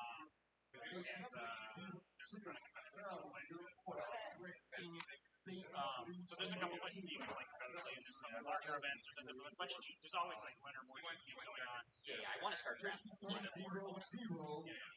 Playing, you know, in the 9 rounds, you know, with the whole experience rather than just doing silly 3 RPGs. That's all I've ever done. Yeah, so I think it's really good to Yeah.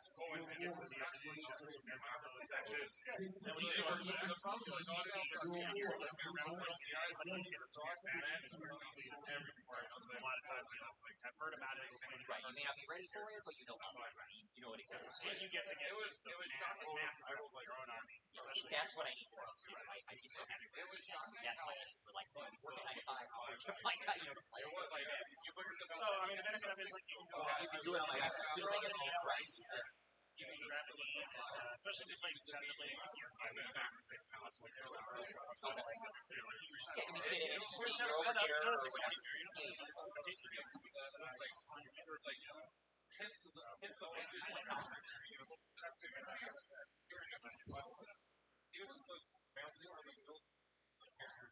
It was so exciting.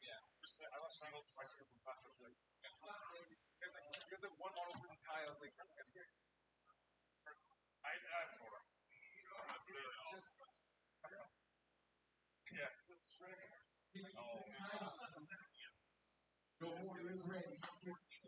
Sorry, I was about to ask why I was I thought about you. We have a couple of weeks.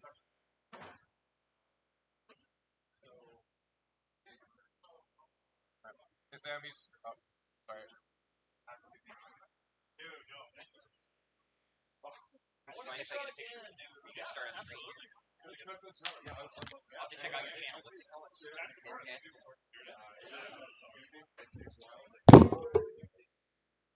nice. Good luck, everybody, in round 2. Yeah, cheers.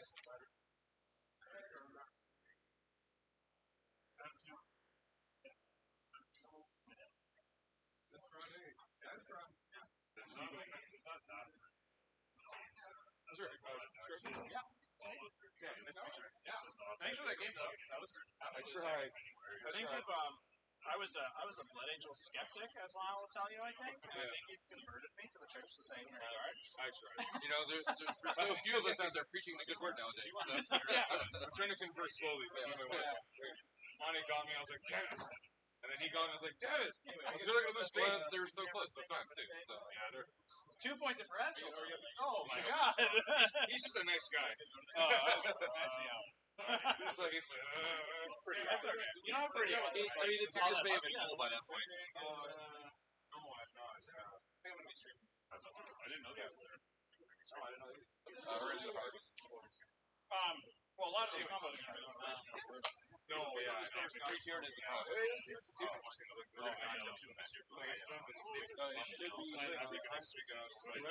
I thought maybe like one of the tops was Brad was like 6 rounds. I was like, sure. They were like so fortunate to top 8. Get there. That's just like round 6.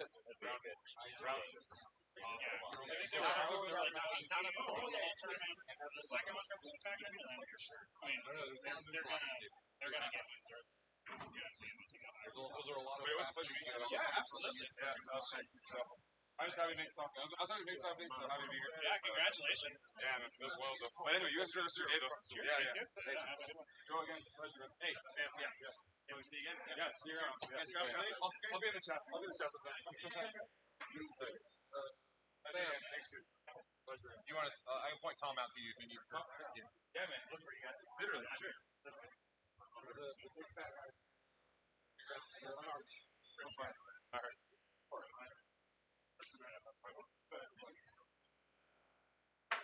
was one of the best games I've ever seen. That was great. Great sport. Great tournament. Everything we talked everything out. It was great. It's like you asked for, you know what I mean? Even if you won like 100 or like 40, just the way the game plays out. Yeah, so better way to Anyway, you guys are thanks for giving us a good games on stream. I really enjoyed it. As a Blenders player myself, it was fun to watch. Yeah. Oh yeah, man. Anytime if you want to reach out, I'll always reach out. Yeah. Pleasure.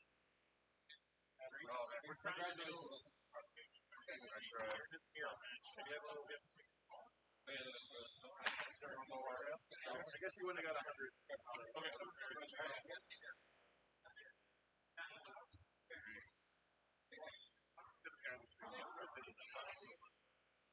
No, we're painting. The tower painting is so good. No, I'm not doing anything else. Heidi's I know such you love a. flooding. Just practice flooding. I mean, I've Like, got a don't bunch of worry. stuff that I can play. This in the meantime. preacher is a Sanguinary Guard. Yeah, They they all basically do the say. same thing, so Yeah. it's fine.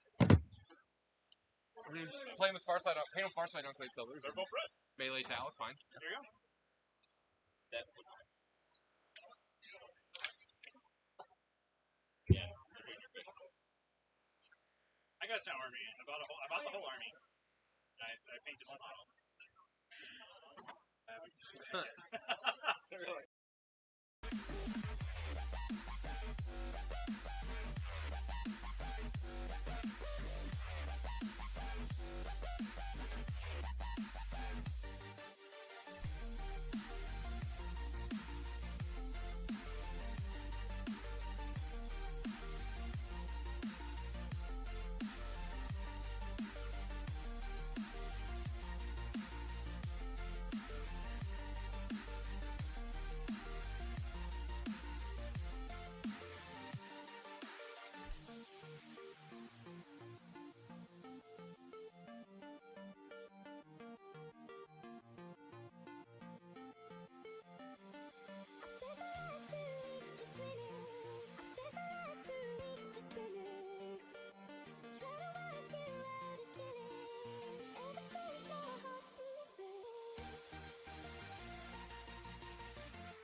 We're mute there, unmute here, and transition. Hada! Wait, we're this way. Hada!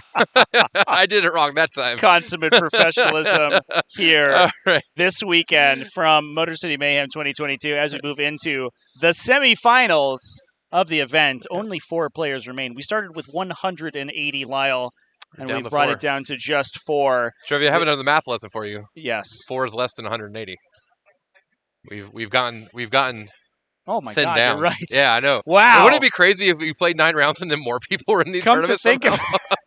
Come to think of it, it's actually significantly less than It is. 180. We're almost gone. We've knocked out 176 players from this competition that will no longer be in contention to win. But now it's up to whoever can fight against the Tyranid menace, because we are streaming today Kyle Perry's Harlequins, the last best hope against the incursion of the High Fleet, which is descending quickly upon the 40k metagame to just eat all the people. Yeah, you pointed out while we were off camera a few minutes ago, Trevi, what a world we live in. That you look at 40k a month ago, 6 weeks ago, however long it was, and today the Harlequins are the good guys. The Harlequins. Yeah, if you consider the pre-Data Slate game, everyone was rooting for Tyranids as the last best hope against the Harlequins, and oh, how the turns have tabled turns. Oh, the turntables. Yeah. And now it is the Harlequins trying their best to defeat Tyranids, but we do have, I think, what's going to be a little bit of a tough battle for our Harlequins player here, because the archetype of Tyranids that he is up against might be the single most dangerous version for a Harlequins list that's relying on invulnerable saves. I do want to shout out as well, Wargames Live still live with our sister streaming the other semifinals game. That one going to be a Tyranids mirror match, but I don't want you to tune out of Wargames Live right off the bat, because I actually think the game's going to be very interesting. We do have Manik Gudimani, who we watched in several games, play some incredible Tyranids with his relatively standard variety of Leviathan Tyranids, bringing a Maliceptor, Double Hive Tyrant, 2 Harpies to the table, but he is up against Eric Andre's High Fleet Kraken, which is focusing almost entirely on speed and primary objective control. So basically, the best Harlequins impression a Tyranid army can do. So that's going to be those are some fast bugs. Absolutely. And I think that's going to be a variety of lists that you're going to see much more often as soon as the FAQ hits. So that'll be a good one to watch. But for right now on this stream, we are going to see if Kyle Perry has what it takes to get out of the semifinals game and get into the top 2 of the event in the finals match. All right. I did see a random comment in chat that someone might be able to hear us. If we can just get confirmation everybody can hear us, that would make me feel a lot more confident as a caster. So thank you. Making sure that's nothing on our end that appears to be working. But yeah, we're here to root for this is the bane of my existence, Trevi. But today I'm here to root for some elves. Oof, that must pain you to say. Yeah, I mean, look, my hopes died with the Blood Angels player last round. So I'm like everyone else. I always love a good underdog, and today that appears to be someone with pointy ears. Mm-hmm. So wild. Let's go Harlequins, I guess. Absolutely Never wild. said that before in my life, Trevi. Sounds like we are being heard by the chat. Thank you for the confirmation there, everybody. As we move on to start talking about the game, as the players are reorienting to the terrain, something we've seen happen a little bit here. But one of the interesting things about Motor City Mayhem and the rules that we've elected to use for terrain this weekend, we are using a US Open layout 2. So we have the 2 small ruins in the center in addition to the 4 large ruins in the corners. But the actual 3-dimensional elements of those ruins not only have been ruled to be opaque, so they do not. We will ignore gaps and windows and doors and things like that in those ruins when we're drawing line of sight. But also, the players are being allowed to place the terrain however they see fit on top of those transparent bases. So while the base of the terrain is going to be defining where the terrain ends for light cover and the obscuring keyword and defensible, the players themselves can actually determine where the actual true line of sight blocking elements are, and is more importantly, I think, for some of these players, the movement blocking elements of the terrain, because this is a hyper monster-focused Tyranid list, and those monsters are heavily disadvantaged if they have big walls in their way. But with Joel's ability here to reorient the terrain however he wants, he may be able to open himself up some good lines to approach the center of the table with his Tyranid army. And this is the first time we've seen anybody oriented a train like this on stream, at least this weekend. Typically, we've seen the open side facing the back or maybe the left side of the table away from the opponent. But our player has chosen to put the opening into the middle of the table. As you said, that may be where we want to have some monsters able to walk in and out and don't want to be hampered by our own terrains. Right. So very interesting gameplay already started in this way. We are playing Conversion, which I believe is we end up with the three across in the middle, and then sorry, that was a bad thing. We have 3 across in the middle on table quarters, so we see the players have measured out their 9 here, so their deployment zone is going to be about here, and then something similar here, just so you guys kind of have an idea of what we're about to see. A 9-inch radial no man's land coming out of the center of the table there. Which makes this make way more sense, because if the wall was actually here, then we could not walk onto that very easily at all. So he has just turned this so that he can come from the deployment zone into here when he needs to. Yeah, it'll be interesting to see how the terrain orientation does play out. I believe that is Joel, on the left-hand side of the table there. Is that right? Yeah. I'll ask our table boss to let us know. We have, we have a Death or Glory objective and a Tyranid objective. So we'll figure out which one's on which. Yeah, I think it is Joel on he is on the bottom edge of the table, which means his deployment zone's on the left-hand side. Yeah, so he's really behooved not to have that objective, be enclosed by those ruins, so he can't move onto it easily. Not to mention the fact that a lot of he has a lot of ranged attacks as well, so he wants to be able to fire without penalty from that objective, without being blocked by those walls too. I definitely think, despite the fact that we saw the vast volume of shuriken cannons on the Harlequin side of the table from Kyle last round be very impactful, the shooting superiority may be in the Tyranid's favor this time with these big Carnifex bricks. I do want to go ahead and update real quick. I will get lists into our YouTube chat, so give me one moment, and I'll make sure our YouTube players can see the list as well. Who is the favored matchup here? Well, given that the Tyranids are 3 out of the 4 in the top 4 of the event, I think Tyranids are certainly going to be the favorite in most matchups. And I think I would say that here as well. Although these are, Harlequins are, if there is an army that can pull victory out of the jaws of defeat, it is Harlequins, because of the absolute consummate control they have over primary objective scoring. As soon as they can create any chink in their opponent's armor, they can exploit that to use their Rising Crescendo to fall back, pull out of melee, get onto all of your backline objectives, remove your support units, so you have a difficult time reorienting to go fight them. And they play that very finesse-focused game plan to the best of their ability to, regardless of casualties, get ahead on primary objective score. Now, the question is whether or not they can do that through the immense close-range damage that the Tyranid army is going to be inflicting on them, but I have a sneaking suspicion that Kyle's going to be able to leverage that ability of the Harlequin army to his advantage here. We want to thank everybody for coming and joining us here, whether on Twitch or on YouTube.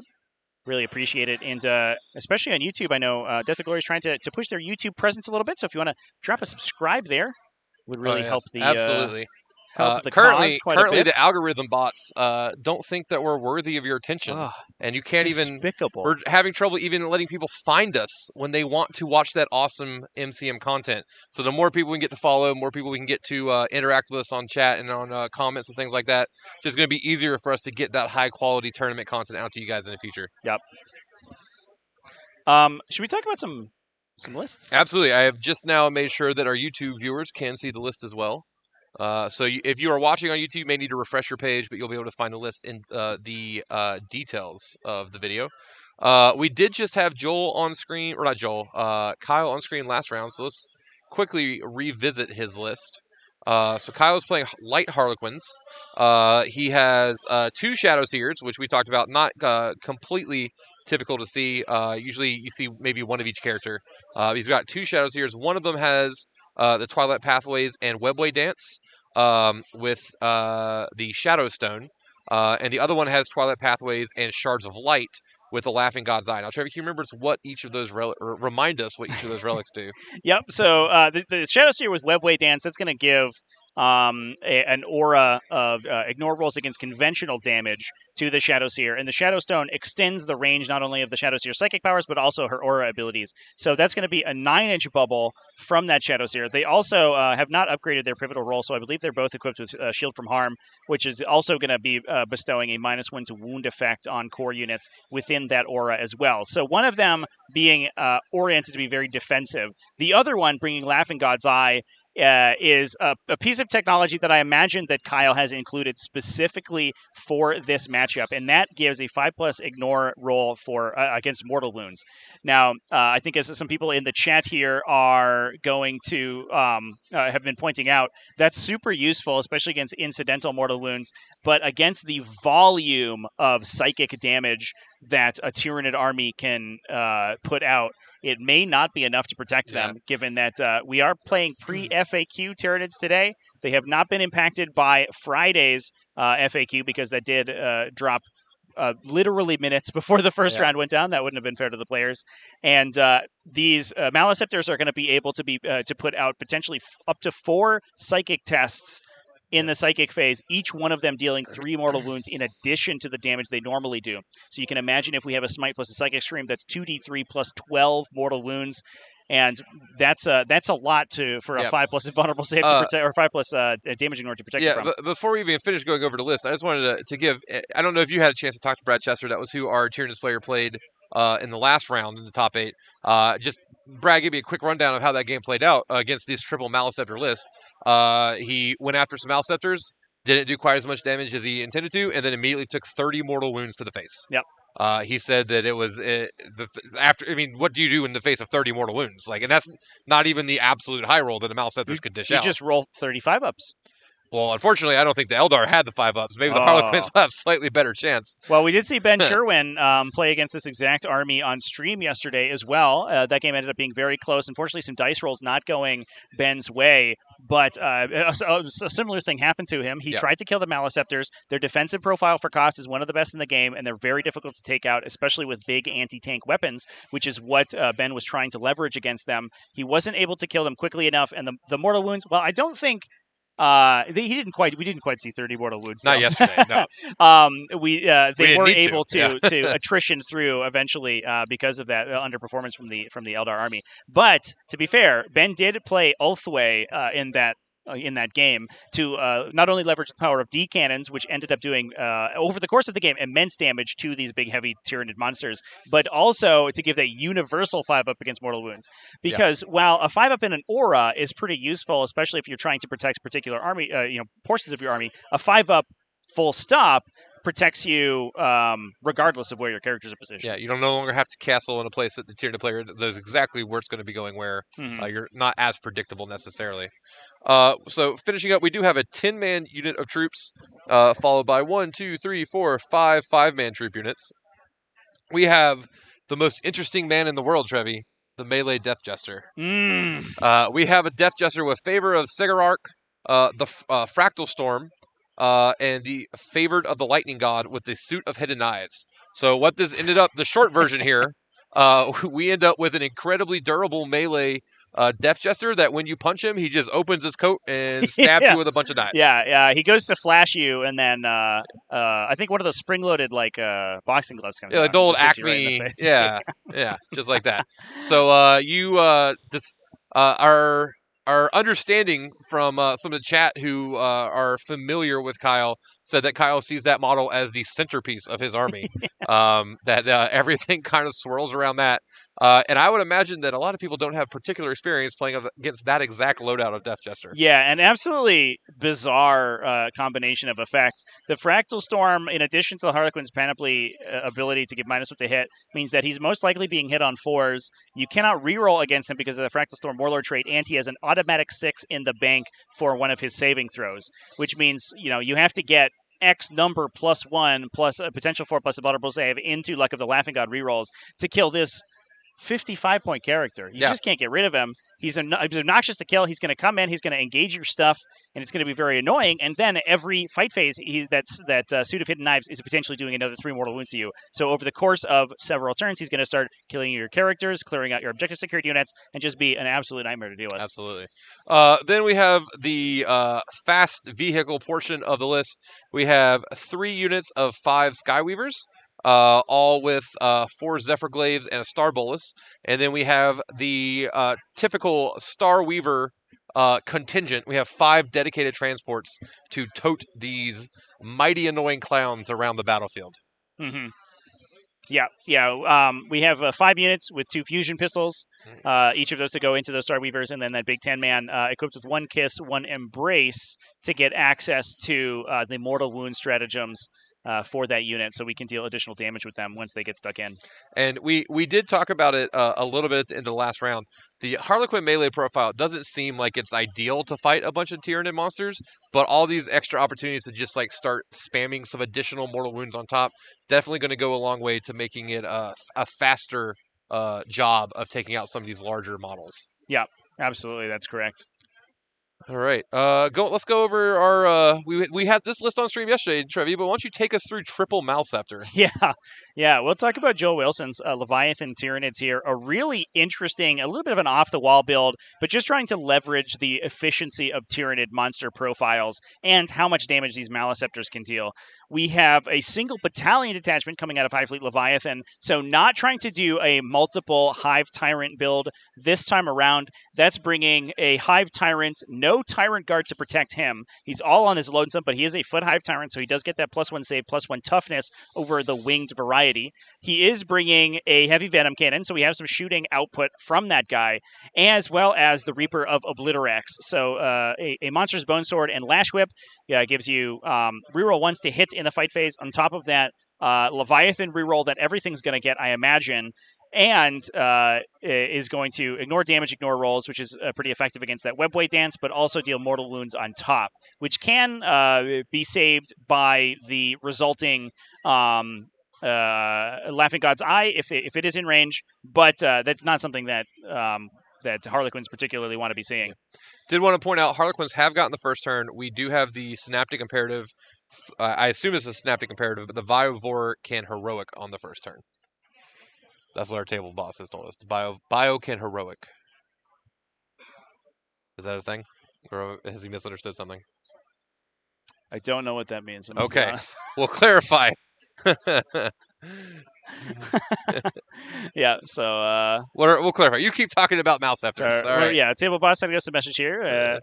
We also have so that Hive Tyrant equipped with Direct Guidance, so he can give a core unit +1 to hit. Pretty good for some of the big bricks of Tyranid warriors that we have in this list. We have a single Neurothrope with Resonance Barb, so +1 to cast, in addition to its base +1 to cast, and Synaptic Tendril, so it can put 2 Warp Siphon effects out to 2 different Psychers, giving them the ability to roll 3d6, drop the lowest for their psychic powers. We then have a big brick of 6 Tyranid warriors equipped with 2 Venom Cannons, everyone else with Death Spitter and dual Bone Swords. And that's followed up by 2 additional units of 3 Tyranid warriors, one of which is including a Venom Cannon. Running at the elite slot, we have Death Leaper. She has been upgraded to have her Warlord trait, so she is objective secured and counts as 5 models when controlling objectives. That is pretty obnoxious because she's a very difficult unit to kill, being untargetable by ranged attacks as long as she's within cover from more than 12 inches away. So she can sit on backline objectives and obsec those away, force you to come in close to her to fight her. And when you do, she is -1 to be hit, has a 4+ invulnerable save, and has 7 Strength 7 attacks. So a really good, essentially a utility unit, can provide some support both in holding objectives and projecting the Pheromone Trail stratagem for +2 to charge. Pretty useful. We're following that up with a unit of Venom Thropes to protect the army with their -1 to hit effect and potential fight last in melee, which I'm sure is going to be pretty useful in this game. We have a unit of Zone Thropes to give access to the 4+ invulnerable save Synaptic Imperative and deal additional mortal wounds in the psychic phase. That Synaptic Imperative is going to be really good for the 3 Carnifexes, as well as those Tyranid warriors that we have, although the warriors will only benefit from a 5+, obviously, being infantry. But those Carnifexes with enhanced senses and heavy Venom Cannons. But to round out that elite slot, we do have the triple Maleceptor. just some 3 big chunky bugs with insanely difficult to kill defensive profiles, toughness 8 with a 4+ invulnerable save, and permanent transhuman from the High Fleet Leviathan subfaction ability. Plus that -1 to be hit from the Venom Thropes makes them super difficult to chew through. And then if you don't, obviously they can deal massive mortal wounds back to you. Last but certainly not least in the list, we do have a single Harpy for Joel here. That one upgraded with Synaptic Enhancement to give it a permanent transhuman and the Synapse ability. The event has ruled that Encircle the Prey can only be used once per turn, so the double Harpy list can't pull both Harpies off the table. They will most likely have to stay there, and instead what we're going to be doing is just pulling the single Harpy off and using it to play very aggressively. Now, being able to roll 6 dice for mortal wounds with its bombing ability against these Star Weavers is certainly going to help Joel begin to chew through and start dealing damage to these invulnerable. As you talked about, Harlequins have like the only defense is the invuln. Mortals kind of skip their literal only defensive ability. So I think I understand now. So our table judge was using inappropriate abbreviations. We have biomorphology on the entire army allowing heroic interventions, and then this synaptic imperative has been the invuln save. Oh, okay. So we've used our adaptive subfaction ability to give everyone a heroic intervention.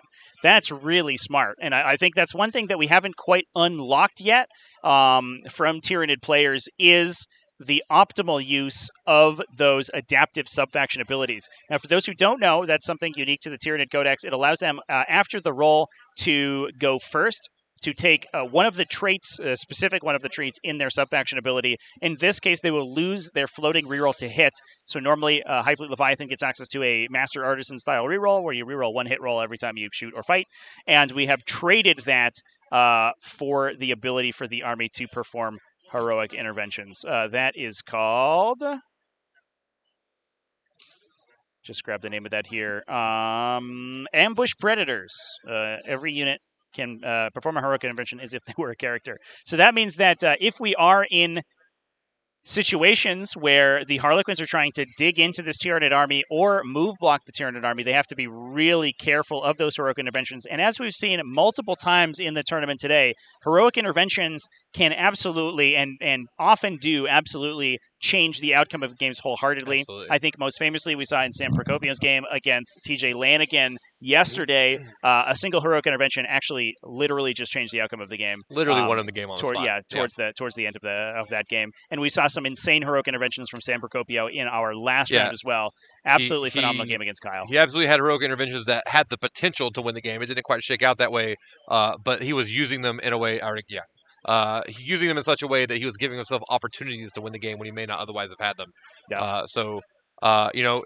It may seem incremental, but our Tyranid player looks like they would. Our Harlequin player looks like they would love to be doing a little bit of move blocking right here, and having to be 3.1 away. Well, here's the math lesson, folks. 3.1 is further away than 1.1 inch. It's true. So that is, it may seem not incredibly relevant, but an extra 2 inches movement when you're trying to be move blocked is going to definitely add up over the first couple turns and make it much easier to get to the middle of the table if that's where you want to be.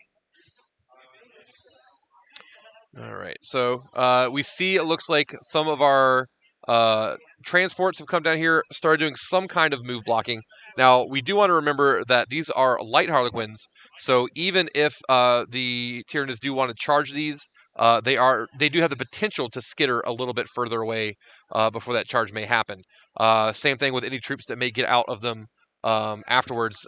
If we want to try to do any kind of, it doesn't even have to be away. We could use the light stratagem to, as we talked about last round, move closer and pin someone in the charge phase so they don't get a bunch of extra movement out of that charge around something. So a lot of typical Harlequin trickiness in the charge phase with some of this unpredictable movement that our Tyranid player is going to have to account for here. Yep. Yeah, that's the Capricious Reflection stratagem from the Light Sadith. Allows them to move 6 inches in response to a charge, but the charger can then reselect new targets. But if we're in a situation like this where we've presented the Star Weavers forward to block the movement of the Tyranid monsters in the movement phase, we're probably going to see those units get taken out by psychic powers. But then, we can dump our troops back, as far as we can behind that transport, force a relatively long charge that then becomes unmakeable with that Capricious Reflection to get out of range there. And that will just strand the Tyranid monster off of the objective if they're not able to move on in the movement phase. All right, so I do see a question in chat about if we think there's a benefit to going first or second here. I think specifically for the Harlequins, I think they're incredibly flexible and don't actually particularly care. Yeah. I think they have a different game plan if they go first or second, but I think they're both strong. Right. I think please Harlequins would actually prefer to go second in a lot of situations because they're fast enough and they have so many scoring units that they can almost automatically guarantee a 12-point primary on the bottom of round 5. And on top of that, we talked about it quite a bit in our previous game. The way that Luck of the Laughing God dice work, which gives them a certain number of rerolls depending on a roll at the start of each battle round to be used throughout that battle round, going second means that you can use your rerolls defensively, and then whatever you have left over gets to be put into offense. Right. Where if you go first, you don't know how much defensive rerolls you're going to need before when your turn starts. So you might be less efficient with your offensive rerolls, and your Luck of the Laughing God dice actually end up potentially doing slightly less. I think the Harlequin game plan going first is, as you pointed out, if you're going second, we can easily make sure we have just a few fast things left to end the game, move around, dump some OBSEC out, guarantee get that 12 on turn 5. So our turn 2 plan is really just to make sure we win primary by at least 4. Yeah. That's when Harlequins go second, they're like, well, I need to set this game up to where you never get more than 8s, and I'm going to get 3 8s and a 12. Mm-hmm. That's what they want to do. Harlequins going first is a bit different. Harlequins going first, because they can't guarantee a large score on any turn. They don't necessarily get a 12 at any point in the game. Their goal now becomes using OBSEC and speed and tricky movement to deny your primary for as long as possible. Yep. So now we're going to see the Harlequin player try to, instead of worrying about trying to just coast to a tiny victory in the primary and then try to make sure secondaries are close, we want to hold the Tyranid player to as low of a primary as possible for the first 2 or 3 turns. Yeah. If we can get a 0 and a 4, 2 4s, that puts the Harlequin player in an incredibly powerful position. Yeah, and Tyranids are, with some exceptions, they tend to be relatively slow in this new edition. Mm-hmm. I'm not going to say that they're like, move 5. They're not like a Deathwing Terminator brick. They can advance and charge with the psychic power. They have some relatively fast units, but we aren't going to be seeing the same level of speed that we did in the 8th edition Tyranid Codex.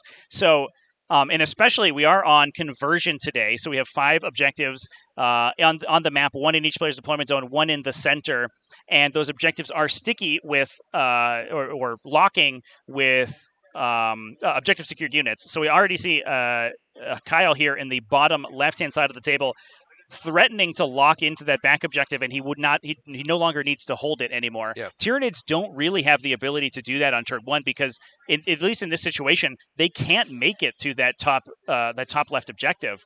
And that's going to be a little bit tough for them. They really want to fight over the center, and they want to be able to potentially push towards the bottom right objective where Kyle's Harlequins are holding up right now. But if the move blocking from Harlequins is good enough, they can stop them from doing that entirely. If I may, I feel like we could provide a relative summary of the opposing game plans we have here. The Tyranid player needs to kill all the Harlequins. Yes, everyone. The Tyranid player needs all of the pointy elves to go away.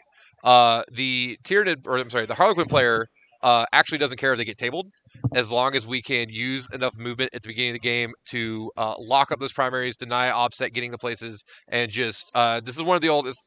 I saw it a lot when I was playing custom Necrons. Get a couple 12s and then die, and hope you have created enough of a differential that there's no way they can catch up. Yep. The Harlequin player does not care if they survive this game. They just need to make sure that they score enough early that when they get tabled, it just doesn't matter anymore. Right. And especially that's compounded by the fact, and I think that we see some good target selection by Kyle here as he targets down what looks to be a warrior unit on the bottom long table edge. We can see right in the center of the board there, along the bottom with a void or a Skyweaver unit. There's very little objective secured on the Tyranid side of the table. We have Death Leaper and we have 16 or 12 warriors, and that's it. Mm-hmm. One of the downside of Hive Fleet Leviathan is that they want to hold objectives by killing all of your models on the objectives, but Harlequins are so fast they can be out of threat range of those Tyranid monsters and then jump on the objective to contest them one more time. Which does go back to the original thing we talked about with the adaptive trait that they took on. The Tyranids, the way the troops would love to interact with the Tyranids is to skirt onto an objective that you might be on, just barely steal it away from you, and then there's nothing you can do about it. Right. Well, if all these monsters can now come over and try and eat you when you do that, that's giving the Tyranid player a fighting chance to try to wrest those primaries back on the Harlequin player's turn.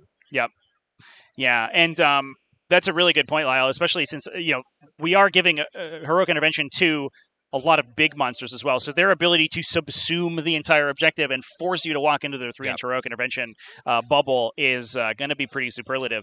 Now, whether or not a Maliceptor can kill a unit of Harlequin troopers in melee, probably can't. But at least It's got a better chance than not heroically intervening. Yeah, and even when it does, it means that there's going to be less for it to need to kill in the psychic phase in order to clear that objective. Yep. And especially if you could put 2 Carnifexes into a single Harlequin troop unit, now we're cooking with gas.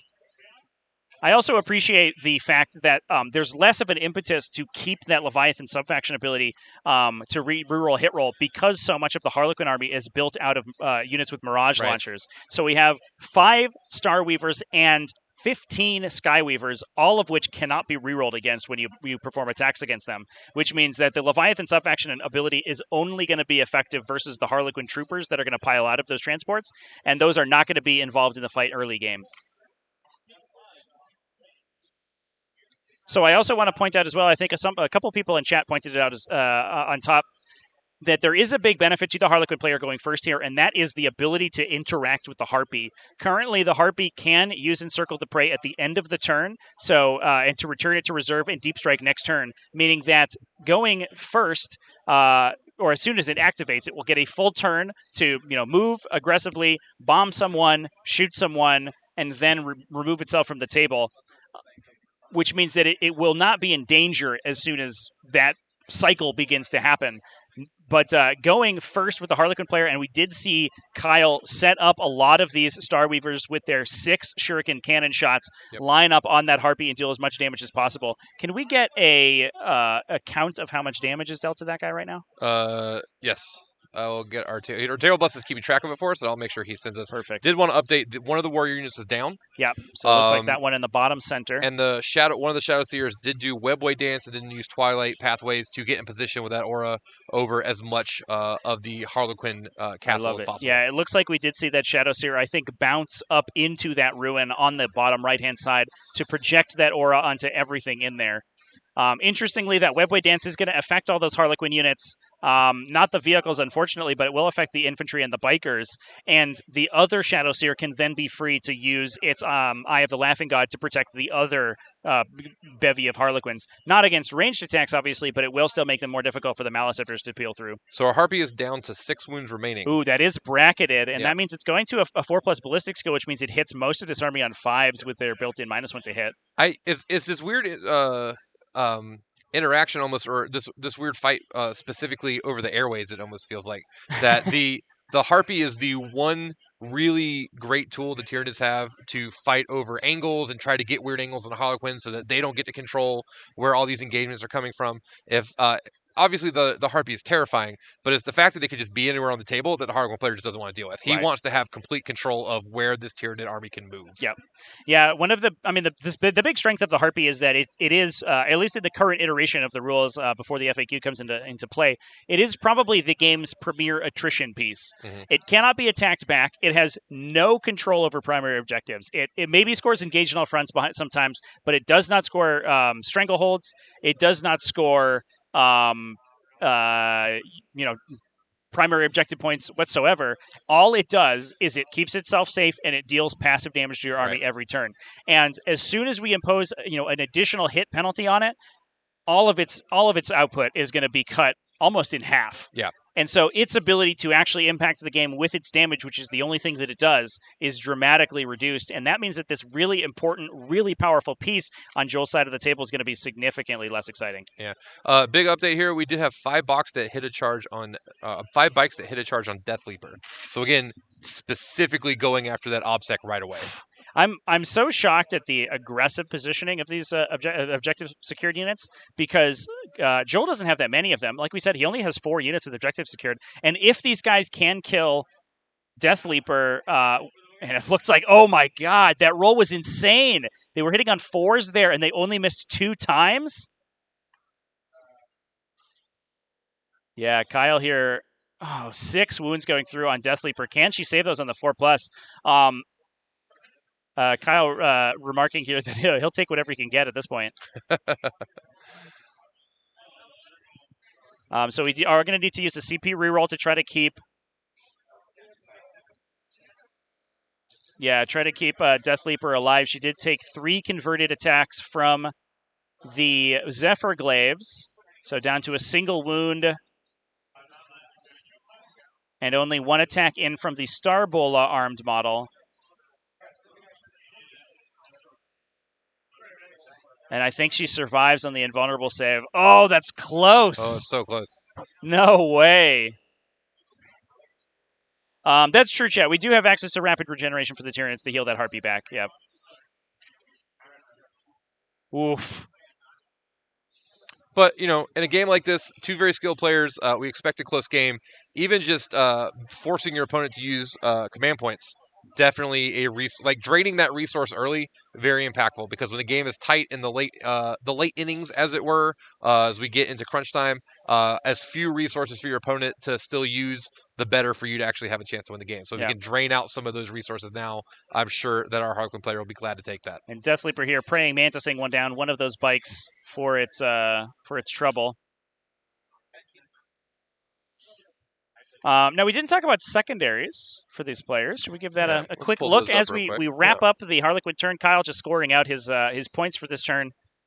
All right, so for our Harlequins, we do have R&D, which I'm sure he R&D'd somewhere. We'll get confirmation of where that was here in a moment from the table boss. We have Stranglehold, which again, we saw in our last game. The Harlequin players, not in the necessarily traditional way, but they do want to fight over the middle. Even if it's just by throwing some obstacle up there to take the middle away from you so you don't get to have the middle, they do just incidentally want to be dealing with the middle of the table. So Stranglehold makes a lot of sense there, especially as we've talked about. We don't even have to fight for the middle here. A trap that many players fall into when they think Stranglehold is like, well, I need 2 objectives plus the middle. You don't need the middle. Go take the corners. If you don't let the Tyranids get over there, that's a Stranglehold too. Yeah. And we've already seen that we have some move blocking going on. We're going after the OBSEC. The Tyranids player, or the Tyranids models that you've talked about, not great at necessarily moving quickly anywhere. So if we decide to take the 2 furthest away points instead of the middle to get our Stranglehold, Tyranids are going to have a harder time getting over there to take that away, especially if we can sticky them in some way. Mm-hmm. So Stranglehold can, depending on the way that Kyle chooses to flex it, can definitely put some interesting choices on Joel to make on his turn. And then finally we have Deadly Performance, which, if I remember correctly, is the Harlequin's secondary where you want to get into your opponent's deployment zone and do some stuff.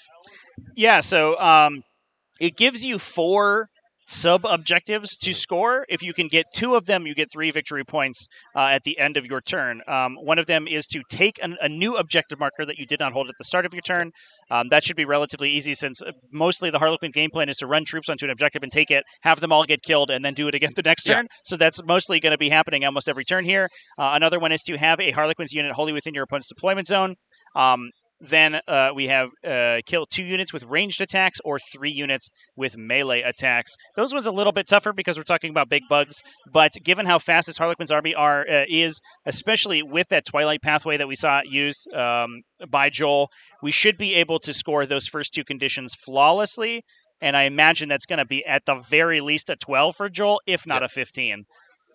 What's interesting about that secondary, too, is it is in the No Mercy, No Respite category, so it is very positionally focused, but can stack alongside a Battlefield Supremacy secondary, which we have seen Kyle do here with taking Stranglehold alongside. Yeah. Very similar in flavor in a lot of ways to Oath of Moments, which we typically see a lot of Space Marines armies take Stranglehold and Oath of Moments together. Kind of not identical in any ways, but it kind of fits together in that we're going to control the board a couple different ways and try to get points for it over the course of the game. We do see the Maliceptors moving over towards the Star Weavers. Now, I will confirm with our tail boss, we're going to assume the Star Weavers probably may have some troops in them, because as you've talked about, the Maliceptor's mortal wounds go into the nearest things, and so by throwing some troops up there, maybe he wants to avoid mortals going into anything he has in the ruins. That might want to come out next turn, but we'll verify with our table boss where any empty Star Weavers may be. Did we Looks like lose a Maliceptor here this turn? No, as well? one- Oh one no, just one moved up top, advanced. Yeah. top left. I didn't see it. So that was a big advance roll on that Yeah. center Maliceptor, getting all the way up to the objective. I guess I spoke too soon, saying the Tyranids would have trouble getting up there. But if you just boss a big advance, Yeah. you just do it. Just roll sixes. You know, if the hive mind tells you to bust your ass, I guess you're gonna bust you your gotta ass. Trevi. you gotta get it done, dude. Hive mind don't get around. Yeah. So I think the other consideration that we might have for Kyle is that he's probably movement blocked at least the center Maliceptor from hitting anything besides those Star Weavers. Yeah. And that means that most of the mortal wounds from the psychic phase are going to be going into those guys. I have to imagine that Joel here is going to set up to try to get standard smites, not Maliceptor activations, into that center Star Weaver, and that's going to open up the middle Maliceptor to kill the rightmost Star Weaver, and that will then open up the furthest Maliceptor to start putting psychic overloads into the big building there. Now that building is protected by Webway Dance, so it's not going to take quite as much damage as I think Joel would be hoping for, but hopefully we see a correct sequencing of the psychic phase to maximize the damage of those Maliceptors. And as powerful as dealing massive numbers of mortal wounds to your opponent's army is, I do really appreciate that the Tyranid psychic phase does require this, sort of it's kind of insane level of forethought and planning in order to activate these Maliceptors in the correct order. Now, interesting point of gameplay here. Our table boss has confirmed that those Star Weavers neither have anything in them. Now, we didn't get to Joel's secondaries, but Joel also has Stranglehold. The way this is set up, if the Maliceptors want to do closest mortal wounds, especially the two on the left side of the table, the middle and the left one that ran up and advanced, if they have any way to do any kind of incidental mortal wounds into that Star Weaver and it dies, Joel no longer has any way to get onto that objective. Yeah. So he will be giving up Stranglehold this turn unless he charges that Star Weaver. He has no other way to get onto that objective whatsoever. So he's definitely put we have put a choice on Joel to decide how does he want to use these psychic abilities, because if he accidentally kills a Star Weaver, then he is down 3 points. Yeah, and it does look like that what we might be angling for, because we do see the Zoanthropes move up to the top of that building there to get a smite into that Star Weaver in the center if we want it. But like chat is pointing out here, if the game plan is to get Stranglehold, right, for free, we also get a deadly performance from that because we took a new objective. And we're movement blocking the Tyranid army. You don't need a troops unit to do that. You only need a Star Weaver. So there's no reason for Kyle to put that troop unit in the center, because if you do so, it's a strong likelihood that you will lose both the Star Weaver and the troops inside. Yeah. The only reason I could have thought of was he really wanted to make sure something on the further side of the table didn't want to get incidentally mortaled. But if that's not something he's necessarily worried about, then it absolutely makes sense not to put troops up in the middle to absorb any more of those mortal wounds. So this arrow here, our Harpy did kill 3 of the troops in the 10-man unit. With a bombing run, I believe. Certainly the most exciting thing to bomb, because it does roll up to 10 dice, 1 dice for each model in the unit. So if you can hit a unit of 10 guys that are very susceptible to mortal wounds like a Harlequin troop, you're pretty psyched about it. Yeah.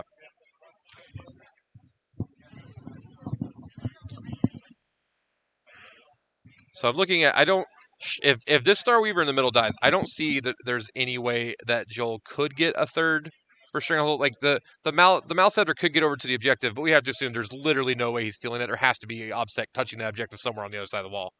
So the Maliceptor cannot get that objective. Not without charging something. We can try to set up a play to maybe overrun something to the center, but we need to have made a charge move in the movement phase. And again, we have both these Star Weavers here. I think I assume you might understand the Maliceptor's output better than I do. I assume they're both just going to die in the psychic phase. So I don't.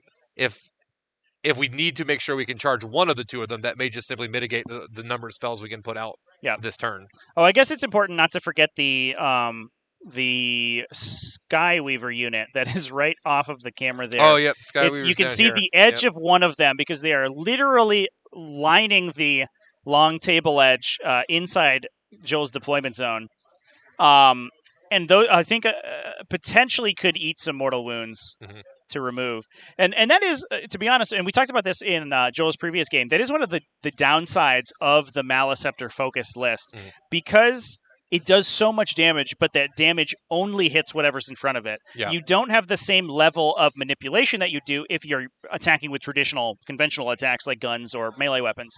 So a lot of times, you'd see if the Maleceptor had a gun, it would use the gun to attack models that were farther away, then use the army's melee attacks to kill the models that were closer in. But in this case, everything's going to be killed in the psychic phase, and then we'll see what happens. And look, players, we understand, or look, chat, we understand these players. You don't get to this semifinals of a 180-person GT without being intimately familiar with the way your army scores points. So I'm sure that Joel has looked at this table and has formulated a plan, knowing that he wants to get Stranglehold. He doesn't want to fall into any kind of deficit, even a 3-point deficit early. Yeah. He knows he's got to clear that center objective because he does not want to give up a 12-point turn. That would be the most catastrophic thing that could happen. Is he just goes down not only 3 on Stranglehold but 12 on primary out of the gate. So there goes the boat. I think chat was calling it out. Wouldn't it be funny if the Zone Thorps one-shot that thing? And they did. Goodbye. All right. So now we're I think that was a Perils, actually. It boxcard its psychic test and took a damage for its trouble. Okay, then. Fortunately for the Tyranids, the Neurothropes presence is actually shores that up a little bit because Neurothropes, as units are killed in the psychic phase, it can feed off of their psychic essence and use it to heal nearby Zoanthropes. So the Perils isn't that big of a deal for the Tyranid army here. Okay. Trevi, I just want to point out, this may be our first confirmed sighting today of sharks with freaking laser beams on their head. I think we just laser beam that Starweaver out of the sky. Yeah. And as much as we were pointing that out, as a potential mistake, I guess for Joel here. I don't know. I'm sure that he has a more effective game plan in his mind, but it is evident of Kyle's familiarity with the matchup. Yep. He knows the weakness of this Mortal Wound, the Psychic Phase focused list, and he's trying to abuse it by making Joel's target selection as difficult for him as possible. Yep. And I do want to point out, there's still technically, it looks to me like a way that we could maybe get on this objective. If these warriors instead choose to charge this, they don't all have to go here. Some of them could go there, and a few of them start stringing out this way. Yep. You don't get all of them in combat. We could still potentially get a single Tyranid warrior touching this, is all we need. So this is not necessarily, Stranglehold is not off the table yet, necessarily. And I'm sure, as you mentioned, Overrun's also a thing. There's a couple ways that we could use the movement in the charge and melee phase to get over to the middle of the table. We don't even have to kill that Starweaver necessarily to do it if we just hit a long enough charge that we can get one unit on the objective, or one model on the objective and one model touching the Starweaver. But is this a 6-man unit of warriors or 2 3s? It's a 6-man. Okay, so that makes it slightly easier to maybe do both. If it was 3s, it might be stretching the limits of coherency to do that. So we are making use of some of the new Hive Mind Discipline mechanics by casting a Neuroparasite with the top left Maleceptor. Okay. And using that to Synaptic Link Chain down to the Hive Tyrant, then the second Maleceptor, then to the third Maleceptor, then into the building on the bottom right corner of the screen. So we went here, yeah, and then over here, and then over here. So we're in here now. So we just fired what is effectively a targeted smite, probably 50 inches across the table. That's a very specific target, Trevi. Yeah, and he's hitting that big 10-man unit again. Neuroparasite rolls to try to beat your toughness for every model in the unit. So again, another almost perfect target for a psychic power like that. Chat pointing out, we do still have the light strategy. If he plans to leave the Starweaver alive for these Tyranids to charge into it, this thing can simply come down here, still make it a meaningful or a makeable charge, but make it that there's no way we could ever string back to that objective. Yep. So there are still plays on plays to be made in this game. We are just getting started. Yep.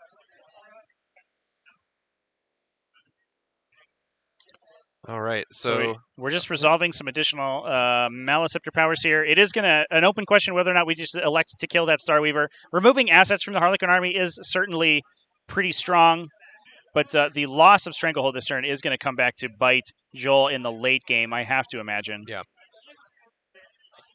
Because as you said, the Harlequin player is just going to continue to shoot probably an empty boat out there every turn as long as he can before he has to commit anything meaningful. We do have Stranglehold. The Hive Tyrant here trying to warp patrol the center of the table as well.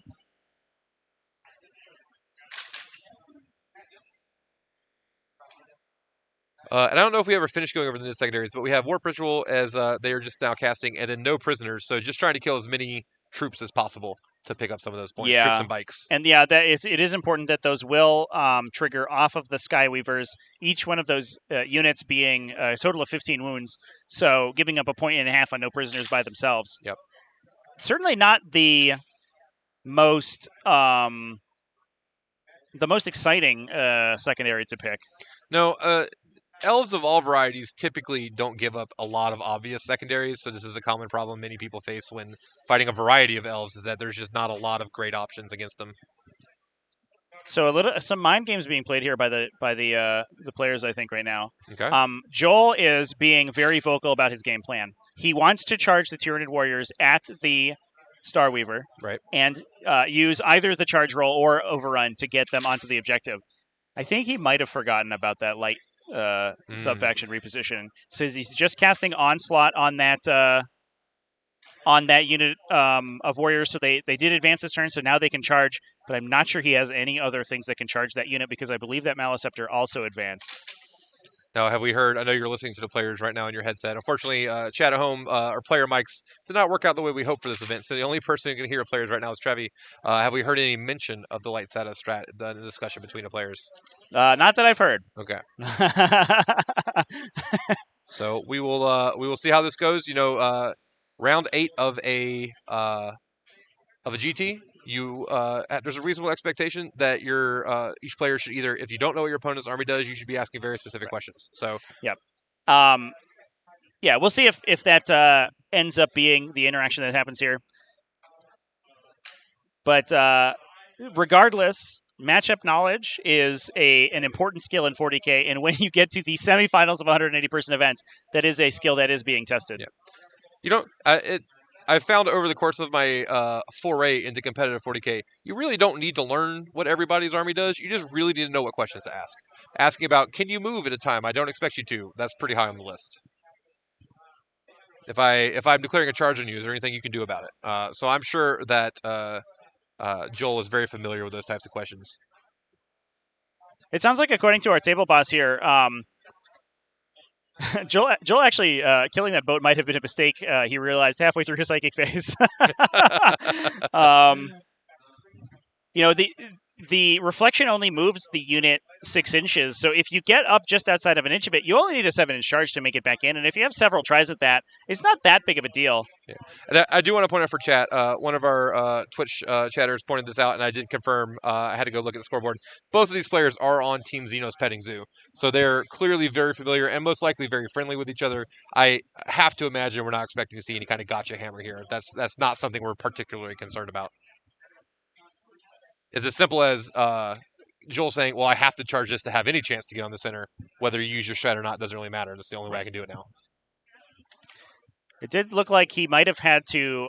He wasn't expecting to cast Onslaught in order to enact this game plan so far, and it does look like he had to CP reroll his psychic test, I think, to confirm that Onslaught so that the Warrior Squad could charge.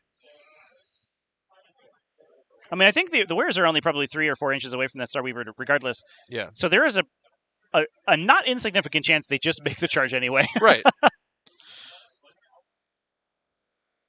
So 2 bikes have gone down in shooting phase now. That's especially since. See if we get an activation of the strat. I also want to see. I don't know if we haven't checked our glitch cam yet. I want to see what we have in view of this. Yeah. What we could do too is fire a single warrior or a couple warriors at that Starweaver, and activate a Shard Lure to give them a roll 3d6, drop the lowest for their charge roll. Yeah, they're these tier 2 warriors are definitely closer to the Starweaver than the center objective, so I think we're gonna need like at least an average roll. I think anything below an average roll just isn't gonna get over there. Although we could get in there with like a pylon or something. So we're firing venom cannons into the bikes that are just off screen there. We can see some getting removed. And the players confirming that Joel did set up so that they could draw line of sight there around the corner with their big, long, pointy guns. I love that also in chat. Lavari is pointing out that we could use Light Sada to body block the warriors with the Maleceptor. Yeah. Which would be pretty fun to watch. Although at that point, well, I guess the Maleceptor can't charge. No, we think it advanced. Yeah, I'm pretty sure it advanced, but not 100%. We could try to get the table boss to confirm.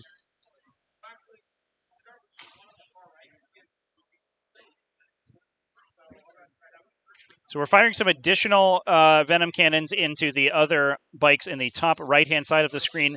Those bikes did have to expose themselves because we are, as we mentioned at the top of the game, treating the walls of the buildings here on our stream table as opaque, so they can't be seen through. So even trying to fire into an aircraft which isn't affected by the obscuring terrain, you still need true line of sight. If those things are inside a building, their guns would have a tough time shooting out. Absolutely. So they had to jump up to the top of the building in order to fire, which means they are susceptible to return fire, which is what we're seeing right now. We're seeing a couple questions in chat. Yeah, there's a lot of options here with the capricious reflections that we could use on the Starweaver. I think Trevi and I are assuming that we're going to see it played. It's just a matter of what direction does Kyle choose to take the Starweaver in. Yeah, it's also a little bit inconsistent, chat, because Tyranids have access to a move after they get their at the end of the fight phase. So if you move it forward with the intention of body blocking the Warriors, and the Warriors just get a dude within 6 inches of the objective, they'll just kill it and then move on to the objective anyway. Do you know what the base move on a Mouse Scepter is? 8 inches.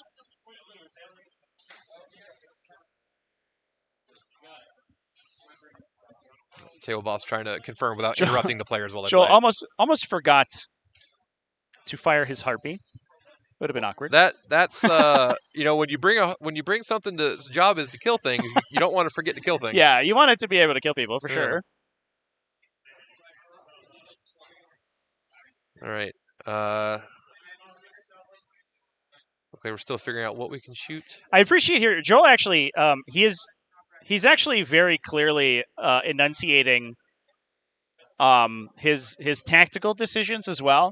So he's saying right now that he's killed a couple of bikes in the top left unit, or the top right unit, excuse me, and he was unsure of where to fire the Harpy, and just mentioned that what he wants to do here in order to defeat a Harlequin list like this that's so powerful in late game is remove entire units. Yeah. So he's going to be firing that Harpy into that unit to confirm its destruction, and there we go, another bike going down.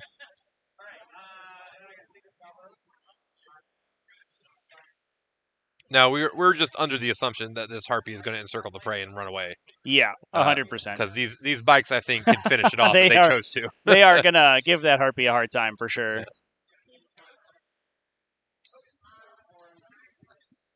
I think the playing with the Harpy is exactly as you said. That Harpy just wants to just not be ever interacted with for the rest of the game. Yep. We're going to show up, do something, and leave every turn.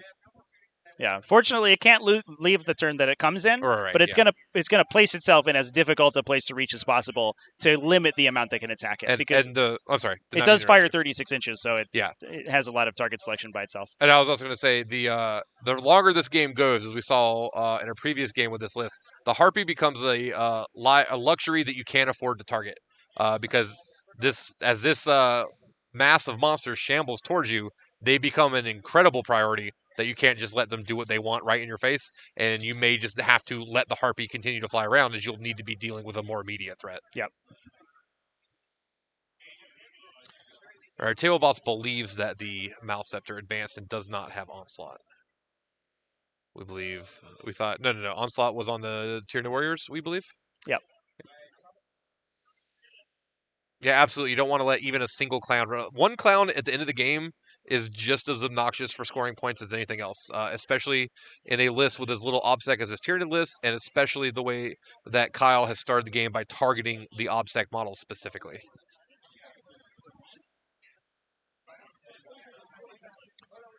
All right, players discussing. So Joel also he's considering whether or not he even cares enough about the Harpy to spend the CP on Encircle the Prey right now. Okay. And he was so deep in thought that he almost forgot his charge phase. And there goes the capricious reflection. Goodbye. We must away. Looks like he's going to turn that into a potential 9-inch charge. Joel hitting the mental damage with his narration. It's the whispers of the hive mind, chat. It affects everyone in the vicinity of the battlefield. That is the true essence of Shadow in the Warp, right? Yeah. It's just constantly clouding your mind. So we rolled out the charge from the Warriors. Needs a 9 now to get in. Rerolling with the CP. Oh, and gets an 8. Ooh.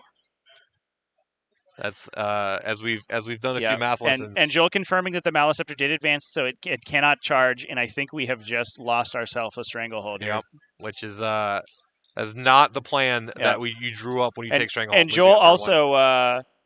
also mentioning that he regrets not shooting the Starweaver with one warrior in order to trigger his 3d6 charge strat. Oh, that's all it takes? You have to hit with a synapse creature with a ranged attack. Wow. And so I mean, you probably fire 2 warriors to confirm that you get 1 hit through, but you don't have to do any damage. You just have to roll that 1 hit roll.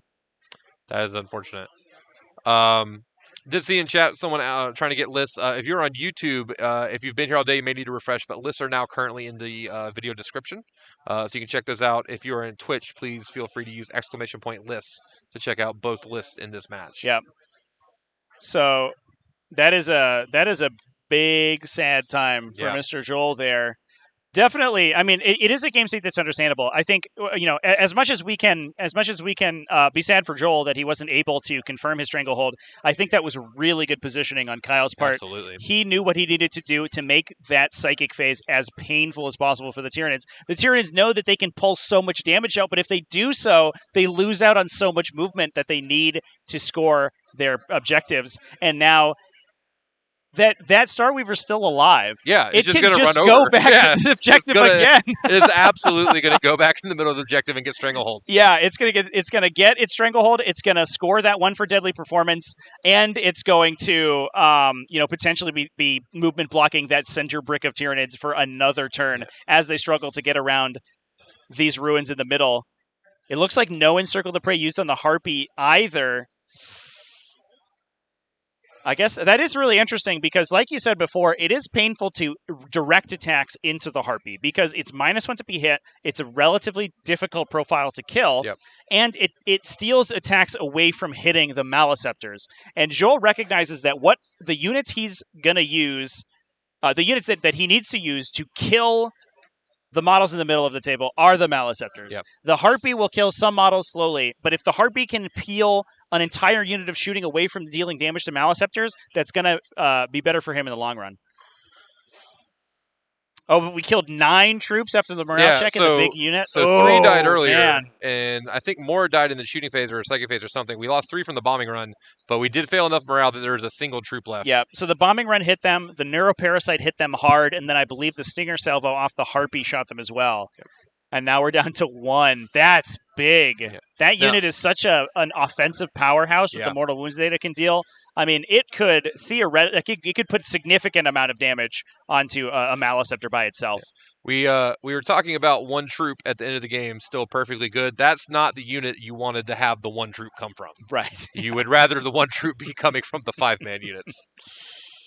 Yeah, and I think that's the case, chat. All that Kyle wants to do is maintain this game state for as long as possible, and he did that perfectly this turn. He did lose an entire Skyweaver unit, though. A lot of a Harlequin Trooper unit and a Starweaver. So it's not insignificant damage. He is being attrition slowly but surely, but the game only lasts 5 turns. We're 1 battle round through. He doesn't have to keep this up for too long in order to confirm this as a victory for Harlequins. But whether or not the unstoppable onslaught of the Tyranids can slow him down here is going to be the question mark. I can't tell you exactly how far apart those opaque bases are. They're a couple inches, definitely not larger than any of the Tyranid monsters. But my understanding, Trevi, is that the monsters can walk over the base, just not through the walls. Yeah, they do. They can. Any model in 40K can move vertically over terrain. Right. But you need to pay, unless you have the fly keyword, you need to pay movement to do so. So the monsters, if they are theoretically basing one side of the wall, could hop it in a full round of movement, but that takes them so long to do that it is almost not worth it. Yeah. Now this is what I was wondering for, because we were not able to get this middle objective, we don't have Stranglehold. This looks like a prime opportunity, as we talked about the game. The Harlequin game plan is not to table the Tyranids. Harlequin game plan is to deny the Tyranids as many points at the early game as possible. And with a single Maleceptor over there, if we can get any OBSEC or any 2 models over there, we have the potential to hold the Tyranids to a 4 right now out of the gate, which seems like exactly lining up the game plan that the Harlequins need to take this out. Now, we'll see what resource he chooses to send over there, as it will inevitably be unlikely to be long for this world if the Maleceptor just dumps its psychic load into the face of whatever it is. Gross. Well, Tyranids are gross, Trevi. What? They're beautiful. You take that back. You take that back. All right. But yeah, this is a play I was looking to see if Kyle lined up. That anytime you got the best army in the game, you can hold them to a 4 on their first primary. That's a great start. Yeah, so what it looks like we're trying to do on Kyle's part here is squeak the tip of a Star Weaver onto that objective to contest it, because as big and scary looking as that Maliceptor is, it is only a single model holding an objective and stay outside of the 3-inch heroic intervention range of those Tyranid units. And it looks like that's exactly what he's doing. Get stuffed, big, scary monster. Yep. Absolute masterful positioning here. We know exactly the game plan is clear. We want to stop the Tyranids from doing anything they want for as long as possible. Yep. We may not be able to kill them, but can we just not let them do what they want? Can we take a moment to appreciate this giant 3-inch widget that Kyle has that he can use to just scoop around all the Tyranid models to make sure he's not within 3 inches of them? He is prepared for this game state right here. Yeah. All right, so here we have, we unfortunately saw the demise of the Imperium's hero, one Stormy Boy, last round. The Stormy Boy. But so sad. When from the ashes of defeat, sometimes a phoenix rises, Trevi. Right. And I think here we have one Starry Boy. Yes. Well, we have we have 5 Starry Boys. 4 left. 4 Starry Boys. It was it was the Harlequin saw, how powerful the might of a single Stormy Boy was, and decided to use that power for themselves and duplicate it 5 times. If one Stormy Boy is as powerful as it is and scores 25 points a game, what if we took 5? Then we would score 125 points a game. You know what? That's exactly what the Harlequins want to do. That's literally their game plan, I guess, to be fair. Yeah, that's you're not wrong. So here we have the one Starry Boy, this one Starry Boy, trying to hold down the fort for this is one of those times the pilot is asking, what do you want me to do, boss? Yeah, just go over there and die. Please go die over there. Just hold the line, man. Hold the line. I think I do want to give a shout out to how prescient that heroic intervention pick for Absolutely. Joel's adaptive trait was. That's probably the single most transformative selection I've seen out of the Tyranid adaptive mechanic.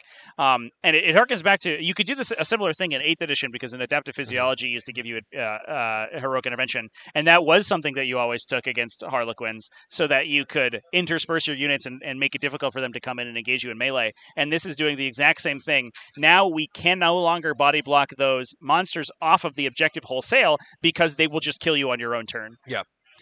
We do have the Psychic Imperative for bonuses to cast and a Feel No Pain this turn, as this appears to be the turn the Tyranids would love to do some of that famed crippling damage. Yeah. Now, that is a downside for the Tyranids going second. Going first, you can proactively choose your Synaptic Imperative, whatever you need it to be.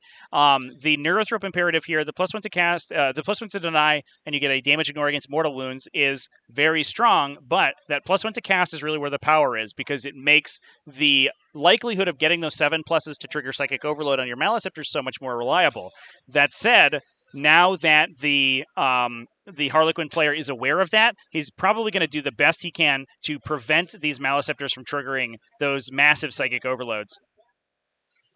It kind of looks like, I think we have our hero Deathchester just peeked out of a transport there, and it looks like might fight a Maliceptor mono-E monster. Yeah, I will get confirmation from our table judge. I saw the I think he's this little tiny black disc. Yeah, I saw him get out here, and I think now they may have moved him down here instead. Yeah, might be going in. And to be fair, outside the Psychic phase, once that guy engages into a Maliceptor, he will immediately be killed in the Psychic phase. Yeah. There's no doubt about that. But the Maliceptor will certainly not be able to kill him in the fight phase, because he is -1 to be hit, cannot be rerolled against, and has an automatic pass on one of those saving throws if he needs it, which means the Maliceptor has to use its small damage attacks and just hope for the best, which is never a good sign if you're trying to take out a Harlequin's character. So the Deathchester can use his hidden knives, use his attacks, maybe inflict a little bit of damage to the Maliceptor, but also keep it stuck for a turn, because they cannot fall back and cast Psychic powers, meaning that if he engages the Maliceptor and pulls everyone else outside 12, he doesn't get hit by Psychic Overload that turn. And on the turn where you think there's going to be a lot of Psychic damage coming, that seems like a great preventative measure you can take on your turn for sure. Yeah. We could also, I guess, just be doing that with the Star Weaver as well, to be fair. Yeah. It works for everybody. All right, so the solo troop from that 10-man unit has gone back into reserves. to come out to play later in the game. So I imagine we're going to be dropping that into the Tyranid deployment zone to score a really easy deadly performance. Absolutely. And then let's see, 5 troops have teleported to R&D in the deployment zone of the Tyranids. So we have. I will confirm with our table judge. We believe we initially R&D'd the top right, and now we have R&D'd the bottom left as well. So it looks like we've moved to the psychic phase now. Kyle has successfully cast Webway Dance on a 9, which is reduced to an 8 because of Shadow in the Warp. But Joel just rolled his deny, failed to deny, and re-rolled it with a CP into a 10 to block the Webway Dance. Okay. He doesn't want any more of those damage ignores happening on these mortal wounds this turn.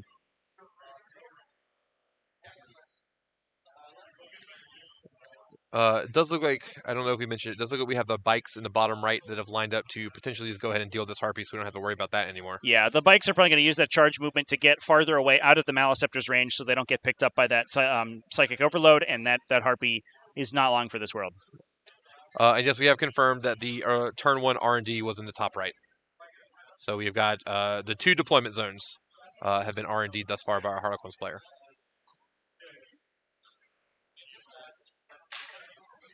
This is such an interesting game to watch. Just masterful movement of these non-lethal pieces into the face of this mass of Tyranid monsters. Absolutely. Understanding the game is that I am not trying to kill you. I can't kill you, so I'm not going to try. Yeah. The Tyranid army, I mean, it's certainly the most lethal in the game right now, and especially once you get into that close range, it becomes so damaging that almost no army in the game can withstand it. And Kyle recognizes that, and he's using the I think Harlequins, it's fair to say, are probably the most mobile army in the game. Yeah. He's using that advantage of the Harlequin army to just delay this engagement for as long as possible. If we assume that the Harpy's not long for this world, and then we're basically going to be left with 99% of the Tyranids are still in their deployment zone functionally. We have the one Maliceptor that skittled out up to the top where he was trying to get an objective he doesn't have anymore. So functionally, all the meaningful Tyranids are still going to be down there. I assume a Maliceptor that far away from the rest of the Tyranid or rest of the Harlequin armies not even particularly lethal if it doesn't get close to anything, right? That is not the unit you put in this army to hold an objective. On the far side of the table, at least.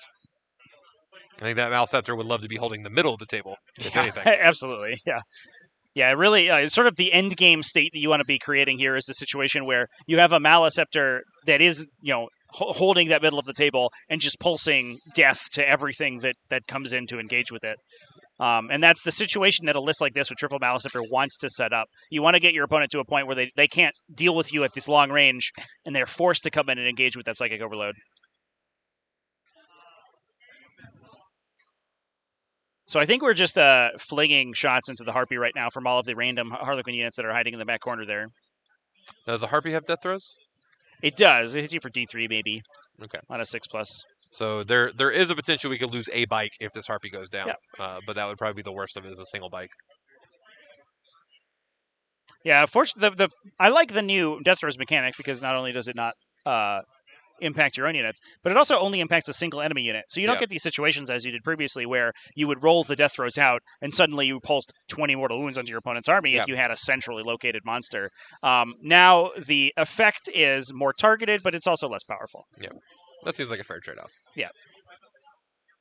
And to be fair, I don't think Tyranids need any help right now. Yep, you're not wrong.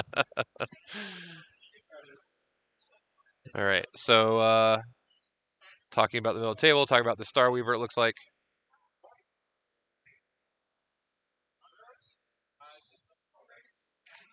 Oh no, Trevi, you got the ear in the sky.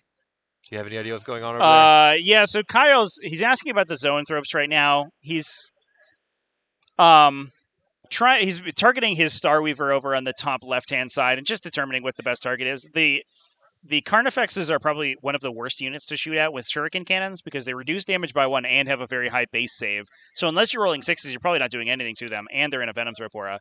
The Zoanthropes are already wounded, and do not have a good armor save, so the high volume attacks are going to kill them. Yep, and one goes down. There it is. So that is going to reduce the impact of their smite because Zone Thropes get +1 to cast and +1 to mortal wound for each model remaining in their unit. So at a base, they're +1/+1. At the full unit, they're +3/+3, but now he's only down to 2. Yeah. And well, like we said, the mortal wounds, the bane of many armies, but Harlequins maybe more so than most. Right. Yeah, that's one of the reasons that Harlequins has been so worried about the Tyranid matchup so far is, the fact that their defenses do nothing against most of the Tyranid output. All right, looks like we have some buffs over there on the bikes on the side, bottom right. Just saw a card get put down. Or that could have been next to the Harpy.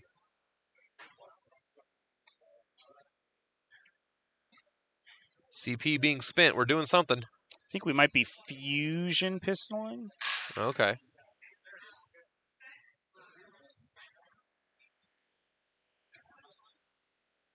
And as you pointed out, do we even really need to get I guess what's the worst case scenario? If we don't kill this Harpy, it could fly around and be annoying. It could go into hover mode and start charging things, which is probably the most annoying thing it could do to the bikes and the fast Harlequin units, because it just ends up getting to put more damage into them that way.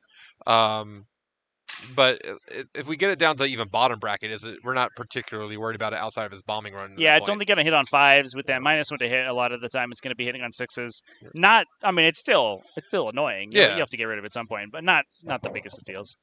It's not going to kill things that Eclipse was trying to on the first turn. Right. Looks like maybe that was a synapse check of some sort. Or a range So check. I think we might be targeting the bottom right-hand Starweaver into the Zone Thropes as well to try to kill the second wounded one.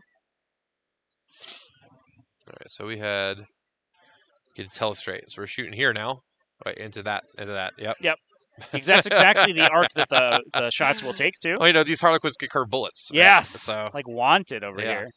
So we had these two guys firing shots down here. Are we sure if the middle one has shot? That one I don't know. Okay, so we may have some concentrated fire. More curved bullets. That wasn't even on purpose. Just bad at drawing on a computer, apparently.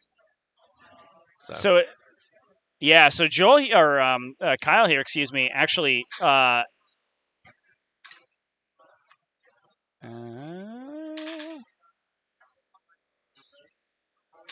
Excuse me. We just went to Kyle's charge phase. We're charging the bikes into the Harpy, and now we're firing the Harpy in Overwatch to try to clip a bike out.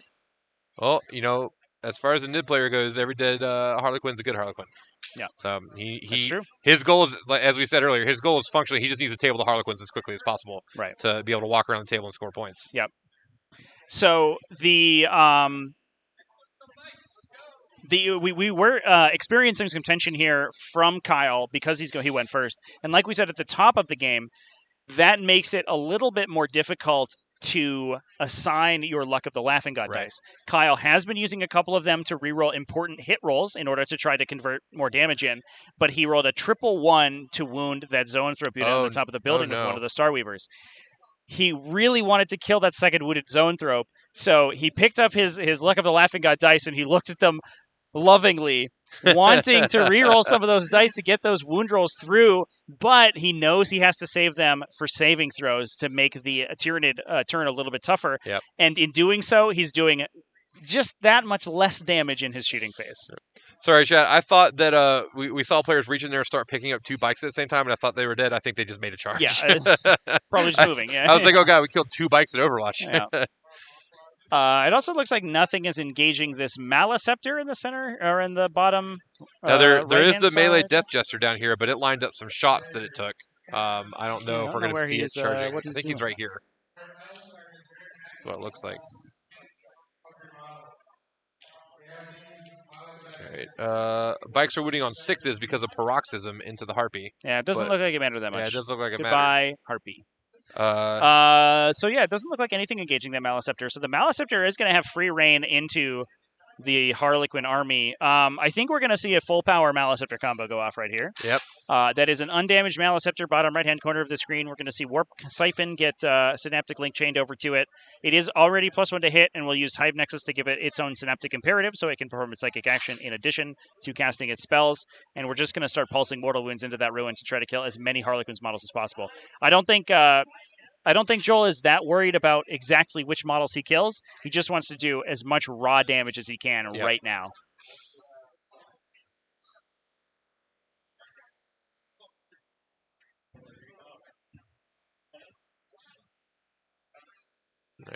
Table Boss is currently helping us make sure our score is as up to date as possible. Yeah, the player's just confirming the buffs that are currently up on the Harlequin's army, and that Webway Gans is currently down.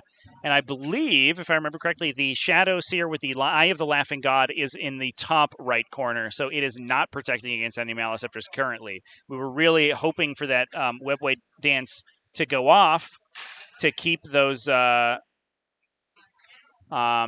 models a little bit safer from the mortal wounds, but it is not available now.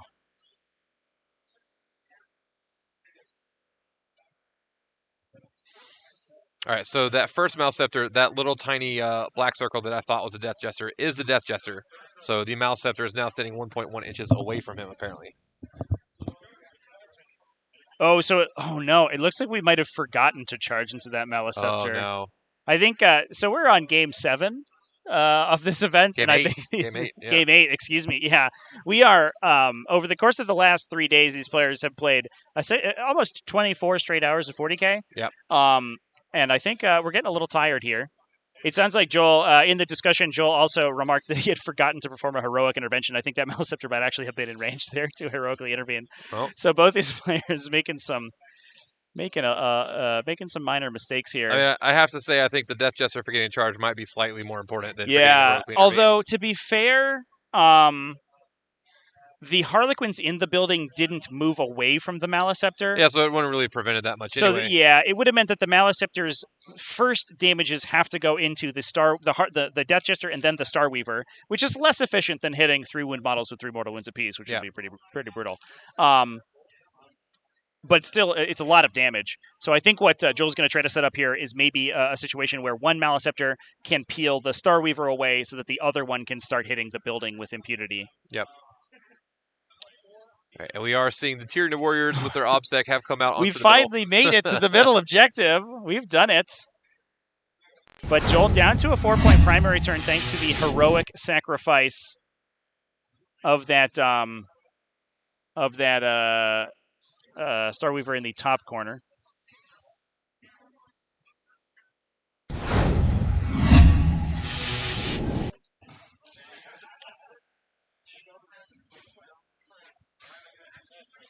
Maliceptor's coming up after the Starweaver in the top left. It just needs a, all it has to do to get this objective back is kill a single Starweaver.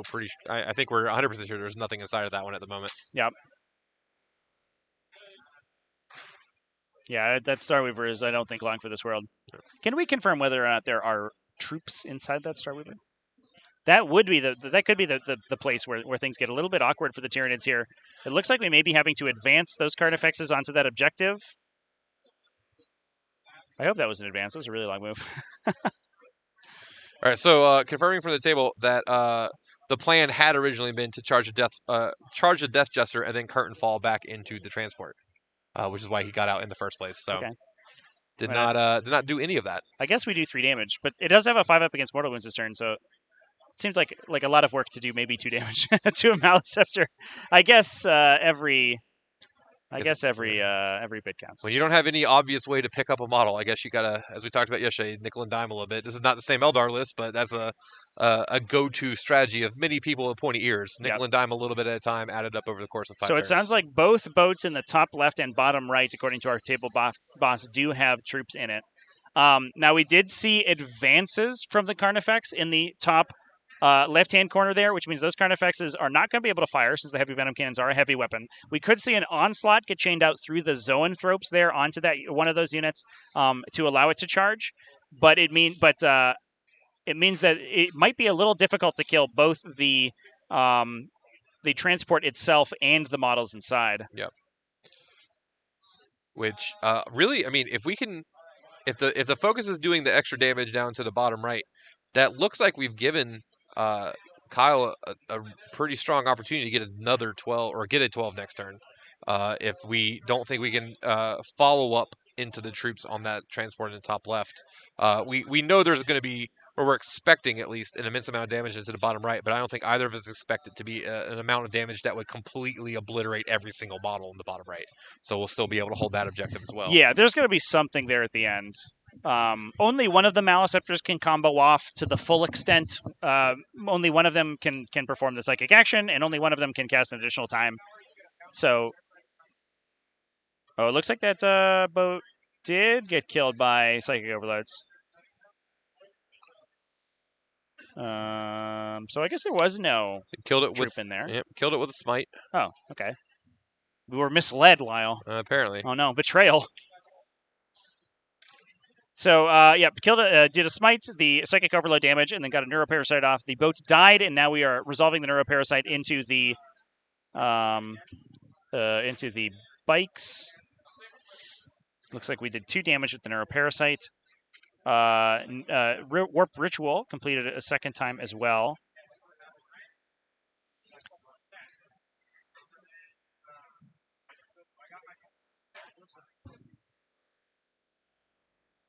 And considering the rest of our psychic phase. I'm mildly confused. I thought we only had 2 boats. I don't remember anybody getting out of a boat, so we missed something, because I know the boat that died on the first turn was empty, and we are confident the one in the middle of the table is empty as well. I would be surprised if there were troops in the center of the table.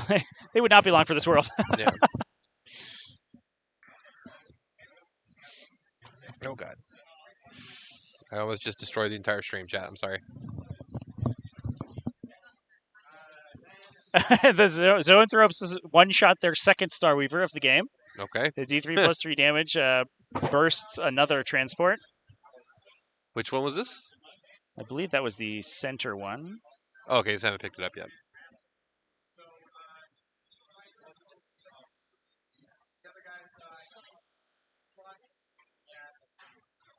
Oh, no, that was the Death Chester. Oh, okay. The Death Chester was killed, excuse me, from a psychic overload.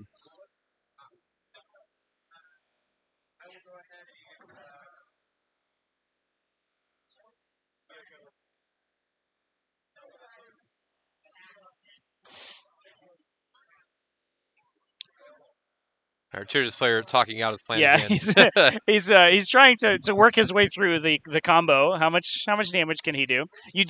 There isn't something to be said for orientating the powers in the correct order, because the psychic overload triggers after the spell is resolved. So, for example, if you hit a 1-wound model with the overload, you'd have mortal wounds floating. So you want to be able to get smites into those lower wound count models so that your overloads, once that model is destroyed, can then hit the unit behind it that might be more valuable. So it looks like that's what we're trying to do here. We have a Paroxysm cast again on the bike, so -1 to be wounded, or -1 to wound with them in melee, which is why they were wounding the Harpion 6s. What do you think the plan is for those bikes next turn? I'm not exactly sure. I mean, there's a lot of stuff here in the middle of the table. I'm not sure what they line up well against in the Tyranid army that would make sense to send them anywhere as a missile. Yeah, I think it's just Maliceptors. The downside is that the bikes are so susceptible to mortal wounds, especially being a bunch of 3-wound models. So dealing 3 mortal wounds at a chunk to them is a little bit awkward because they just die. Oh, I do want to point this out, Trevi. Our table boss has reminded us that the Death Jester was the Warlord, and as he is now dead, our Harlequin player can no longer generate CP. That is the mission special rule for conversion. Oh, no! So that, forgetting to get back into transport may actually have been a dramatically bigger mistake than we realized at the time. Oh, no, not like this. Yeah. I'm going to be honest, though. I have done that before. Oh, I've been aggressive with my Warlord. I said, I'm going to get some stuff done. Maybe he dies, maybe he doesn't. He does die, and then immediately after I go, oh, we on conversion. Yeah. Oh. I mean, you got such a cheap model. No. When you have something that cheap and that efficient for its points, you're so confident just to throw it away and get value for it. It's so rare that your Warlord matters, right? It's assassination and a couple other secondaries. Yep. And then this one mission, and it's so easy to forget. That's unfortunate. So we have 5 CP. That is it. All right, so the Warriors are getting buffed via the Psychic phase.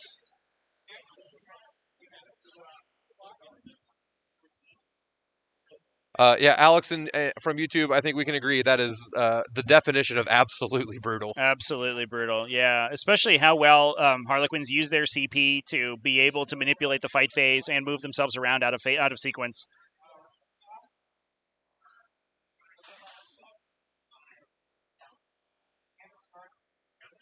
So it looks like we have onslaughted the Warriors as well. So they're going to be able to go in and clean out that Starweaver. So I don't think that our I guess our fully charged Maliceptor is yet to activate. I think that's about to go. We just peeled off the Death Jester with one of the Maliceptors.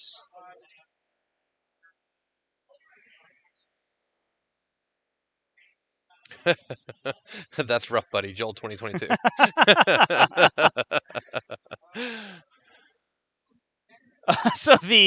So the supercharged Maliceptor in the bottom right there towards the center of the table did just destroy the Starweaver right in front of it, which exploded and did a damage to both Maliceptors. Okay.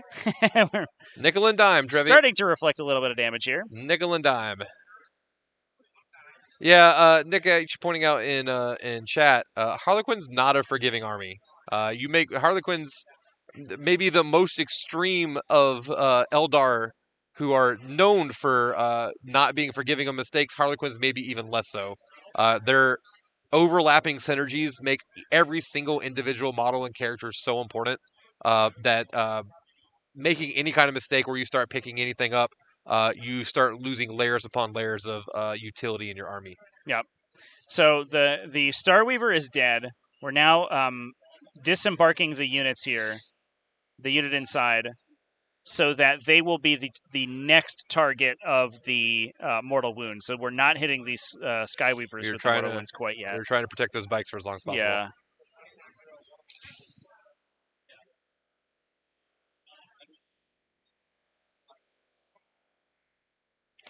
Yeah, I think allowing these Maliceptors to just sort of do whatever they wanted to on this bottom right-hand side is going to be really rough for Kyle. He's starting to look a little bit light on the ground here. Yeah. We're not quite deep enough into the game to have accrued a significant enough points advantage that we should be comfortable getting tabled yet. We're still very early in this game. Yep. And that looks like a second Starweaver down, was also slightly closer, did also get killed. So there's two... That also had troops in it. Yes, unembarked troop units there inside the building.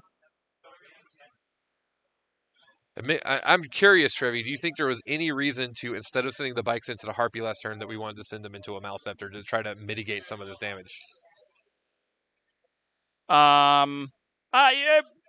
Yeah, potentially. I think at the end of the day, the mortals are going to be somewhere, and I think you would rather the mortals be on the Starweavers than on the bikes, because the bikes, in a shots, an attacks per wound arithmetic, the Sure. bikes are going to be more efficient than the Starweaver, because the bikes have one shuriken cannon per 3 wounds and a bunch of attacks, whereas the Starweaver only has the shuriken cannons. It does have attacks, but they're not very exciting.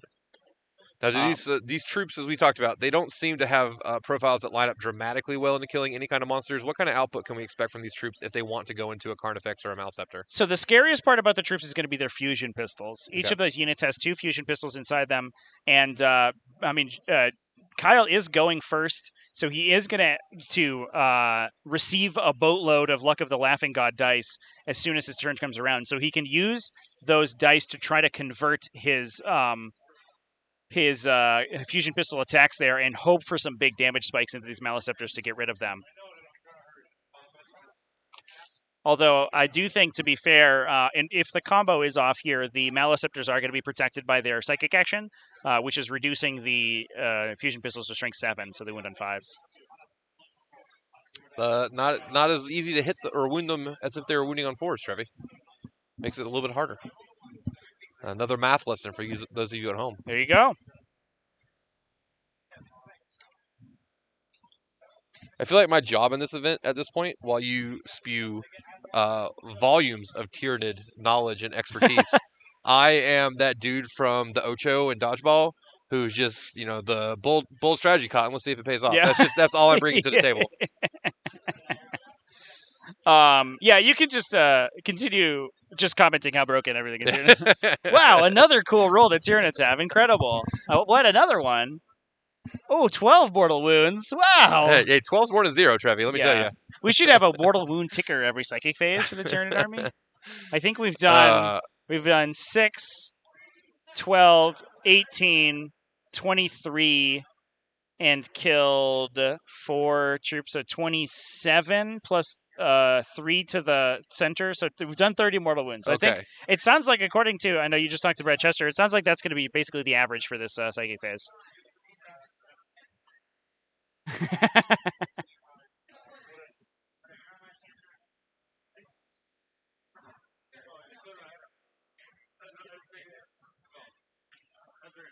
Oh, I typed it in the wrong place. Perfect. There you go.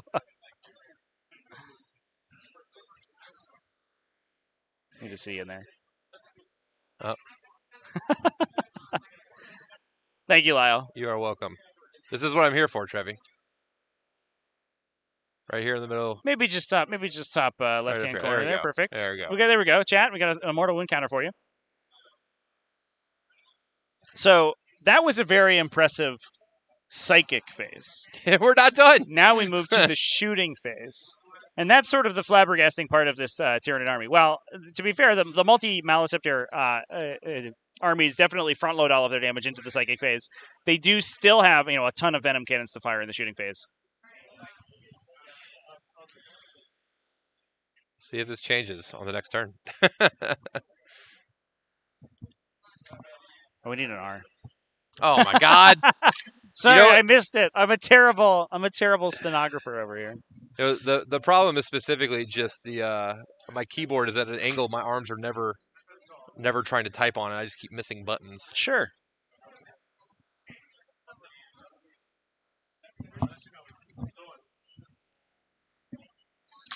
Muscle memory coming back to bite me, I guess. There we go. Yeah, they were motel wounds. Yeah, no, that was on purpose. That's for those of you who travel to many events, motel wounds. That's a real thing. That it actually happens for sure, and it is very appropriately often psychic damage. Yeah. Yeah. There's if you ever get physical damage from your motel wound, that's a whole other problem that we don't. It does happen sometimes too, though. We don't need to go down that rabbit hole right now, though. And sometimes it's even as a result of bugs. Hey. Yeah, don't bring any motel wound bugs back home after you travel to a tournament. Let me tell you. Yeah. If you start suffering 30 mortal wounds every psychic phase as after going to motel, definitely get that checked out. You might have carried Maleceptors back. All right, so in the shooting phase, our warriors have taken out the midfield Starweaver. And thank you, DZ. I think it's time we do a watch check, Trevi. I think it's 4:20. It is. Because it's time to blazer it. Yep, it is 4 hours, 20 p.m. Yep. Because it is time to blaze. It's 4:20 somewhere, so let's blazer it. Yep, so here comes the charges into the Starweaver in the center of the table. Going to make sure we kill that thing with a bunch of bone swords in there. I don't think that's going to be too difficult, although that -1 to hit is going to be a little bit tough. Are we also including the Harpy? I don't know. Should we include the Harpy? Does that count? The Harpy only killed 3 models. That was 3 mortal wounds. 3 mortal wounds in a bombing phase, okay. Sure. Are we including last turn? Because last turn we did 6, I think. It only got to do 1 bombing run. No, the psychic phase also. Oh, did the Harpy do psychic damage also? No, the Zoanthropes killed the Starweaver in the center, which was a big problem. Yeah. So we're at 39 is the current count? That sounds right. Right. Somewhere. So that's at least close. 3 from the bombing runs, at least 6 from the smite. Yeah, I think we killed... That sounds right. I think we killed one bike and the Starweaver in the middle. All right. Well, guys, we do want to encourage you, while I have a moment, to go check out. We have another semifinal match over on War Games Live. We got our Tyranid mirror match, 2 very different styles of Tyranids vying for supremacy and the right to make it in the finals of Motor City Mayhem. But I do want to point out, Trevi, that War Games Live is a beautiful stream. They have many beautiful camera shots and a lot of very impressive technology. But you know what they don't have?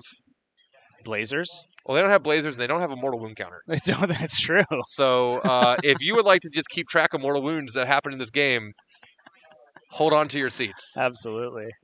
Yeah. I'm definitely more excited about that matchup going on in Wargames Live than most people, I imagine. I Yeah, think a I'm lot of sure. people are like, ew, Tyranids, gross. Except that the two Tyranid lists that are fighting out right now are wildly divergent. Yeah. And I think that's super interesting. We're seeing a more standardized Tyranid list with, Maleceptors and Warrior Bricks and Flying Hive Tyrants and Harpies and things like that playing against a Kraken list that's focused on a lot of infantry. And this is a Kraken list that has defeated Tyranids previously and similar Tyranids previously in the event. And I'm really excited to see how it plays into this stock standard Leviathan, especially since the Leviathan builds got so much less powerful in the with the data slate update, but the Kraken builds didn't change almost at all. And you have been on the opinion that you believe that this might be a glimpse into the future of what the Tyranid meta may look like. I definitely think the faster Tyranid armies are definitely a sleeper in the Tyranid Codex. I mean, fortunately, being a very powerful Codex, it is very deep, so there's a lot of different archetypes you can play, all of which are very good. All right, so the Warriors charged the boat. The Hive Tyrant charged the boat also, I believe. And then the Maleceptor charged the troops in the bottom right corner, who then used the Light Stratagem, Capricious Reflections, to follow back away from the Maleceptor, preventing it from moving any further. Yeah. Now, that is pretty painful for Kyle now because you have to remember, he isn't going to regenerate that CP anymore. It's one CP you're never getting back. Yeah, so... Got a wah in the background there. Always good to hear the dulcet tones of orc players at these large events. Sounds like it picked up the mic for us a little bit there. That was pretty impressive, to be honest. Yeah. I'm still one of the things I'm most thankful for this weekend is that our orc player on stream yesterday, Joe Ramuni, graciously chose to not scream while they were anywhere near a microphone. He waited till he was somewhere else. We did get a good one up here on the second level in the next game, but that was him. That was him. He just he was nice enough not to do it and blow out any of our eardrums. Yeah. Although it was still close, even though he was probably 30 feet away from us. He still almost hurt it, caused physical damage.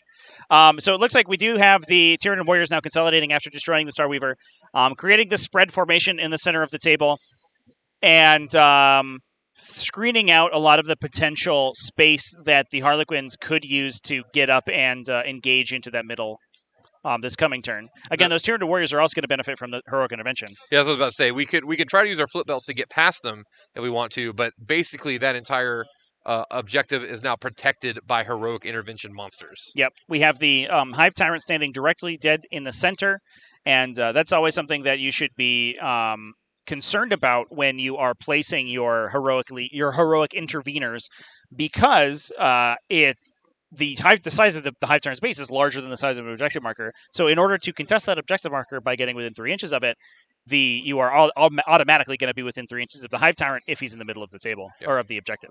I guess also in the middle of the table. That Hive Tyrant has the Reaper of Obliterax for additional mortals, right? It does, yeah. Makes it very, very good at killing Harlequin troops. Yep, absolutely. All right. Let's see. It looks like we're pointing at the Hive Tyrants in the back left room. I'm not sure what their plan is necessarily. Or not Hive Tyrants, Tyranid Warrior, sorry. I think I said the wrong thing. Actually, I don't know what those are. There's only 9 Tyranid. No, there's 12 Tyranid Warriors, right? There are 12 total. Yeah, so we unit lost of 3 3 is dead. earlier. We have It's a 6-man unit in the middle. So this is the other 3-man back. That's the other 3-man in the back. Bottom left-hand corner. Can we take a look at Glitch Cam real quick here while we're talking about all the stuff protecting the center of the table? Glitch for the Glitch God, Trevi. Because we do have the Neurothrope as well in there, who's going to be trying to convert our Psychic Ritual, and I think most importantly, the Death Leaper, having survived the onslaught of the Skyweavers, has now made it to the center of the table. So what the questioning was about was whether or what exactly on that objective is conferring objective secured, which is going to be those warriors that are touching it, and also the Death Leaper because of her Warlord trait. So even if we kill all of the Tyranny Warriors, we still would need to have 4 models. 4 models to get Stranglehold on that objective, 3 to deny 4 points for primary next turn. Yeah, which it should be mentioned is very possible Yeah. for the Harlequin player right now. Tyranny Warriors are probably much more comfortable charging than anything else on the table. That sounds like something they are Yeah. more lined up to kill. Yeah, they are hyper resilient and they are buffed up with psychic powers right now. It looks like Catalyst on them to give them a 5+ damage ignore. And so they are going to be really difficult to take out, but they're much easier to take out than, say, a Carnifex or a Maleceptor. That is, again, they're incredibly durable because they're Tyranids, and Tyranids have a bunch of durable rules right now. But that is the stat profile that the Harlequins are designed to go into. They don't want to fight a lot of T8 monsters over and over. Right, exactly. But to be fair, they are still toughness 5, so a lot of the strength 4 Harlequin weapons are going to bounce relatively commonly. And they do have a stratagem for -1 damage. So even, we're trying to eke out the best possible engagement for our Skyweavers here. And there aren't any great ones because, the Carnifexes, like we talked about, do not care that much about -1 damage because they have that damage reduction effect. And they also don't care about relatively low AP. And the Maleceptor is high toughness, meaning it's hard to get those wounds through on it. The Maleceptor might literally be the best unit for those Skyweavers to attack because they, they can actually be inflicting those 2 damage at a time. But because the Tyranid Warriors can reduce their incoming damage and don't care about the high so much about the high strength on the Skyweavers, they are still they're going to be a little bit awkward for those bikes to engage into.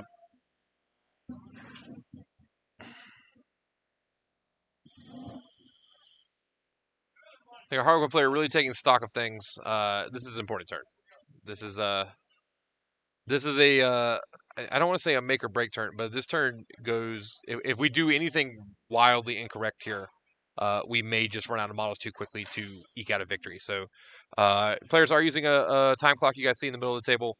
So this game is going to be finished in an appropriate way. All their players are going to get the correct amount of time, but our Harlequin player definitely taking a few extra moments here to really assess the situation and make the best choice possible.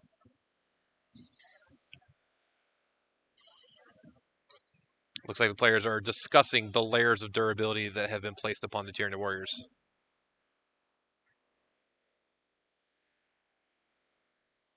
So just glancing up while our players talk up at the War Games live screen, very close game right now between our two Tyranid players. Currently showing a 20-19 game with Charlie Andre ahead by 1 point at the moment. Again, there's a lot of Tyranids still alive on the table. So I don't know that from this position I can necessarily say anyone looks like they're winning, as I'm not currently proactively watching that game, but it looks like it's a very close, interesting game. Notably, Monogutamani is down to half the time remaining that Charlie Andre has. Charlie Andre has about an hour left, and Monogutamani only having about 30 minutes. Yeah, I think that has been sort of representative of the of these two players' styles as we've been watching them over the course of the event. Using the mobility of High Fleet Kraken, Charlie means that in many matchups he doesn't actually have to use that mobility to move far. He just uses it to project threat across the table, and so actually ends up playing one of the most passive Tyranid game plans we've seen. So we just watched his game against Jamie Breston last round, where at the end of the game both armies had massive numbers of models left, and Charlie was just using his positional advantage to be able to score points. Yep. Whereas Monic over here on the other side of the table is using his attritional advantage of having long-range guns, harpies, and hive tyrants that can bounce back and forth with both overrun and encircle the prey to attrition his opponent's army down early and then win in the late game. Yep. So we do see a unit of bikes come out of the top right ruin. These are not the ones that were Paroxysm. This is another unit of bikes that have come out into the middle. It looks like they are lining up shots and charges potentially into those Tyranid warriors in the middle of the table.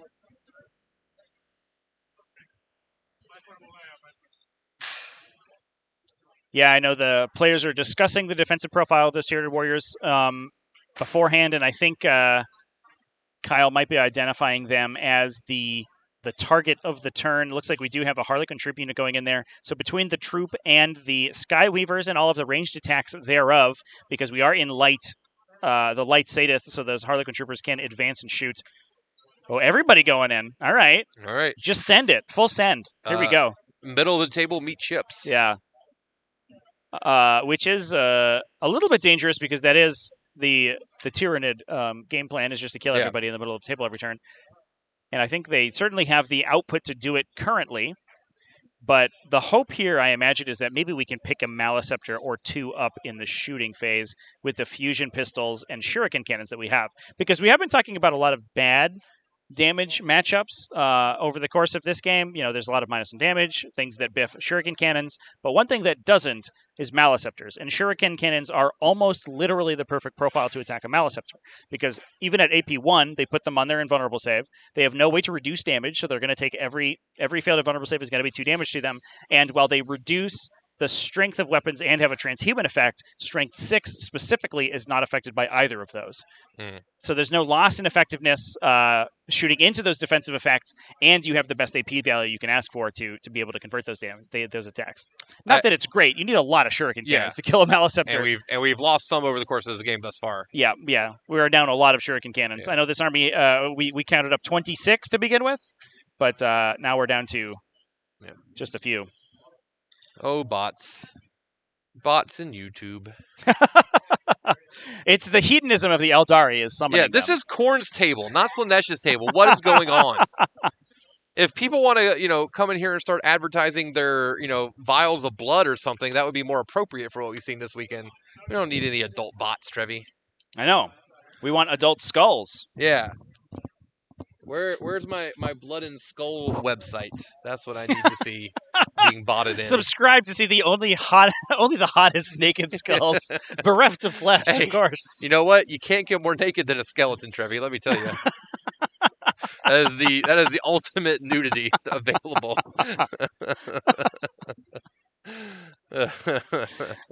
You're not wrong.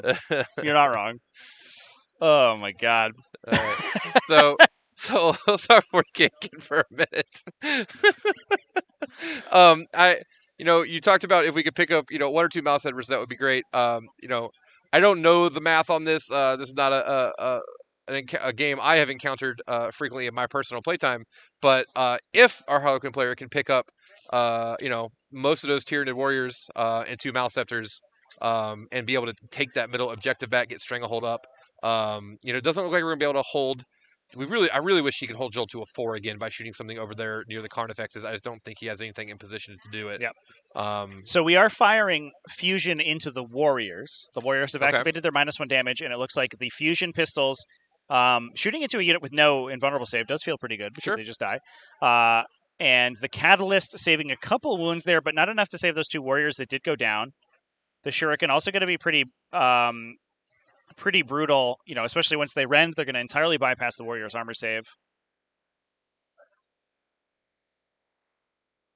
And you had said you thought personally that the fusion pistols into the Maliceptors were not a good matchup, just because of the -1. You said there was -1 strength into the Maliceptors. Yeah. So once the Maliceptors have activated their aura, which I believe that they have because they did combo off last turn, anything within 6 inches of the Maliceptor, I think with the card next to it, which has activated the aura, is -1 strength when being shot at, Right. which means that the fusion pistols only at strength 8 are reduced to strength 7 and then wound on 5s. Right.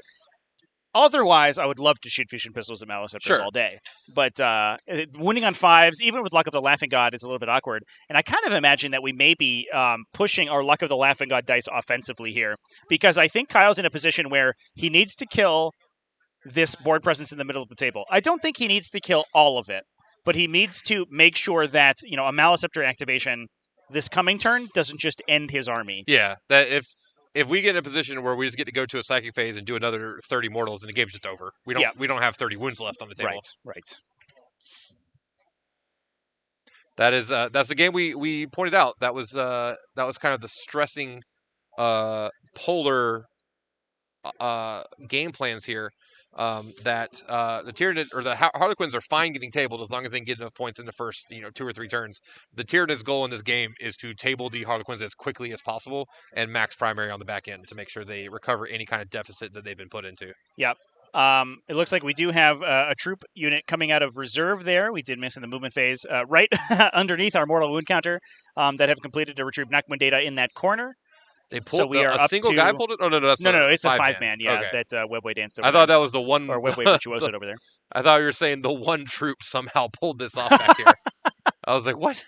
Yeah, I think that one troop is in the bottom Yeah, it looks left. like there's a guy Look down at that here. little guy. What a boss Yeah. over there. He's carrying that behind enemy lines ability for, or the behind enemy lines requirement for the Harlequin's deadly performance.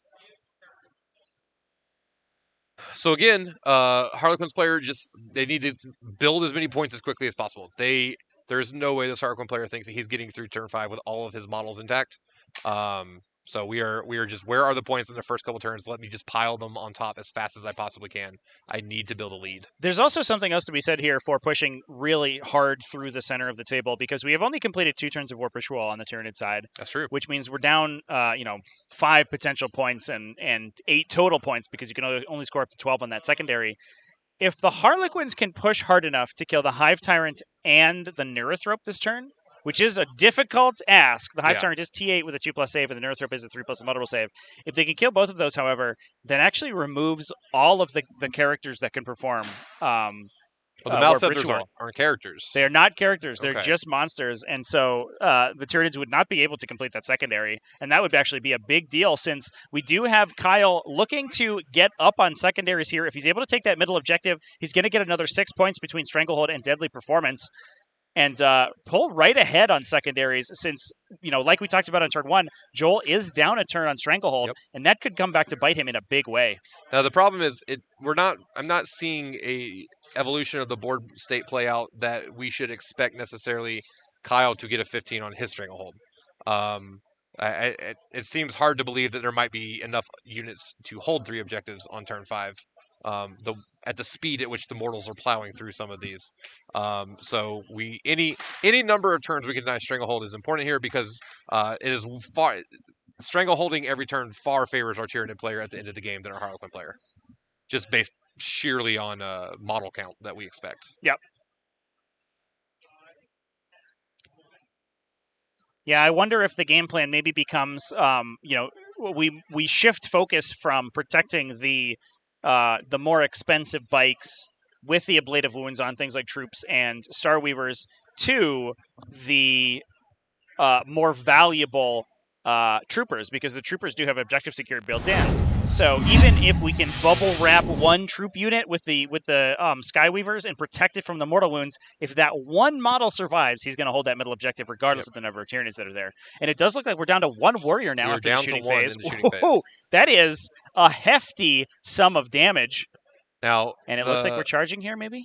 We are definitely declaring charges. We'll confirm which ones. Now, notably, this does mean that it doesn't look like we directed any damage into the Malceptors. Right. I think the game plan may be to cut those the Tyranid player off of his points. And the Maleceptors, while they're good at killing models, they aren't great at scoring points, so we don't need to worry about them quite as much. And I think we might have just failed a charge with this troop unit in the Ruin. Only a 4 on the dice. Oh, no, but there is one in the front of the Ruin who does make it. Ooh, spicy. Now, the scary part here is, and some good positioning on Joel's side of the table, the Death Leaper does fight first in the fight phase. So if Joel, or if Kyle, elects to pile into all of those characters, he does have to activate first on the Death Leaper, who, I mean, to be fair, will probably die because she's down to only a couple wounds. But that does open up a potential interrupt for one of the other models to deal some damage back. We also want to point out that it would be nigh impossible to charge anything that ends up touching that objective, as our Tyranid player did select army-wide heroic intervention. Oh, that doesn't matter. We just charged on there. I thought we might try to set up some kind of cagey play where maybe we want to kill one character, like you talked about. Maybe we want Death Leap or something like that, and then the other characters get in there. No, let's just go. Everybody in. So those 2 characters, Death Leaper could absolutely heroic intervene if they so choose at this point. There's no way we're outside of 3 inches on that. It doesn't look like.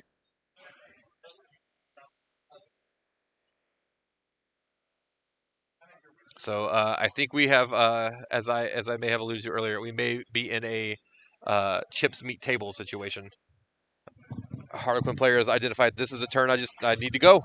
So let's go. Turn is played out as well as they could ask for this far by killing 5 Tyranid warriors. That was probably above average, it seemed like. All right, measuring some more charges from the troops further back. Now, notably, those troops could charge a Malceptor if they wanted to. They're dramatically closer to the Malceptor. Looks like we're measuring distance to see how reasonable is it to get the troops onto the middle of the table. We do need to end up with a troop. Ideally, we need to get the troops that did charge the Tyranid Warrior to kill it, and then a single one of them touching the objective will steal this away for us for Stranglehold and denying a 12 from our opponent next turn. Yep. I don't think that's going to be too much of an issue for Kyle here. The big question will be, what these Skyweavers end up accomplishing, especially since that purple unit on the left-hand side is Paroxysms, so it is -1 to be hit.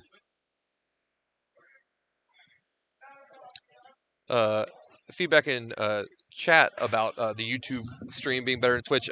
Thank you for that. We do the long-term goal or short-term goal for Death or Glory is that we are going to be ideally transitioning full-time to YouTube in the very immediate future.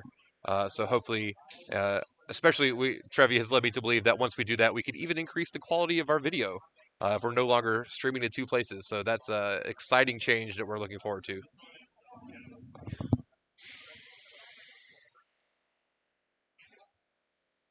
If you're on Twitch joining us, we do have 169 people hanging out with us on Twitch. Please go check out our YouTube channel as well. You can do, I believe, !YouTube right now to get a link to that channel, or !socials. We'll hook you up with that channel. We are currently trying to overpower the YouTube algorithm to let people know we exist and show them the Please, content. YouTube, see us. Yeah. We feel like we have some good content out there. We want to share it with the world. So every subscriber to that channel, every follower of that channel, that is, every interaction with videos really goes a long way. We appreciate it. So fighting first with the Harlequin troop on the Warrior. A little bit dangerous here, it feels like, because the Reaper of Obliterax, I guess it's going to be okay at killing the bikes. It's not especially powerful.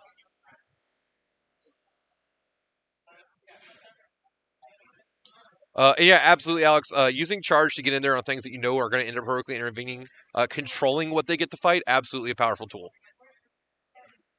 Yeah, one of and especially not even heroic interventions, but there's a lot of sort of interruptive effects you can use to or positioning you can counteract by doing that. And it is an important skill, especially if you're going to play at this level of 40k, to identify those situations where you can multi-charge, get closer to one unit, and then pile out of the other one to deny any counterattack. So we did see a Harlequin Trooper moved back there a little bit. Kyle realized that he wanted to be inside the Shadow Seer's Shield from Harm aura in case that warrior swung back and got some damage through. So he just has peeled one model. So retconned one model's positioning there to pull it back a little bit. An important note, our Tyranid Warrior there has survived the attack of the troops. So Tyranids are going to have OBSEC on there as it stands. Now those two white bikes could attack the Tyranid Warrior also to try to peel it off. Those are the ones that I believe are not paroxysmed, so they may stand a better chance to finish that off and remove the OBSEC from the objective. But it looks like we've seen a Tyranid intervention that has just peeled off a unit of troops as well. So there was another unit of troops there on the left-hand side, preventing the heroic intervention from Death Leaper by engaging her, but she does fight first. And so that unit was removed. She only has 2 wounds. I feel like you just swing with that unit and see what happens. If that warrior wants to attack 4 times into a unit of Harlequins with -1 to be hit and -1 to be wounded, it can't possibly wipe the unit, so you probably just eat the attack if you want to spend 2 CP on that.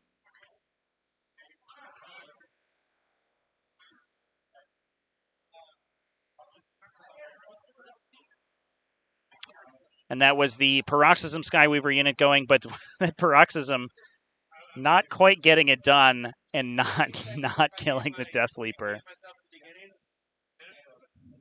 So his Death Leaper is down, right? No, Death Leaper's alive. Death Leaper's alive. Death Leaper ate that attack, but the -1 to wound made the unit flub. I think they're wounding on 5s at that point because they're only strength 5 versus a toughness 5 body. Yeah, I don't think this fight phase has gone well for Kyle at all. He should take the center objective with his objective secured units. And I think there is one trooper alive next to Death Leaper. Is that right? Yep, and these bikes are now attacking the Hive Tyrant, not the Tyranny Warrior. Yes, the bikes charge into the Hive Tyrant. Based on the placement of the first one, I thought there was a multi-charge. You might want to peel off the OBSEC, but Death Leaper surviving means it doesn't matter because Death Leaper is OBSEC also, right? Yes. Yeah, so we should outnumber the Tyranids on the objective at the end of this turn, unless the Reaper of Obliterax goes absolutely ham. That was my concern. Is like if the Hive Tyrant just kills a bunch of models out of nowhere, then I would have loved to be the only OBSEC on there. But that's irrelevant now, as we no longer can interact with Death Leaper. So now let's just kill what we can kill. So here comes the Reaper of Obliterax, wounding 4 times. But Death Leaper counts as 5 models. You're right. Yeah. That is what the Warlord trait does. Yeah, you might be right, actually, there, chap. I think we did need to kill the Death Leaper here. I did space on the 5 models, unfortunately. Well, we've all done it. I'm sure you've done it in a game before. I'm sure we've all done weird things like that. So that means there's no way to take this objective then if Death Leaper no longer has any damage that can go into it, correct? The Reaper of Obliterax has reaped. Yep, those... I don't know if I can say this the way I want to, but those bikes have been Obliteraxated. Yeah, that's true. Yep.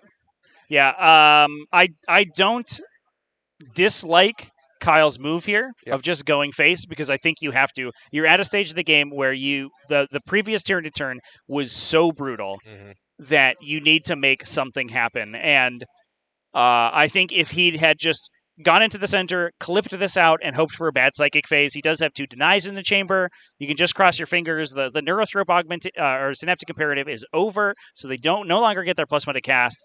You just hope for some dice to go your way, and unfortunately, the first hurdle was a little bit of a trip here. Yep. And the fight phase did not go well here.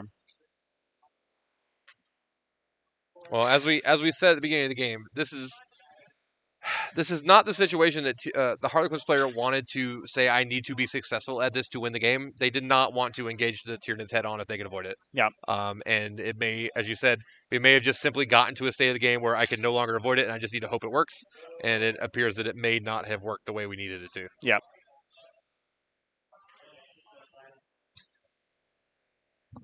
Our Tyranids on Tyranids Mirror Match currently at a 1 VP differential. Yeah, it has been close the entire time. Oh, my goodness. And I do want to say, I believe, from what I saw earlier, yes, they are already pre-calculating Monix to the last.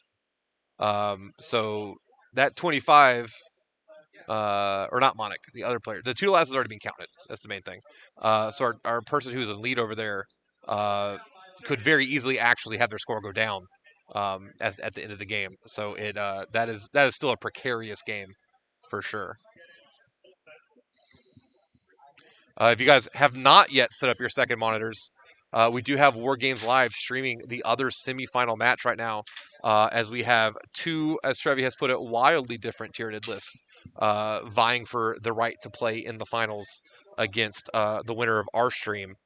Between Kyle Perry's undefeated Harlequins and Joel Wilson's Tyranids. Mm-hmm. I believe Joel Wilson also undefeated. So we are guaranteed to have a player who was undefeated in Swiss make it into the finals at this point. As one of these players will be taking their first loss, but unfortunately it will be the worst time to take a loss in the game before the finals. Absolutely respectable run, though, for either player that wins. It doesn't matter. Whoever loses game, absolutely walking away, head held high, can be very proud of the 7-1 run at a 180-person GT. Absolutely.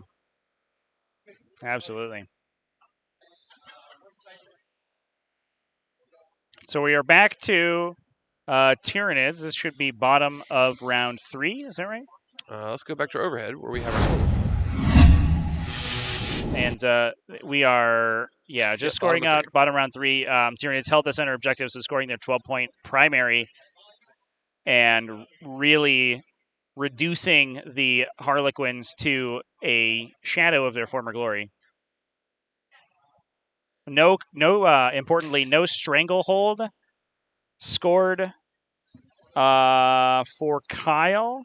Yeah, so he's still on 6 for stranglehold. So Joel feeling not too bad about losing out on stranglehold round 1.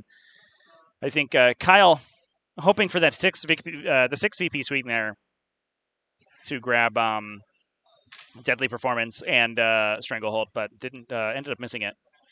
It does. I do want to point this out. We're on turn 3. There are still 3 Maleceptors live. That doesn't seem good. If you would like to survive, that seems bad. No, it's fine. What do Maleceptors even do? They don't. Their melee attacks aren't even that good. They're They only right. have 3 They're, attacks. and they're so slow. Yeah, like they're they not just kind of they're not very shamble fast. around. They don't yeah. even have a gun. Yeah. You know? They don't even have hands. They don't even have opposable thumbs. Trevi. Right. Like, what are they going to do? They're not even fully evolved. I know. Yeah. Now, what once the hive mind starts pumping out Tyranids with opposable thumbs, dear God, we should all be scared. Gene Stealers. Do they? I thought they had little hook hands. No, they got thumbs. Oh, They can play video games. let me rephrase. Once they start pumping out giant Tyranids with opposable thumbs, I'm going to be terrified. Did Dimacrons have opposable thumbs? They do. Dimacrons have them. We found it out. We figured it out, chat.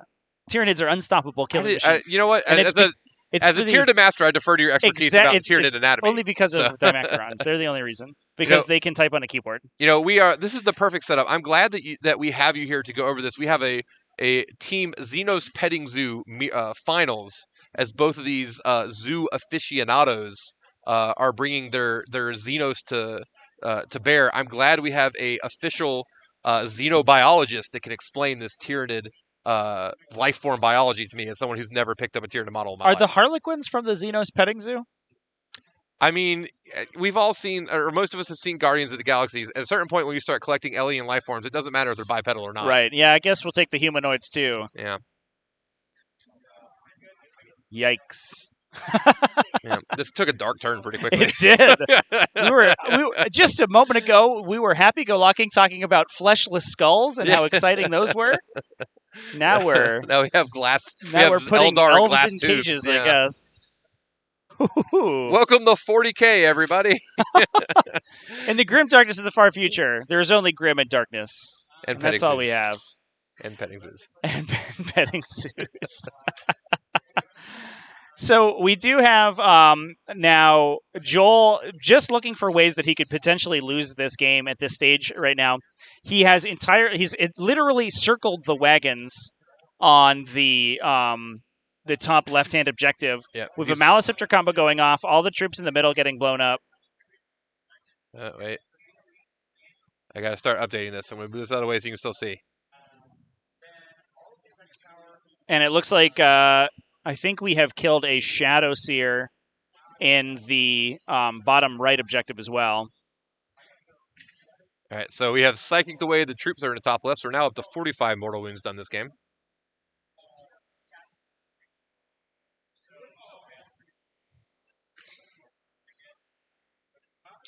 We believe we picked up a Shadow Seer with Psychic as well. What is that, 5 wounds? Yep. So we're up to 50 mortal wounds, Trevi. The big 5-0. The big 5-0. Pretty soon our mortal wound counter will be old enough to retire. Yeah. Trevi, I'm not going to spoil it because chat may be able to guess it, but there's a number I'm hoping the mortal wound counter gets to and just stays there. Well, we just got another 4. All right. Or 5 maybe, I think, because there's a lead player in that troop that just got killed. Oh, wait, wrong thing. So up to 55. 55 for you old internet people. As interesting as the Tyranid Psychic phase ends up being, you do get to a point where you just start slinging powers at people. Yeah. Because at the end of the day, all that matters is the mortal wound total. And if you generously bathe your opponent's army in consecutive mortal wounds, they will cease to exist very quickly. Here's the question: what number do you think is going to end up higher, his total score for the game or the mortal wound counter? Well, we're running out of models to receive the mortal wounds. Sure. So I have to imagine it'll probably be the primary objective score. We got a couple bikes left. Looks like we got 4 bikes left. So that's 12 wounds right there. We got 4 troops over here. We got some stuff back here. We got 1 guy down here. So we got at least 17 here, kind of. So a single smite peels 2 bikes out of that center unit. Okay. Well. All right. So we're up to 61. Remember, guys, War Games Live is awesome. They don't have a mortal wound counter. Remember They that. don't. What do they have? Only like 9 cameras? Like 9 4K cameras and one that like flies around the room on a zip line. Whatever. We got a mortal wound counter.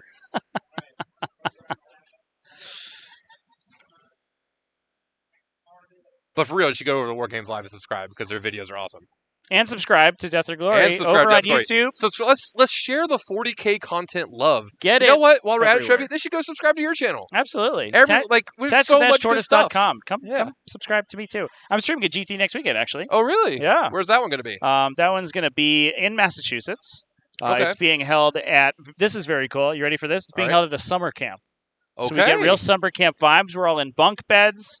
We got camp food going on. So wait, is this genuine question? Is this a GT where like free room and board is or free overnight lodging is provided at summer camp? No, you still have to pay for the lodging, but the lodging Okay. it's very inexpensive. Yeah. Because they are you'll get a portion of a cabin with a bunk bed. Okay. That's a interesting, like you said, vibe. Like that's just a whole camp 40K. Like Yeah. that's pretty cool. Yeah. The perfect time of year to do it before it gets too hot too, for sure.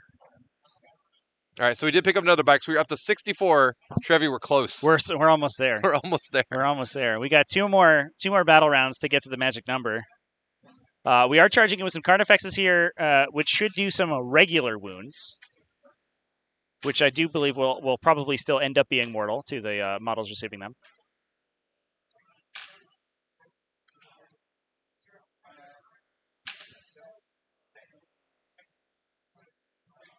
So here comes the Carnifex into the player troops in the middle.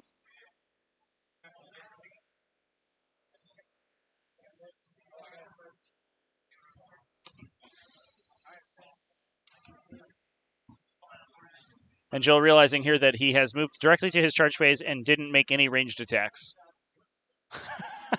Who needs them? Your shooting is in the psychic phase. It's fine. Yeah, we've as we've alluded to earlier, there's we've pulled the weight with the sharks with frickin' laser beams on the Frickin' laser beams.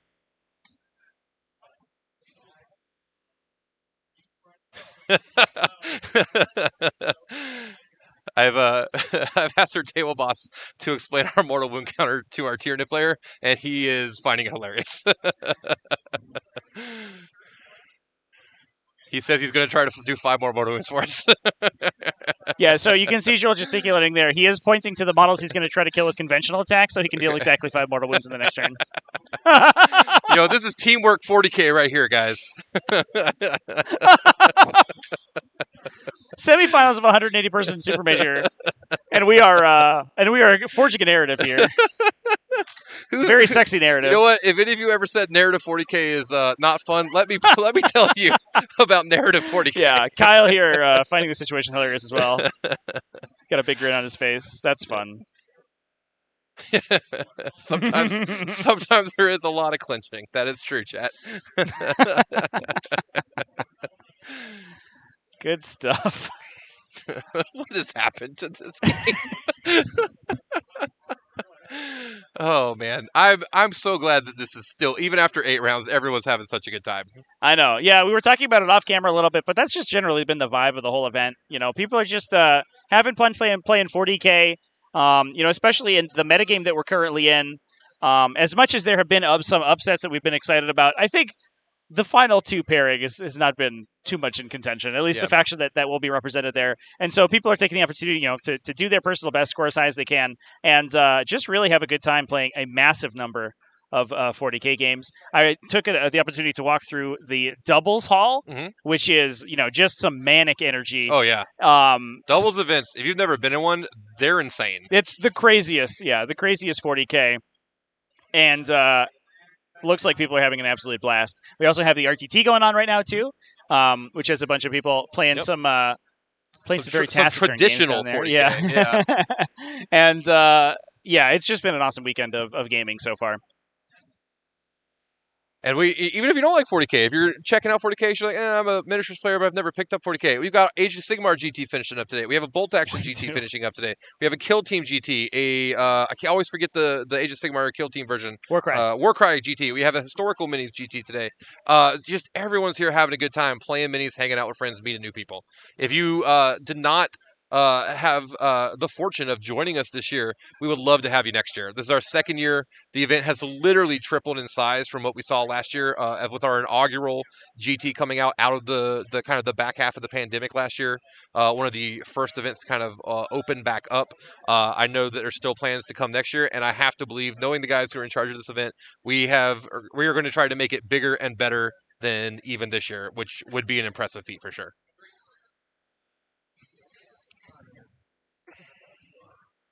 All right, and I do believe we are in what many would refer to as the cleanup time of the game, Yep. unfortunately.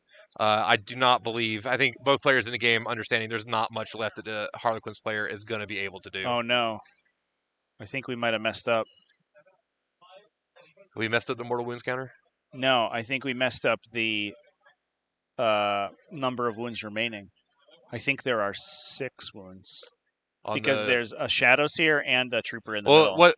What the table boss has told me is that he plans to mortal wound the Shadow Seer to death and then stop. Oh, I understand.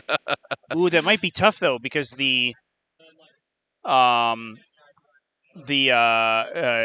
troop is in the middle, body blocking for the Shadow Seer. Well, you don't have to mortal wound it on turn. This is turn 3, right? I guess. I mean, it could run away. I guess. Yeah. This is turn 3. This becomes the moral victory of the game. Everyone bum rushes the one troop next turn, kills it with shooting a melee, and then we all run down the Shadow Master on turn 5. That would be a sight to see, let me tell you. Yeah. Imagine he just gets killed with like regular smites and like neuroparasites and stuff. Like we can't even do psychic overloads because he's too far away. They're just trying to sling whatever they can. You know, at this point, our Tyranid player seems to be on board with the plan, so I believe in him. Oh yeah. That's the real show of skill, I think, is like trying to pull your punches. Yeah. Well, not do as much damage you don't, as possible. You don't want to be like Superman or Goku or Spider-Man, whoever it is, and they accidentally punch someone with their full strength and they just evaporate. You don't want to do that.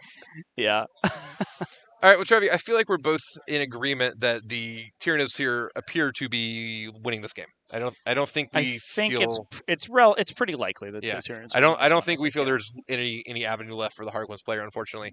So that means we are going to have triple Malceptor into one of our 2 remaining Tyranid lists, neither of which are triple Malceptor. Yes. One of them has 2 Malceptors. We have double Malceptor.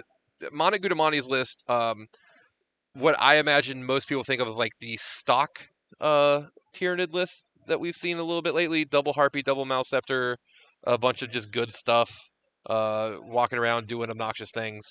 And then, as you pointed out, our other Tyranid list from, I forget the name, I'm so sorry, from Charlie Andre, is completely different from both of these, with a high mobility, I believe you said Kraken list, full of infantry running around the table.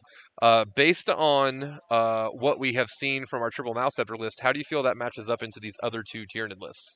As none of them are identical matches to this triple Malceptor at all.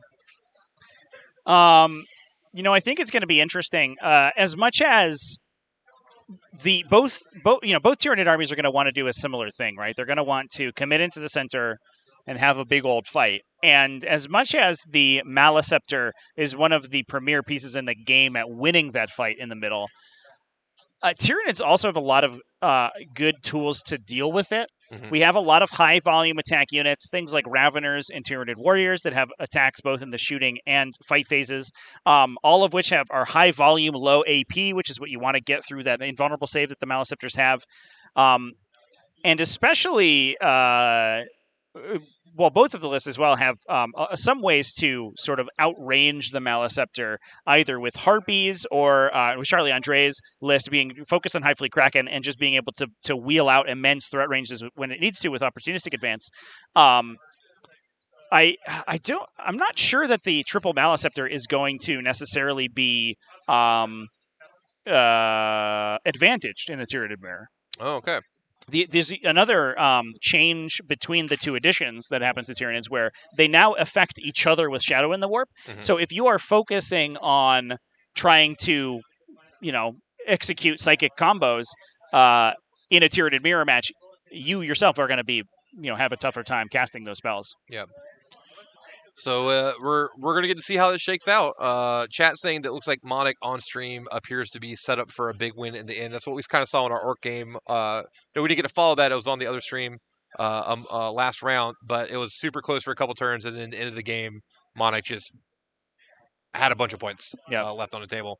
That may be what he's set up for here at the end Also, of this it match. looks like we did end up getting to where we need to. There is a single Shadow Seer left Okay. for the Harlequins with 5 wounds.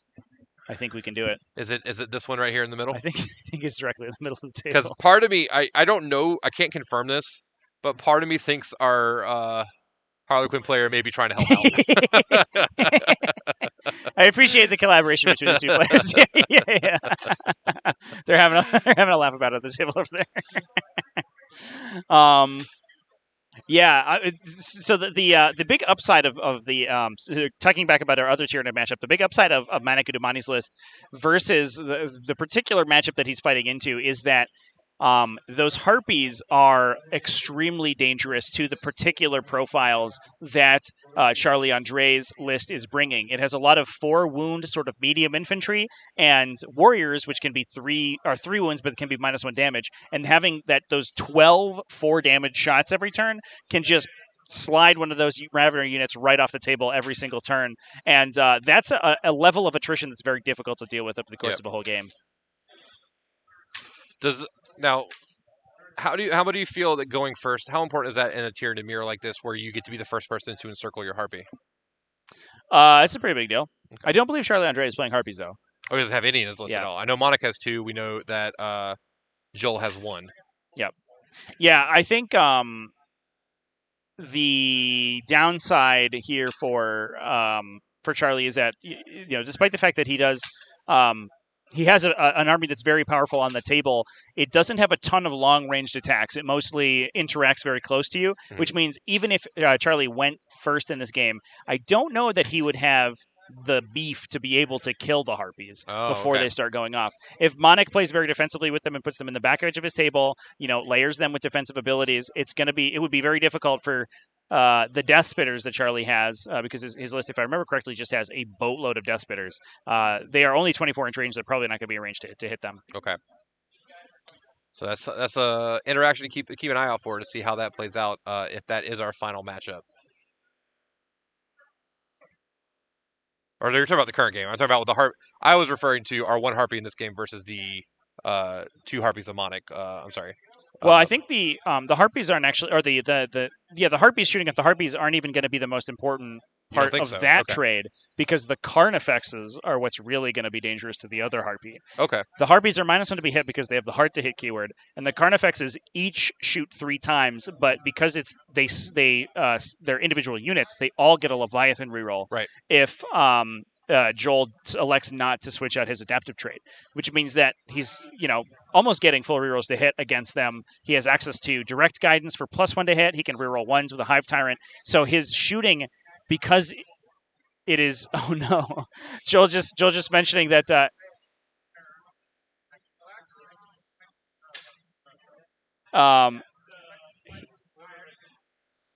So Joel left the Shadow Seer on 1 wound with his Psychic Phase. We're at 68. He's going to try to do a D3 smite and roll a single damage.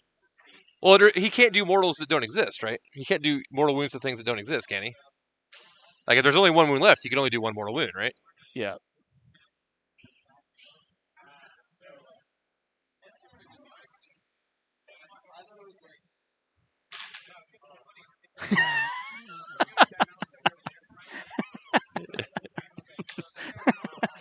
The player's discussing the challenge right now.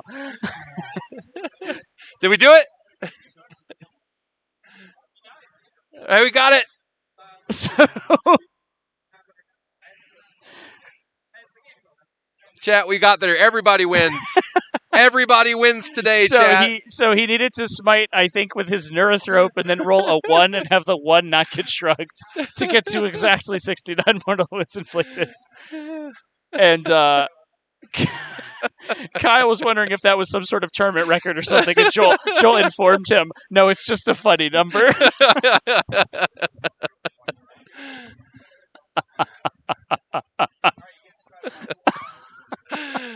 Oh, you know what? Truly professional 40K happening. this year in the Motor City Mayhem semifinals. I feel relatively confident as a spokesman for Death or Glory that this is completely on brand. Incredible. You also have to give it up to Xenos Petting Zoo too, though, that these two players can like be at this high pressure game and just be having fun with it.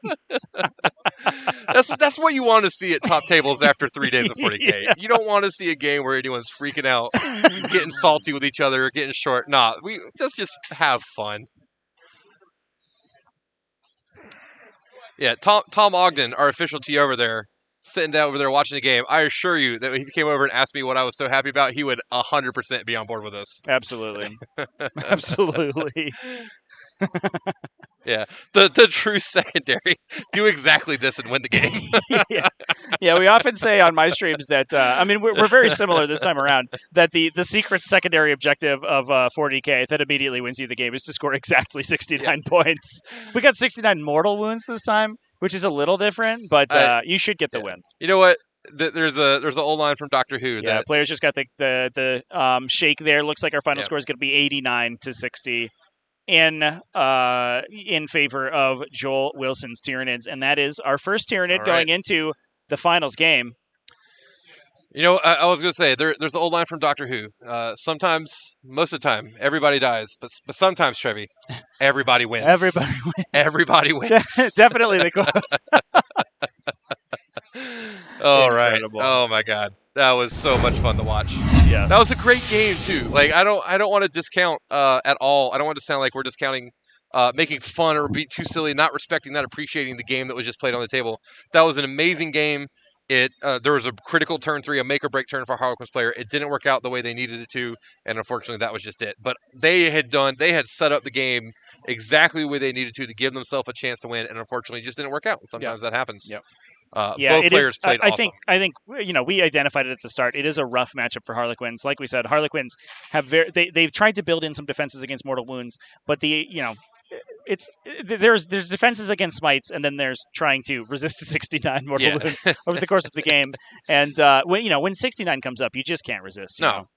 There's the Harlequins are not that far removed from Drukhari. They're not going to run away from a 69 mortal wound output. Right. Yeah, exactly. So, all right, we are we're going to take a break for a little bit, chat. We know for sure it doesn't look like it looks like we got probably at least 40-45 minutes left in our other match. So we're going to be probably at least an hour out from the finals. I encourage all of you to if you're gonna go get some water, go do that now. Get some food, use the restroom, whatever you got to do, and maybe turn on War Games Live over on the other stream. We're gonna have a Tyranid mirror match in the finals, Trevi. I know this is This is why we hired you, right? Dream come true. This is your Dream kind of come finals. true. So, and again, we said it multiple times yesterday morning or Friday morning. If you are not aware, if you've been hiding under a rock, if you've been busy and haven't got to play 40K for a few months, and you're just kind of coming back into it to see what's going on, and you weren't sure why there was a random FAQ for Tyranids on a 8:30 on a Friday morning, I think you've seen why today, and I think you're going to continue to see why in our Tyranid finals mirror match when we return for round 9. 69 mortals. 69 mortals. 69. Hashtag 69 mortals in chat, everybody. I'm looking at the wrong camera. Now, the real question is now, can he run it back? Can he do 69 mortals again in the finals to claim the I ultimate believe. victory? There are a lot more wounds in the Tyranid army than the Harlequin army, I think. So, we'd probably be easier. There's going to be easier to get them. It's just a question: can we pull them off? So we'll see. You gotta pass the psychic test. That's the tough part. All right, chat. We're gonna set the countdown timer for probably about an hour ish. If I find there's an official time that we're coming back, I will update it. But we plan to see you guys back sometime around 4:30, 5 o'clock ish. We're gonna shoot for 4:30. We should go in exactly 38 minutes. Oh, because we even if the game's not ready, we need to be on camera in 38 minutes. Absolutely. All right, because you guys know what time it'll be. It'll be time to blazer it. 4:20, blazer it. All right. We will see you guys in, I guess, 38 minutes. 38 minutes. All right. I'm cracking that whip. Let's go. We will see you guys soon. Take care. I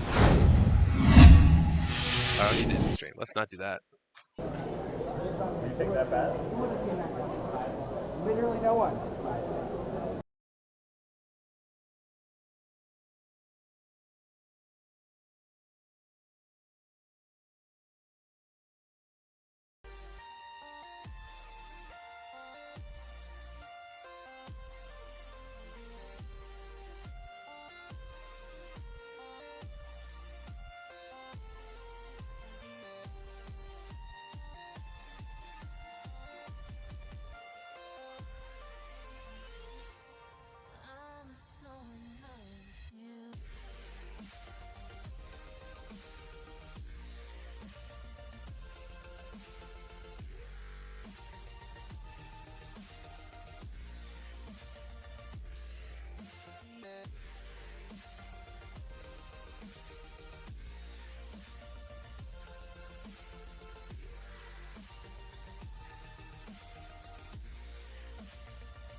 changes.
All right, chat. It's 4:20, and we had to do it. Time to blazer it. Time to blazer it over here. That was perfect. We had to do it. How's it going, everybody in chat? Thanks for being patient with us. We did have a little bit of a delay on our second table. Yep, looks like they are shaking hands literally right now. Oh, wow. Okay, well, there you go. So that game did just finish up with, it looks like Charlie Andre sneaking out the win there. We'll get those scores put together, and then we'll have the next round set up. But it looks like we're going to be going to a little bit of a break. We're to going to give take the about a players 25-minute downtime. break. Yeah, let the players get some water, calm down, use the restroom, get their minds ready. And then we're going to have Charlie Andre's Kraken Tyranids, as you hyped up as the potential window into the future, versus Joel Wilson's triple Maliceptor Tyranids. Yeah. Which two very diametrically opposed lists for sure. Absolutely. I'm about to sneeze. I'm sorry.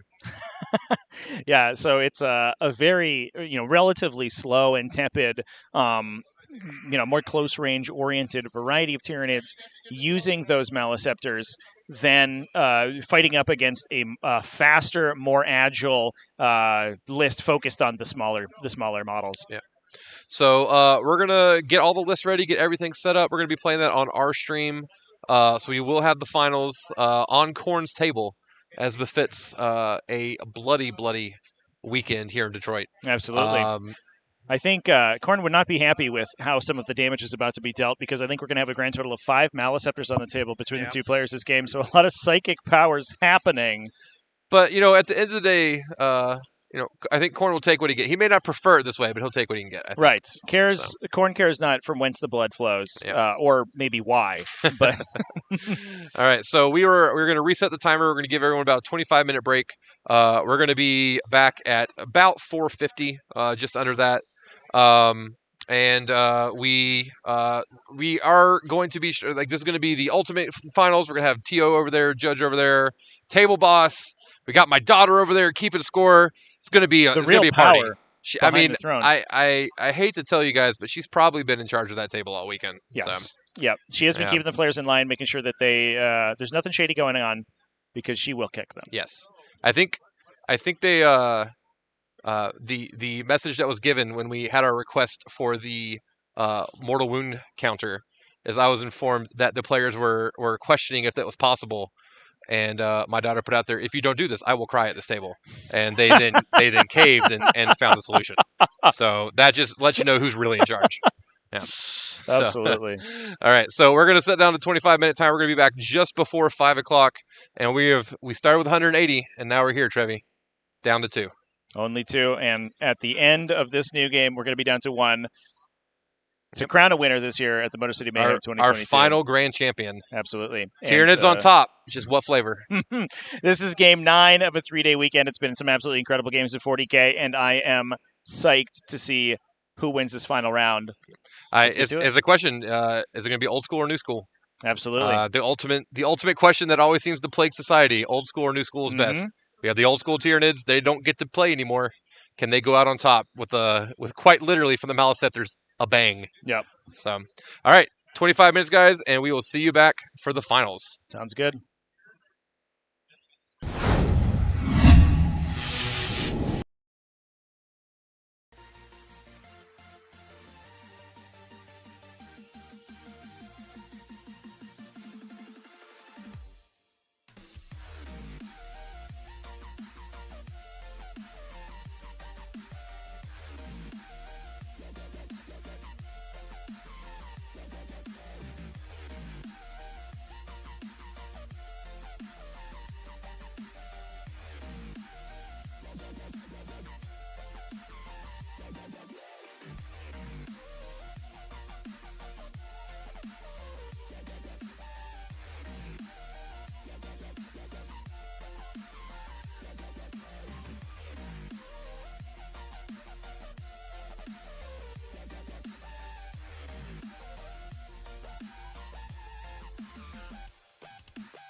All right, chat. Those of you who are here, just want to let you know really quickly. We are going to shut the stream down for just moments while we switch to internet. We were sharing internet with War Games Live. They are packing up, so we're going to plug directly into the hotel internet. The stream will be down maybe 5 minutes at most, and we will be back right away. So please don't go anywhere. We're going to get everything backing up